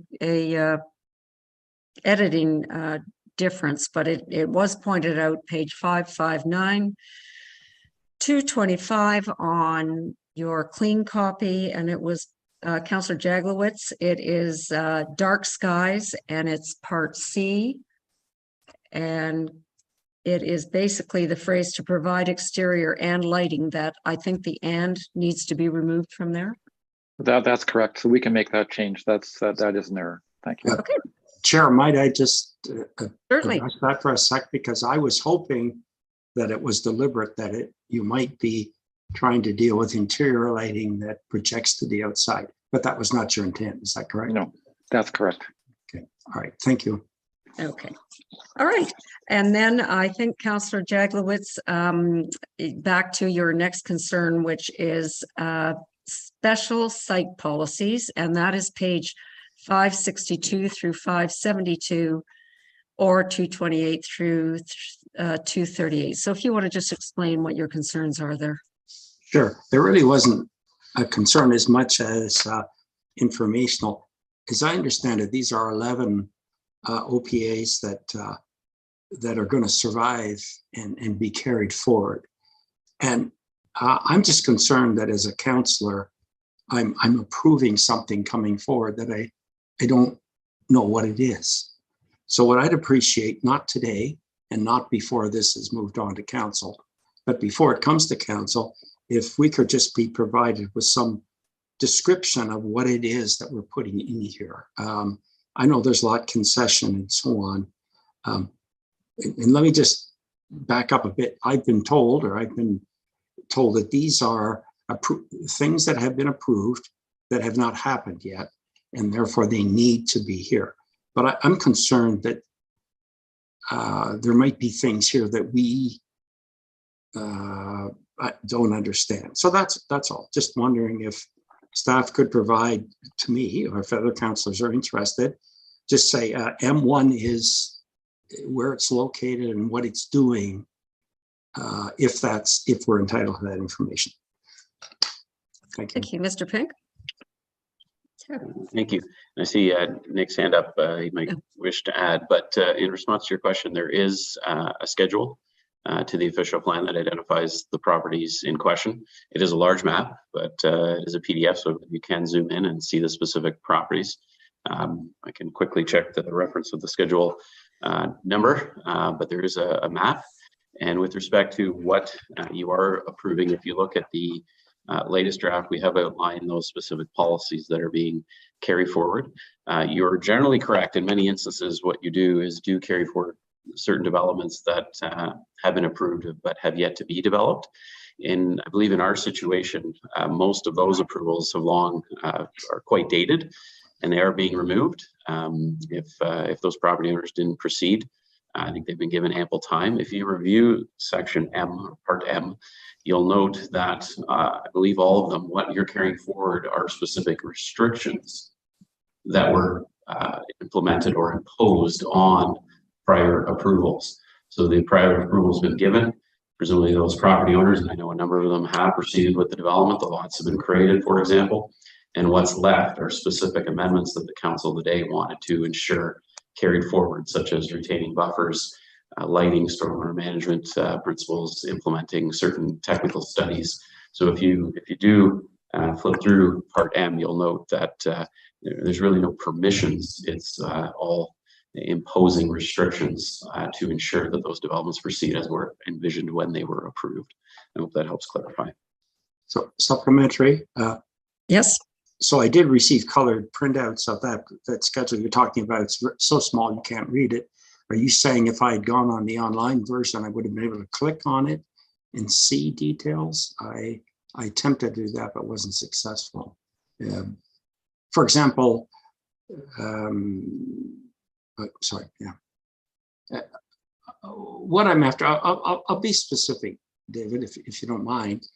My one concern would be, for example, I understand there may be an outstanding approval at the Marriott property for things to be built right at the water's edge, and I just couldn't find it in those. So I just thought it might be helpful to this committee to understand what it is for carrying forward. That's all. So, do you want to answer? Yeah, so thank you through the chair. It is Schedule D, and I believe even on the website, it is a very large map, but you can zoom in and you'll see the properties are highlighted in yellow, and there's a purple notation labeling, so they sort of jump out off the screen for you. And if you zoom in, you'll see the smaller properties highlighted in yellow. I believe the JW, you'll see there's no properties in the Resort Village of Manette being carried forward. I believe what you're referring to is an implementing zoning bylaw. That's separate. These are official plan amendments. Again, I believe there's only 11 across the township, and I believe 10, if not all of them, are carrying forward restrictions. Thank you for that explanation. I'll maybe carry it on offline. Thank you.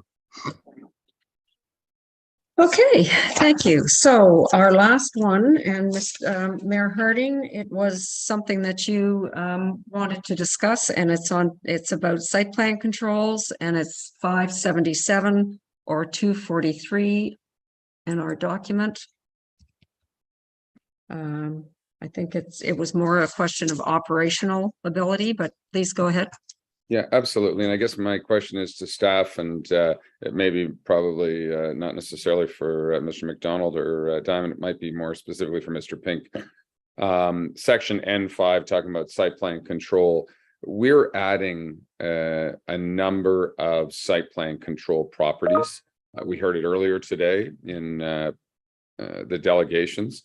I do know one of my, probably the single largest complaint I get is that about a timing about when am I going to be through site plan? When is that agreement going to be registered? I started it 4 months ago. It's still not done and registered.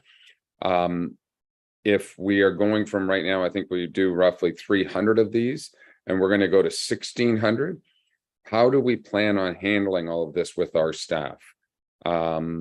It's going to be considerable, and I just really need to understand that before we embed that within this particular document. Mr. Pink?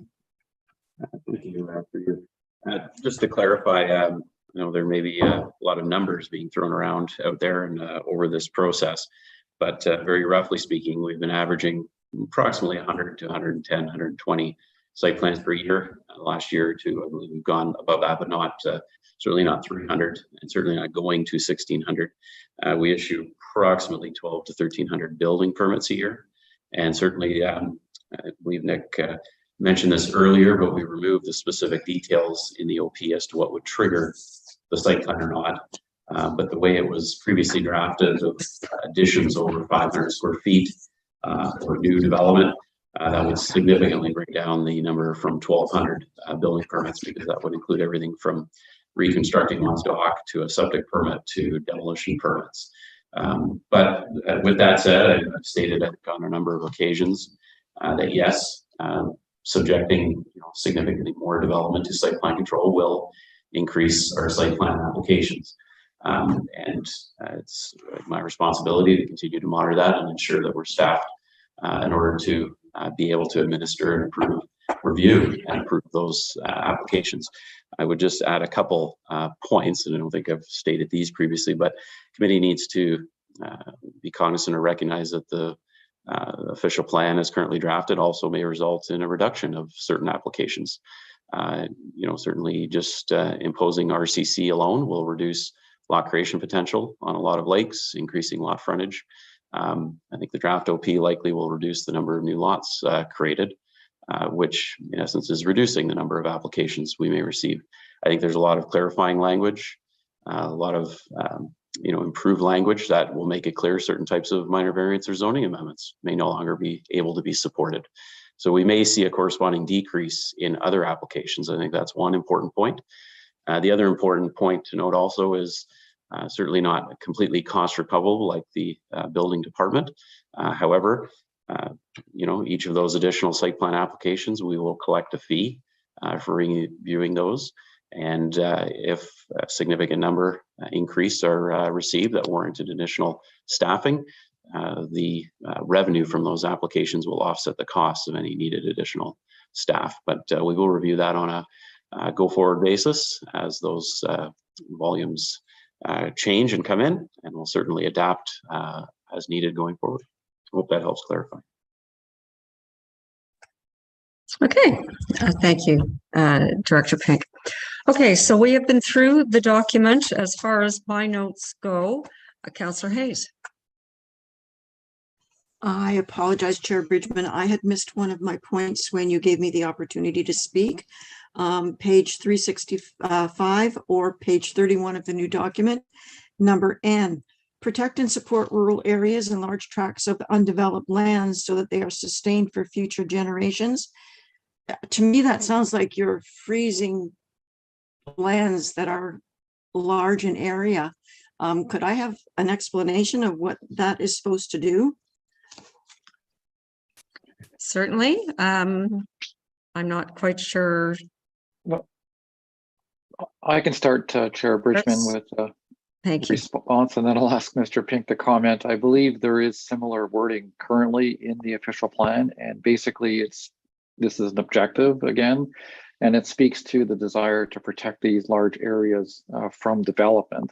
But it doesn't prevent applications from being made to create lots, provided all of the criteria in the official plan are satisfied, such as public road access, sewer and water capability and that kind of thing. So it really is an overarching objective. It's aspirational. And I suppose it would potentially be a factor if somebody planned to put in a subdivision in one of these very remote areas. It might not be the best place for it, and it might be something the township may not be supportive of because of its remote location, and that's how I see the policy working, but I don't see it affecting consent applications and other development on existing lots of record. Mr. Pink, anything you can add to that?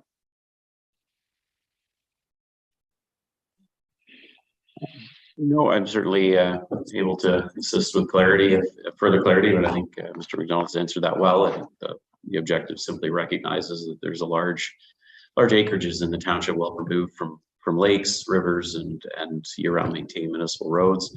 And we largely look to keep those intact. However, as Mr. McDonald said, wouldn't prevent any applications or development of them, just simply recognizing the character of that area.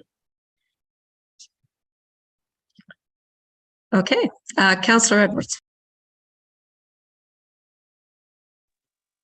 Yes, thank you, Chair. And I do apologize. It was late getting this, but on page 498, this is the Greenwood Trailer Park in the Knoll area. And I believe this was council approved a site plan back in 2010 for that whole park. And I thought the Knoll area was going to be parkland because it's a heritage feature in the area as well. And now I see now they're saying about built form and low in nature. And I just want to make sure that we did what the other council did back in 2010 to 14, and that to protect that area. Okay, Mr. McDonald, Mr. Pink. Okay. Thank you. It's probably best for me to address. This is a longstanding proposal in our township. The language taken from the existing OP and what was approved, which I believe was through the OMB at the time, the exact language has been carried forward. There's no changes. I believe, if I'm remembering that process correctly, there were discussions about specifically identifying the knoll as the parkland, but I think ultimately council adopted to leave it to a future date to determine where the parkland would be acquired and left it open. And I think you see that in the follow-up policy I-5411, just recognizing that parkland dedication will be considered. I do recall the discussions about the knoll specifically, but I think those were changed, but rest assured the language has been duplicated exactly as previously approved and carried forward. Okay. Okay, well, thank you. And that's fine, thank you. Okay, thank you. Councillor Mazan? Thank you, and through you. I wanted to go back to one of the comments by a delegate earlier on today, and I believe it is in section A2B, and it was a new policy or new direction around, I think this is that transition policy that, and I was wondering if staff and or our consultant could spend a bit of time for all of us just to understand how a transition like this does unfold. And I like specifically, there was a question earlier today about this. So I think it would be helpful for all of us to understand that. All right, Mr. McDonald. So I can start with this, and Mr. Pink can supplement it. And there were a number of questions raised about transition, particularly because there are new policies coming out that set larger minimum lot requirements and minimum lot frontage requirements and so on. So we spent some time thinking about how transition would actually work in the real world to the best of our ability, keeping in mind that the timing of the approval of the actual official plan is at the discretion of someone else, which is the District of Muskoka initially. And if someone's not happy with the official plan, they can appeal that decision of the district to the Ontario Land Tribunal, and that tribunal may change a policy that was adopted by this council. So it is kind of complicated. So we tried to make it as clear as possible that basically it applies to all applications that have been deemed complete under the Act following the approval of the official plan by the district and or the Ontario Land Tribunal. The way the Planning Act works is that policies only come into effect when they're approved by the approval authority itself. And sometimes the approval authority makes changes to those policies. So out of fairness, you don't apply policies before they're approved. However, there is going to be a period of time. It'll be an interesting period of time after council adopts this plan, and between that moment and the time it's approved, that folks will still be making applications. However, those applications would still be tested against the official plan that is currently in effect.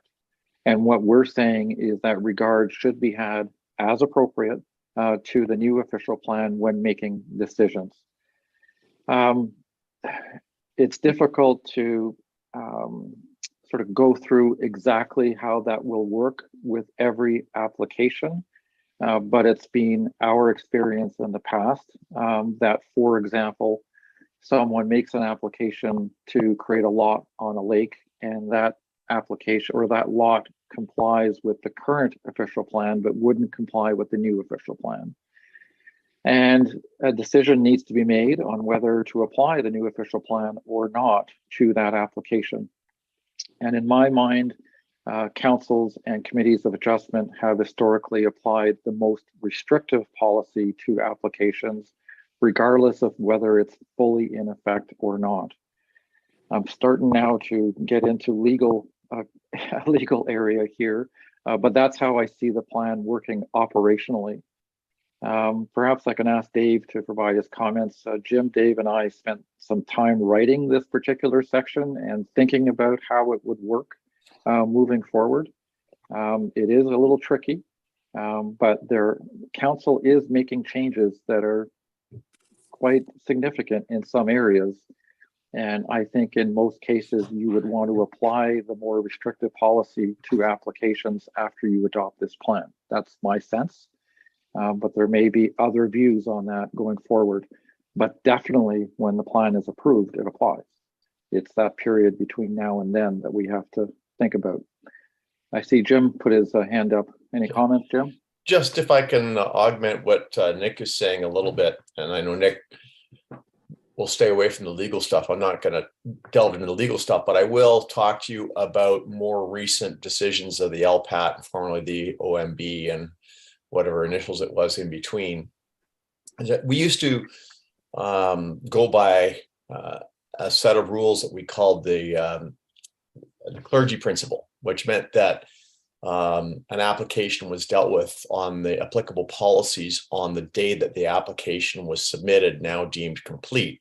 And I think, as Nick has described to you, you're going to adopt the official plan, but it's probably going to be May or June next year, maybe more, before the district actually approves it. And you're going to have that interim period. And as planners, we used to be very confident that the old plan still applied until the day that the district approved your new plan and all the appeals were dealt with. But more recently, I'd say probably in the last 5, maybe even 10 years, the tribunal has made decisions that said, that used to be the rule, but if the new policies are the most recently adopted policies of council and they reflect current planning, environmental, and social policies that are more applicable than the 1988 policies, what sense would it make to review the application solely on the 1988 policies? It's not good from a planning perspective to do that. And so more recent decisions have kind of overturned the clergy principle, if I can say that, and varied from it. And so we thought it was really important to have clear transition policies in the plan because, frankly, we're not 100% sure what a tribunal will do depending on the nature of the application anyway. So again, precautionary principle, if the new policies are more restrictive, use those. Okay, thank you. Follow-up, Councilor Mazan? Yeah, and again, I'm just trying to take this into some layman's terms so that what was just described makes sense. There's an interim period between when this is finalized and adopted from when we do it to when the governing body does. So there is this interim period and how that gets handled. I can't think that this is unique to our township, that this model or framework must happen in other municipalities and other situations. And I have to think that this isn't something that we've come up on our own. Is that fair? Jim and Nick? You're absolutely correct. This is a very common circumstance, and I agree with Jim. Most municipalities apply the more restrictive policy, which reflects current thinking to decisions they're making on applications. I guess what we can't guarantee is whether the Ontario Land Tribunal will agree with the way the decision is being made. But if you're asking for our recommendation in terms of how the township should proceed in this intervening period, we would suggest applying the more restrictive policies to the extent feasible based on the application that's being made. So that's our opinion. But we're not lawyers and we're not the tribunal, and that's why we're giving you a few caveats along the way. But we can tell you that most municipalities do apply that principle when making decisions. Thank you. Okay, thank you. Okay, Councilor Savitz. Thank you, and through you. Just, I guess, as we're wrapping up and just touching all these bases for the last time, if I would beg your indulgence and go back to resorts, I guess about page 100 in the clean copy, commercial resort development. I wonder if I might just, I know we had some good dialogue back and forth this morning from a couple of esteemed people in our community. I guess my thought, and maybe others might have the same thought, I guess the seed was planted in my mind. As it relates to resorts, are we the township ahead of the district on this? And should we, I'm not suggesting we should, I'm asking a question of, I suppose, of Nick and David, should we be contemplating that a bit more? I know I think of, in terms of Minette, so much of our resort policy direction has come from that experience. And yet there were a lot of people in our community that stayed, if I might, stayed away from Minette and let that the groups, have at it. But there are other people who I don't think weighed in. And if we presuppose now that we've heard from everyone in our township about their thoughts on resorts, that may be an incorrect assumption. So I wonder if I could just ask both Nick and David Pink, have we covered up? Silly question. How else can I put it? Have we covered all of our bases as it relates to resorts? Are we ahead of ourselves at all as it relates to that? Given that it was inferred this morning that that we should be waiting for the district. So I just like that peace of mind, I suppose. Okay, Mr. McDonald. Yeah, I mean, it's a good question, and I think I answered this partly this morning. We have thought a lot about the resort policies moving forward, and in the end, we have to make sure they conform to the current policy set in the District of Muskoka official plan, which I'm quite familiar with as well. The district official plan is supportive of resorts, generally speaking, and that's been referenced time and time again. in a number of LPAT decisions and OLT decisions. So we certainly get that. But it leaves some of the decision-making to the local municipalities in terms of how the approvals will actually work and the conditions under which those approvals will be given. So we've spent a lot of time thinking about, well, resorts do support local economic development. I don't think there's any argument about that. Folks may disagree on whether resorts are needed or not, but leaving that aside, they do support economic development, and we've acknowledged in the official plan that resorts, if they satisfy the policy framework we've set out, will be supported. And that policy framework requires those resorts to be commercial in nature, which is exactly what the district official plan requires as well. So I feel very confident that the policies are in conformity with the district plan. And as I indicated this morning, if the district wishes to go down a different path in terms of a policy framework, then we would need to review that at the township level. I should also note, if it isn't, if you're not already aware, is that I've also been retained by the district to update the resort policies, right? So that retainer began a couple of years ago. We've had a number of conversations with the industry and a number of discussions. And I've been, over that time, formulating an opinion on where the resort policies are going to be ending up. And I'm thinking we're pretty close in the township to where I think they should be. So with all of that in mind, I'm very confident that we're on the right track. Certain folks in the resort industry may not agree with that. That's fair. But I'm also reflecting upon the experience we had in Minette, where the major property owner in the end was supportive of those provisions. And I have to think they did some due diligence and thinking about whether those provisions would work for them or not. So for all those reasons, I'm confident in the approach I'm recommending. Thank you. Mr. Pick? Thank you. Again, Mr. McDonald answered the question very thoroughly and well. I would just also point out, as I think Councillor Zavitz, you questioned, we certainly recognize and appreciate that many people stayed out of the Minette debate and discussion, but keep in mind the draft policies that are in front of you have been a part of this process as well for the past 2 years.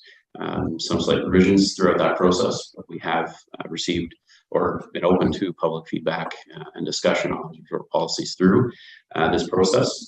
And really, we did receive one letter, Planscape representing some resort operators at the public meeting, somewhat questioning, council's ongoing support for resorts. And I think we've addressed that today. And Mr. Knight's comments I think this morning, essentially that questioning our encouragement of single unit or single owner resort development.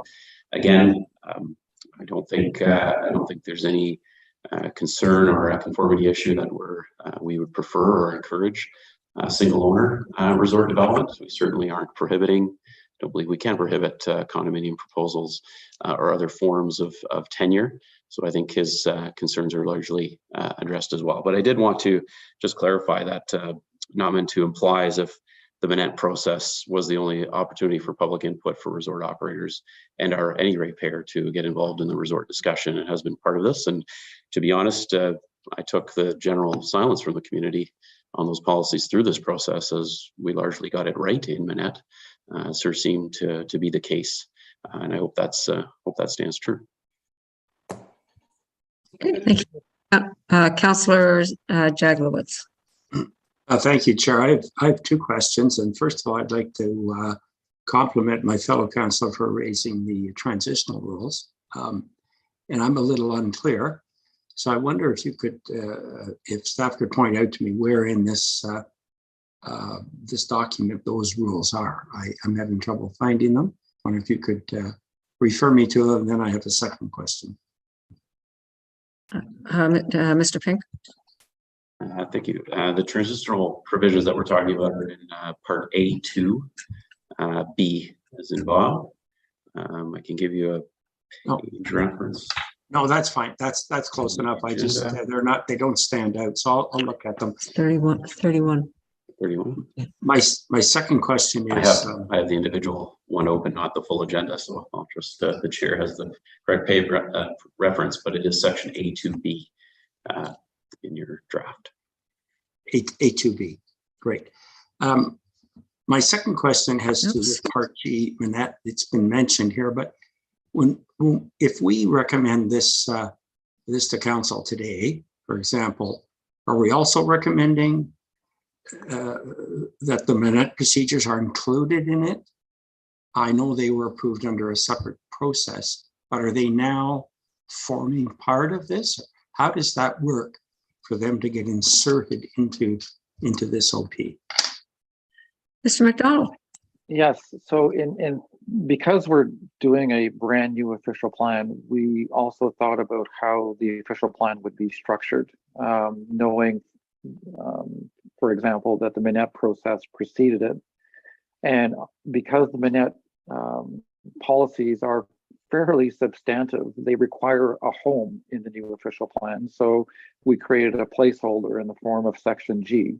So when those policies are approved by the Ontario Land Tribunal, as they were adopted and approved, or as modified because they may be changed, then those policies would just be included within the official plan document that the township keeps on its website in that particular section. And the only change made to the approval would be to the section numbers to make it all work with Section G, and that's all we would do. But in no way, shape, or form does the adoption of the official plan before you now have any impact at all on Minette. That was a completely separate decision-making process that led to a separate decision of this council and a separate decision by the District of Muskoka, which decision has now been appealed and will be off to the Ontario Land Tribunal. I hope that clarifies. Yeah, quick supplementary. So in other words, in due course, they will be inserted in this plan. There's nothing further we have to do. Is that correct? That is correct. Okay, Councillor Hayes.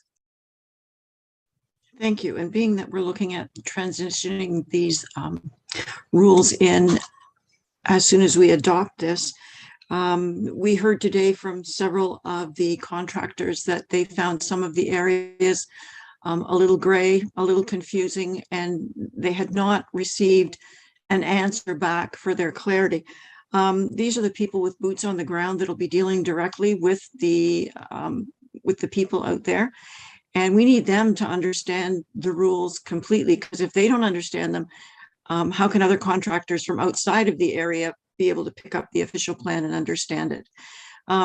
My request would be if we could have a meeting with maybe a few of the contractors, our staff, and a couple of councillors. And just for continuity, I would suggest that the two councillors that are acclaimed be in that meeting, because that will provide a history going forward to the next council. And also that being Councillor Edwards and Councillor Nishikawa, they both have a background in construction. So that would be advantageous. And if we could get this and clean up as much of the language and the confusion and any gray areas before it goes out to the general public, because if we're going to transition with this as soon as we've passed it in council, it better be right and it better be clean. So I'm asking for that before we go ahead with it. And if this can be done before the council meeting where this is passed, I would find it difficult to bring it forward without that. Thank you. So help me out, Councillor Hayes, because the gray parts and the whatever, I didn't really get specifics on that. Thank you. There were no specifics. They had stated several times that they had sent in their requests and they had not received answers, and that many of the parts were confusing.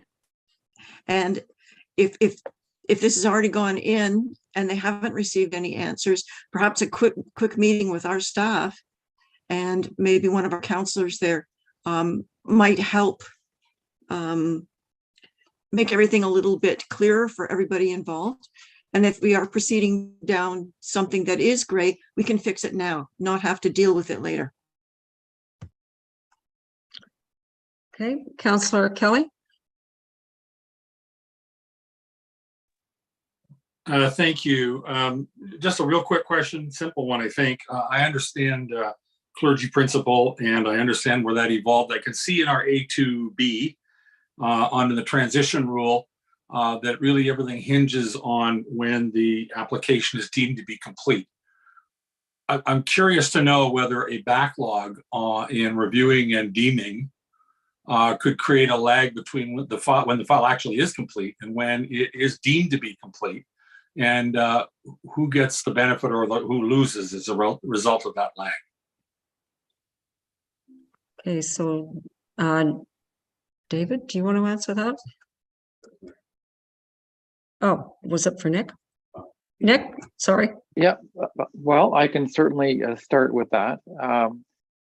There is an assumption, I'm thinking in some of the presentations, that there is a significant backlog, if I can use that word, that has led to delays in applications being deemed complete.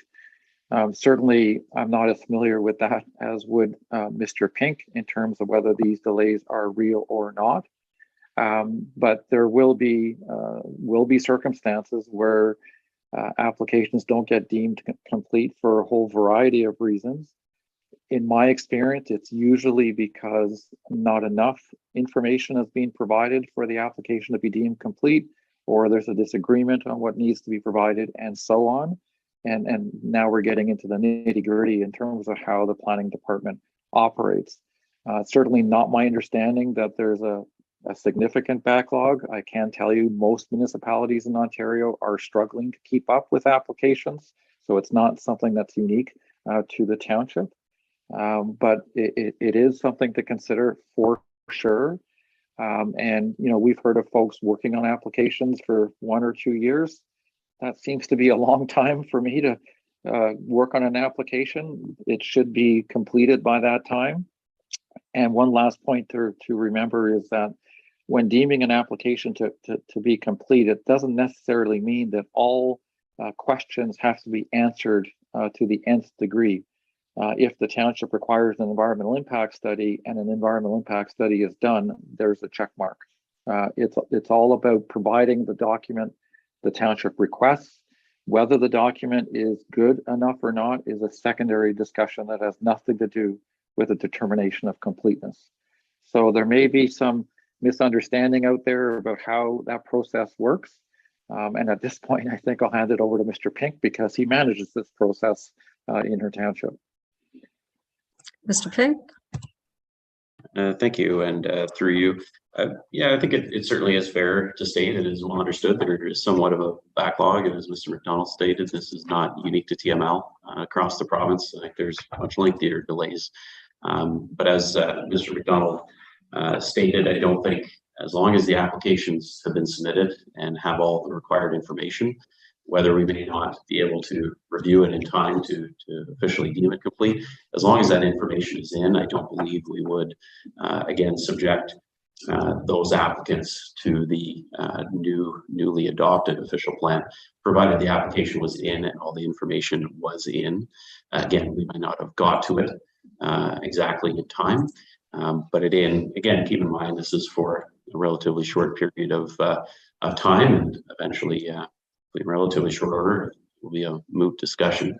But again, as long as those applications are submitted with all the required information, as Mr. Donald pointed out, whether it's satisfactory or whether it needs a peer review, those are secondary. Whether we've had the time to review it and deem it complete, again, I think we would generally accept it as long as it was in. And if the delay is as of our fault, I don't think that would be fair to penalize the owner as a result. Okay, thank you. Mayor Harding. Thank you. I want to go back to something Councillor Hayes had mentioned, and that was, through our delegations today, we've heard that people have asked certain questions or questioned parts of the OP, but really didn't have the answers. Were they addressed? Were they not addressed? And I know for a fact that our staff would have addressed them or considered them all, but as opposed to I don't want to call it a private meeting with some of those people or some of the developers, and some of our acclaimed councillors are not. I think it is for the entire public to truly understand those questions and were they addressed or were they not addressed. There's people who've been listening to all the questions that we have dealt with over the past year or so on this that have raised, and have they been answered or are they not? So I'm not sure if we can issue some kind of a formal document or statement that, you know, John Smith had asked this question. We believe it's dealt with in this particular one. Some people are just going to object and don't like it, but maybe we might have to deal with that. But I would really hate for people to go forward out of today or tomorrow or the next day or next month, whenever, and not believe that their questions had been addressed. Thanks. I think Mr. Dyment would like to say something. Yeah, if I could just, I will say that I spent a long time on a couple of the submissions, our Muskoka, Friends of Muskoka Lakes Association, and we addressed each of their points. I also contacted their representatives to discuss their comments with them individually. I will say that in one of the submissions, there were so many rhetorical questions that it wouldn't have served anybody well to try to answer the questions. And but I can confirm to the mayor and the rest of the members of the committee that we looked at absolutely every point that everybody raised, and did consider whether or not their issues or questions merited a change to the plan. And to document all of that would take considerable time. So before you speak, Mr. Pink, maybe I could say something here, because maybe I'm going to go on for Mr. Dyment. This committee, over 30 meetings, and it is an extraordinary amount of time we've spent with the public and listened to what they've had to say. If the comments that have said and been understood do not follow the policy direction that this group, this planning committee is on and wants to go, then they are not going to be put into the plan. And I think that needs to be stated. This group has environmental lens first, and that's, I believe, how we looked at it all. But I think I need to also state that some of the requests that were asked do not follow the policy direction that we have given to Mr. McDonald and Mr. Dyment and to Mr. Pink. And so they did not change any policy directions when they brought this back. I think that's the other thing that needs to be understood. Everything was looked at, but a policy direction was not changed, because we have said to them, this is the route that we want to go as a committee. So that may answer a fair number of the questions that are out there. So I did want to say that, Mr. Pink, just before you comment. Go ahead. Well, thank you. You essentially took the words out of my mouth. I think you've heard a few delegates speak and submissions, recognizing that there's a lot of changes that are made to this draft, and then I think that speaks to the consulting team and myself going through each submission, each comment, and addressing those improvements to language, structure, clarity, readability, enforceability that we made. However, there were a number of comments made simply not supporting RCC, or not, preferring not to enhance, going with enhanced protection policies for the lake system health program, etc. Those were policy directions approved by council some time ago through this process, and unless council directs otherwise, we did not change those policy directions. So that's likely where most of the sentiment is, that perhaps changes weren't made or their questions weren't answered or addressed. We did make a number of changes, however, we did not change the direction or make any material changes to policy directions that council approved. So thank you, Chair, for pointing that out. That's exactly what I was going to say. But with that said, if any member of council and a member of the community has any questions or wish to discuss any section of the plan with me, my door has always been open. I know I've spoken with many of you, and I'll continue to do that, again, with any member of the public as well, if they have continuing questions on the document. Okay, thank you, Mr. Pink. Councillor Hayes, your hand is up. Thank you. Through you, one last question. I'm sorry, I don't have the page number for it, but it is in the designated settlement areas. They, on severances with more than 3 lots, a settlement compatibility study is required. I've never heard of that before. Could somebody please tell me what that is? I I can do that. believe Mr. Dyment is. Go. Thank you. Through you, Madam Chair. A settlement capability study is an assessment of what the cumulative impact of private sewage and water systems will be on the water quality and ability to attenuate sewage in a broader area rather than just on the lot itself. And we've had some discussions with the district on that. The district had indicated that they would like to see these studies done even if one lot were created. And we may still have a bit of a discussion with them when we submit the plan and say where 3 are created. But that's the district has imposed that requirement, and it is a issue of health and quality of the environment. Thank you. I just wondered if we were talking about the community areas and we were promoting attainable housing, why we were asking the developer to pay for another study. We just want to make sure that when they build those houses, the water is potable. Thank you. Councillor Mazan. Thank you, and through you. There was another comment that was brought up today that was a specific, and I'm not sure if staff, I can't find out where in this plan it is right now, but there was a reference to this gentleman was a builder, and he talked about what is sustainable design, who, how, and why is what I wrote down as he was speaking. And I think this talks to what Councillor Hayes was talking about. So this one is a very specific thing. So I'm not sure in our plan, maybe I'm looking again to Nick and Jim, where we'd find reference to sustainable design. And this might be one of those opportunities just after this meeting today to clarify exactly what that means. And or if you can do it right now, that's even better. Mr. Dyment. I'll let Mr. McDonald speak to it first, and I'll speak to it after if I need to. Thank you. Okay. Yes.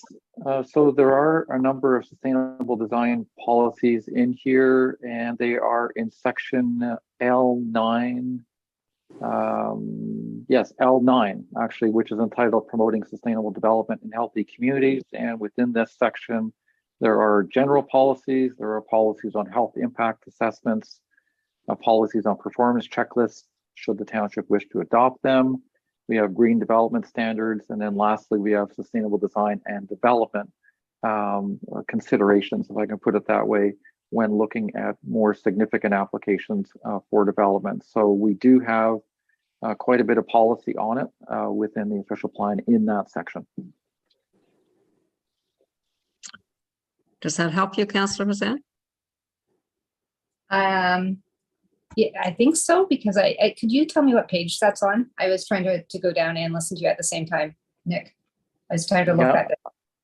It's on page 215 of the clean document, section L9. Thank you. Sorry, I was at the front part of it. And so I'm hearing from that the intention is long-term sustainable building practices. So whether it's the township, so public and private realm, like this is the intention is to try to build in a way that is sustainable going into the future. Is that correct? You're absolutely correct. And it's a question of degrees as well. I mean, there are only certain things the township can ask for and request depending on the type of application. But clearly what the policies do is they move the township in a direction of requiring much more thought be given to sustainable development when designing new lots, when designing subdivisions, when designing new buildings moving forward. And certainly that would also apply to municipal decision making going forward. If you're building new buildings of your own, you should also be trying to do better in terms of addressing climate change issues and sustainable design issues as well. So it does all of those things, both for the private and public sectors. Thank you. I would like to hear from Mr. Dyment though, because it sounded like he had some further thoughts on this. I was just going to say something, and then they started doing major construction on the street in front of the house. So I hope I'm not too loud. We had talked before about one of the takeaways from this official plan is that the Township of Muskoka Lakes develop a sustainability checklist.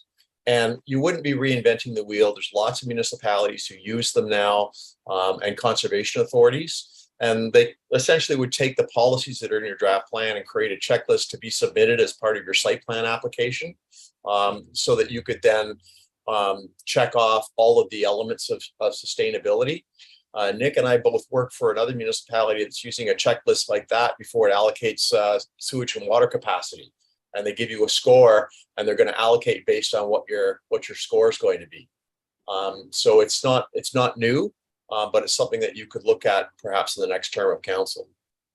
So just as a quick supplemental then, the broad statements or policy directions to create sustainability are embedded now in our official plan. As far as how we implement different approaches to that is in future council decision-making and discussions, correct? So if I was somebody who is in the building community and I had the question today, what does this even mean?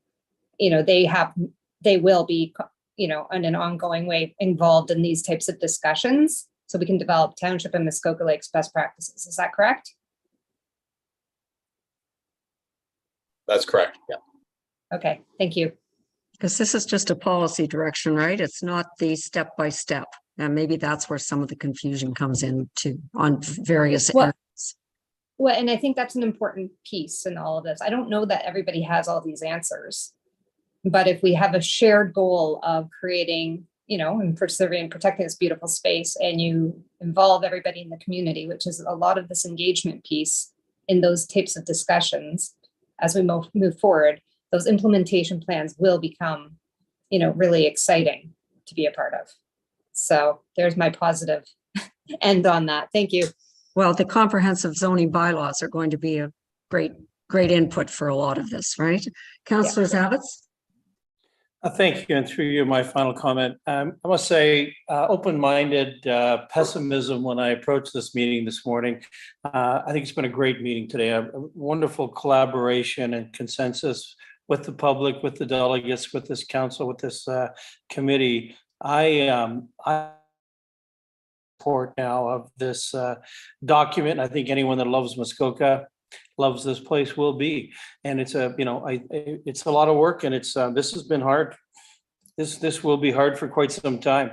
It's going to bite a little bit, but it's all about this place, and I, for one, will be supporting it. I will not be asking for a recorded vote today, but I will be watching like others will be. Thank you very much. Okay, so I would have no more comments. So first of all, I do want to thank, which I didn't start with, but now that we're at the end of the meeting, Mr. McDonald and Mr. Dyment and Mr. Pink, because I know how hard they worked between August and now to get this document back out to us and how much work has happened. And I think I heard somewhere that the average public meetings are about 6 on a new official plan. So we managed 500% more than that. So we've had a lot of public input. All right, so it is my assumption then, we have been through this. We raised what we wanted to tweak, that we are comfortable with this. So I do have, and it would be with amendments, the amendments we talked about today. So now I would like to propose for discussion that I would like to see this move to our October council meeting to be considered by our council to send it on to district. But that would have to be part of the motion. And so I guess I'm looking for input from anyone on that. Councillor Jaglowitz? Yes, Chair. First of all, I think a lot of congratulations have to go to you for conducting an excellent meeting. I would be pleased to move that this go forward. We recommend as committee that this go forward to council for adoption. Okay, so that would be the October meeting? Yes. Yes, okay. All right. Looks like I'm getting general support on that. Councillor Hayes. Thank you. With the October meeting being next week, does that give us enough time to get all the changes in and to have everybody have a good read through before we recommend this to go forward? I'm thinking we still have the November council meeting in which we could put it forward to district. Well, I'm going to ask our consultants, I guess, Mr. Pink, it would have to be done by Friday in order to get into the agenda package. Can I get your input on that, please? Thank you. Through you, I would certainly look to Mr. McDonald and Mr. Dyment to confirm. However, I made very detailed notes of today's meeting. There were a number of changes. However, I don't believe any of them would necessitate a great amount of time. It's in many cases simply removing a word or a sentence, clarifying or changing other individual statements or terms. So I think it is manageable for this Friday, but again, I certainly look to Mr. McDonald and Mr. Dyment to confirm that we can do that by week's end, and I look to council as to your preference. If you wish us to bring this to October and that is the direction, we will do everything in our power to do so. Okay, so Mr. McDonald, let's see if that is possible first. Yeah, I can confirm the changes we will be making are relatively minor, and I can confirm that they will be ready for Friday. Okay, thank you. Councillor Jaglowitz.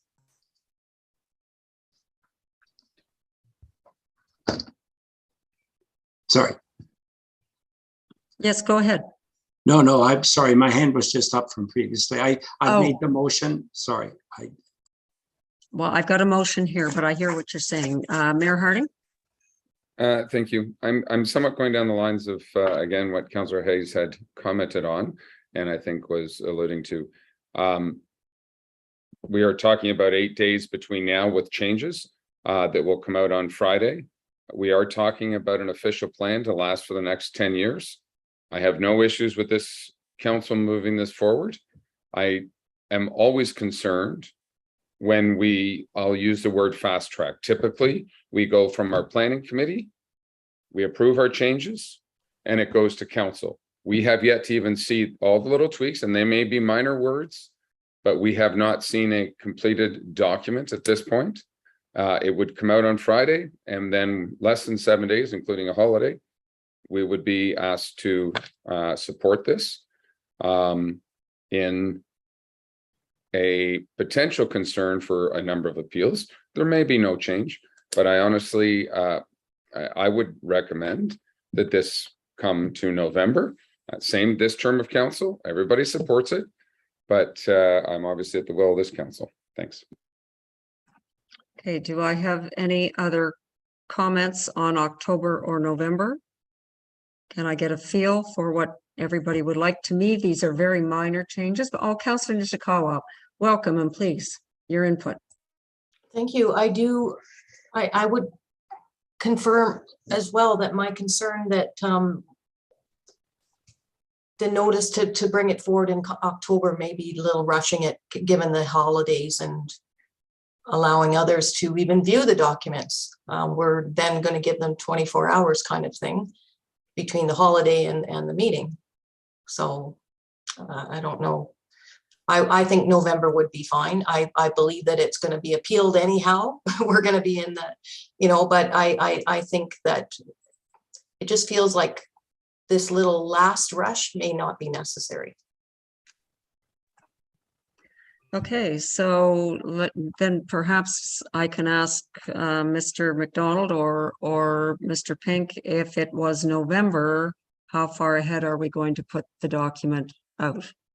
Because normally those documents just come out the Friday before anyway, even if we have the 30-day pause. Thank you. That's correct. If it went to the November meeting, it would normally be published on the Friday prior as well. What I believe I can do, subject to any comments from council, I can have that final document posted on the Engage Muskoka Lakes page much sooner than that, if that would assist.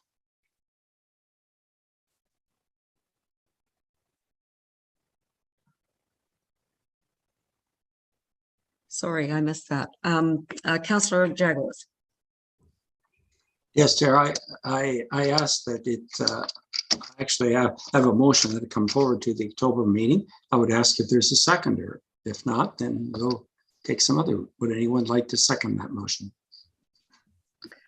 Can I ask a question before that? I am concerned that the election is after that, and I would feel more comfortable moving this forward with our currently sitting counselors at this point of time. I don't know if there's a legal issue with that or not. It went through my mind.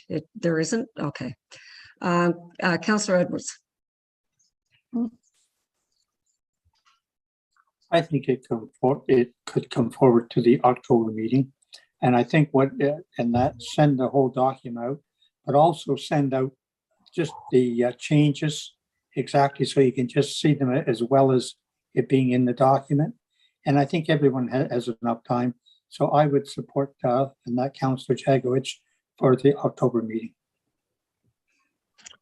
Hey, Mayor Harding. Thank you. And again, I believe that certainly we are still sitting council through November. So there's no legal issue whether or not we vote on it in October or November. From a engagement with the public, we heard today that it was a relatively fast turnaround from the time they saw the changes to today's meeting. I don't believe there's any issue. This could show up on a planning committee agenda next week. Final. It could be rubber stamped theoretically at our planning committee meeting. We don't have to go into long debate, and it gives a full 30-day. It follows our process that we have had in place for 4 years to avoid any kind of an appeal. And our council this term continues to pass it. So that's my recommendation. We can vote on Councillor Jagowitz's coming to October at this point, but I would certainly be recommending it come to November. So I just have a couple of clarification questions for me. If we decide not October, we still have the option, Madam Clerk, to say November? Okay, we do. Last date, I can speak. Oh, let me let our clerk speak. The first date of the new term of council is November 15th, 2022, if that clarifies anything for you. So the next regular council meeting will still be this current sitting council.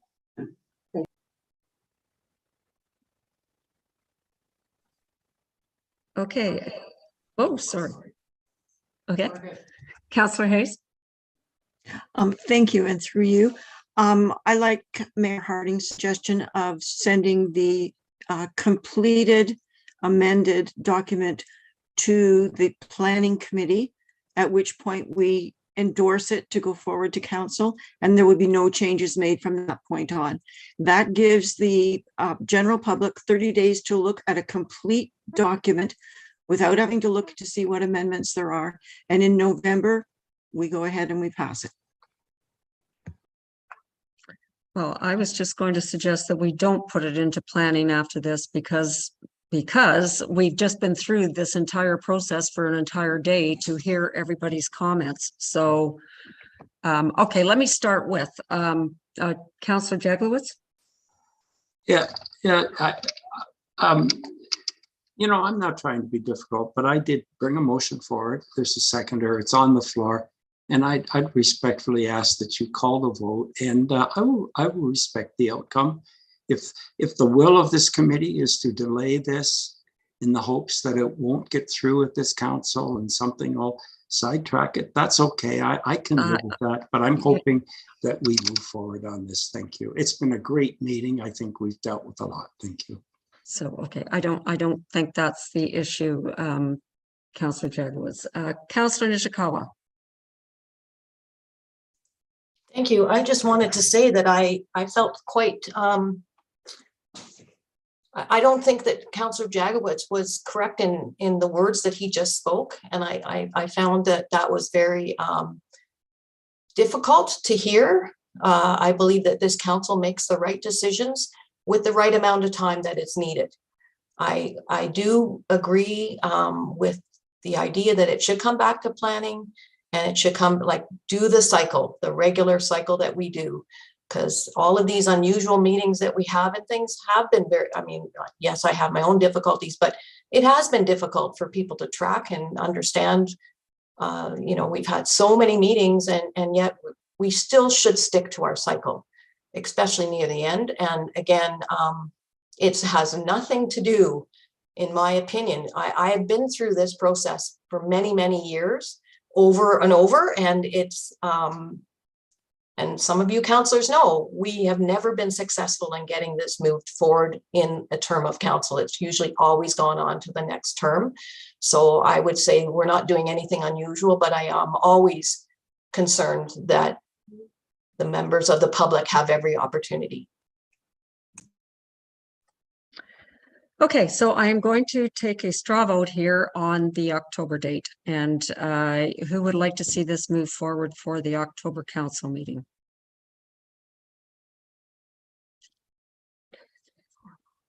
Well, I believe that carries.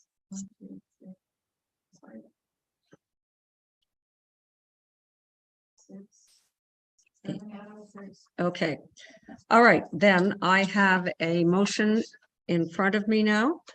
Let me make sure I'm reading the right one, Madam Clerk.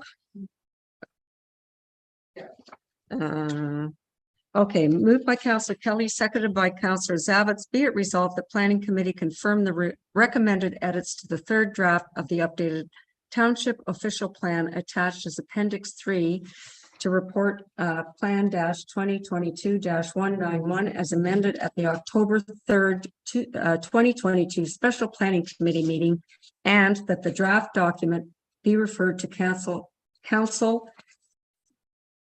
in their October meeting for adoption, at their October meeting for a regular October meeting for adoption.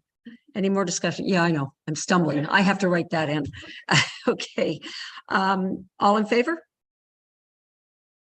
2, 3, 4, 5, 6. You got that, madam? Yeah, we're good. Carried. All opposed? 2, 3. You've got Councillor Nishikawa too. Oh. No. Are you asking a question, Councillor Nishikawa? Or are you voting? No, I am voting for the second question. Yes. Okay. We just needed to clarify that. We're missing your smiling face here today. Okay. All right. So committee, that will that winds up our meeting then. Again, I want to thank Nick and Jim and David for all the hard work, and also this committee. This has been, this is a long road. I mean, I know we're not at the end yet, but it's been a tremendous number of meetings and a lot of work, and all done with the betterment of Muskoka in mind. And I just want to thank you all very much. All right, we're going to read the adjournment motion when I find that one. Okay. Moved by Councillor Edwards, seconded by Councillor Hayes. Be it resolved that the Special Planning Committee meeting adjourn at 3:48 p.m. and the next regular Planning Committee meeting will be held on Thursday, October 13th, 2022 at 9 a.m. electronically from the Council Chambers, Municipal Offices in Port Carling, Ontario. All in favor? Carried. Okay, well, thank you, everyone. It's a beautiful sunny day here. I hope you get a chance to go out and enjoy a little bit more of that.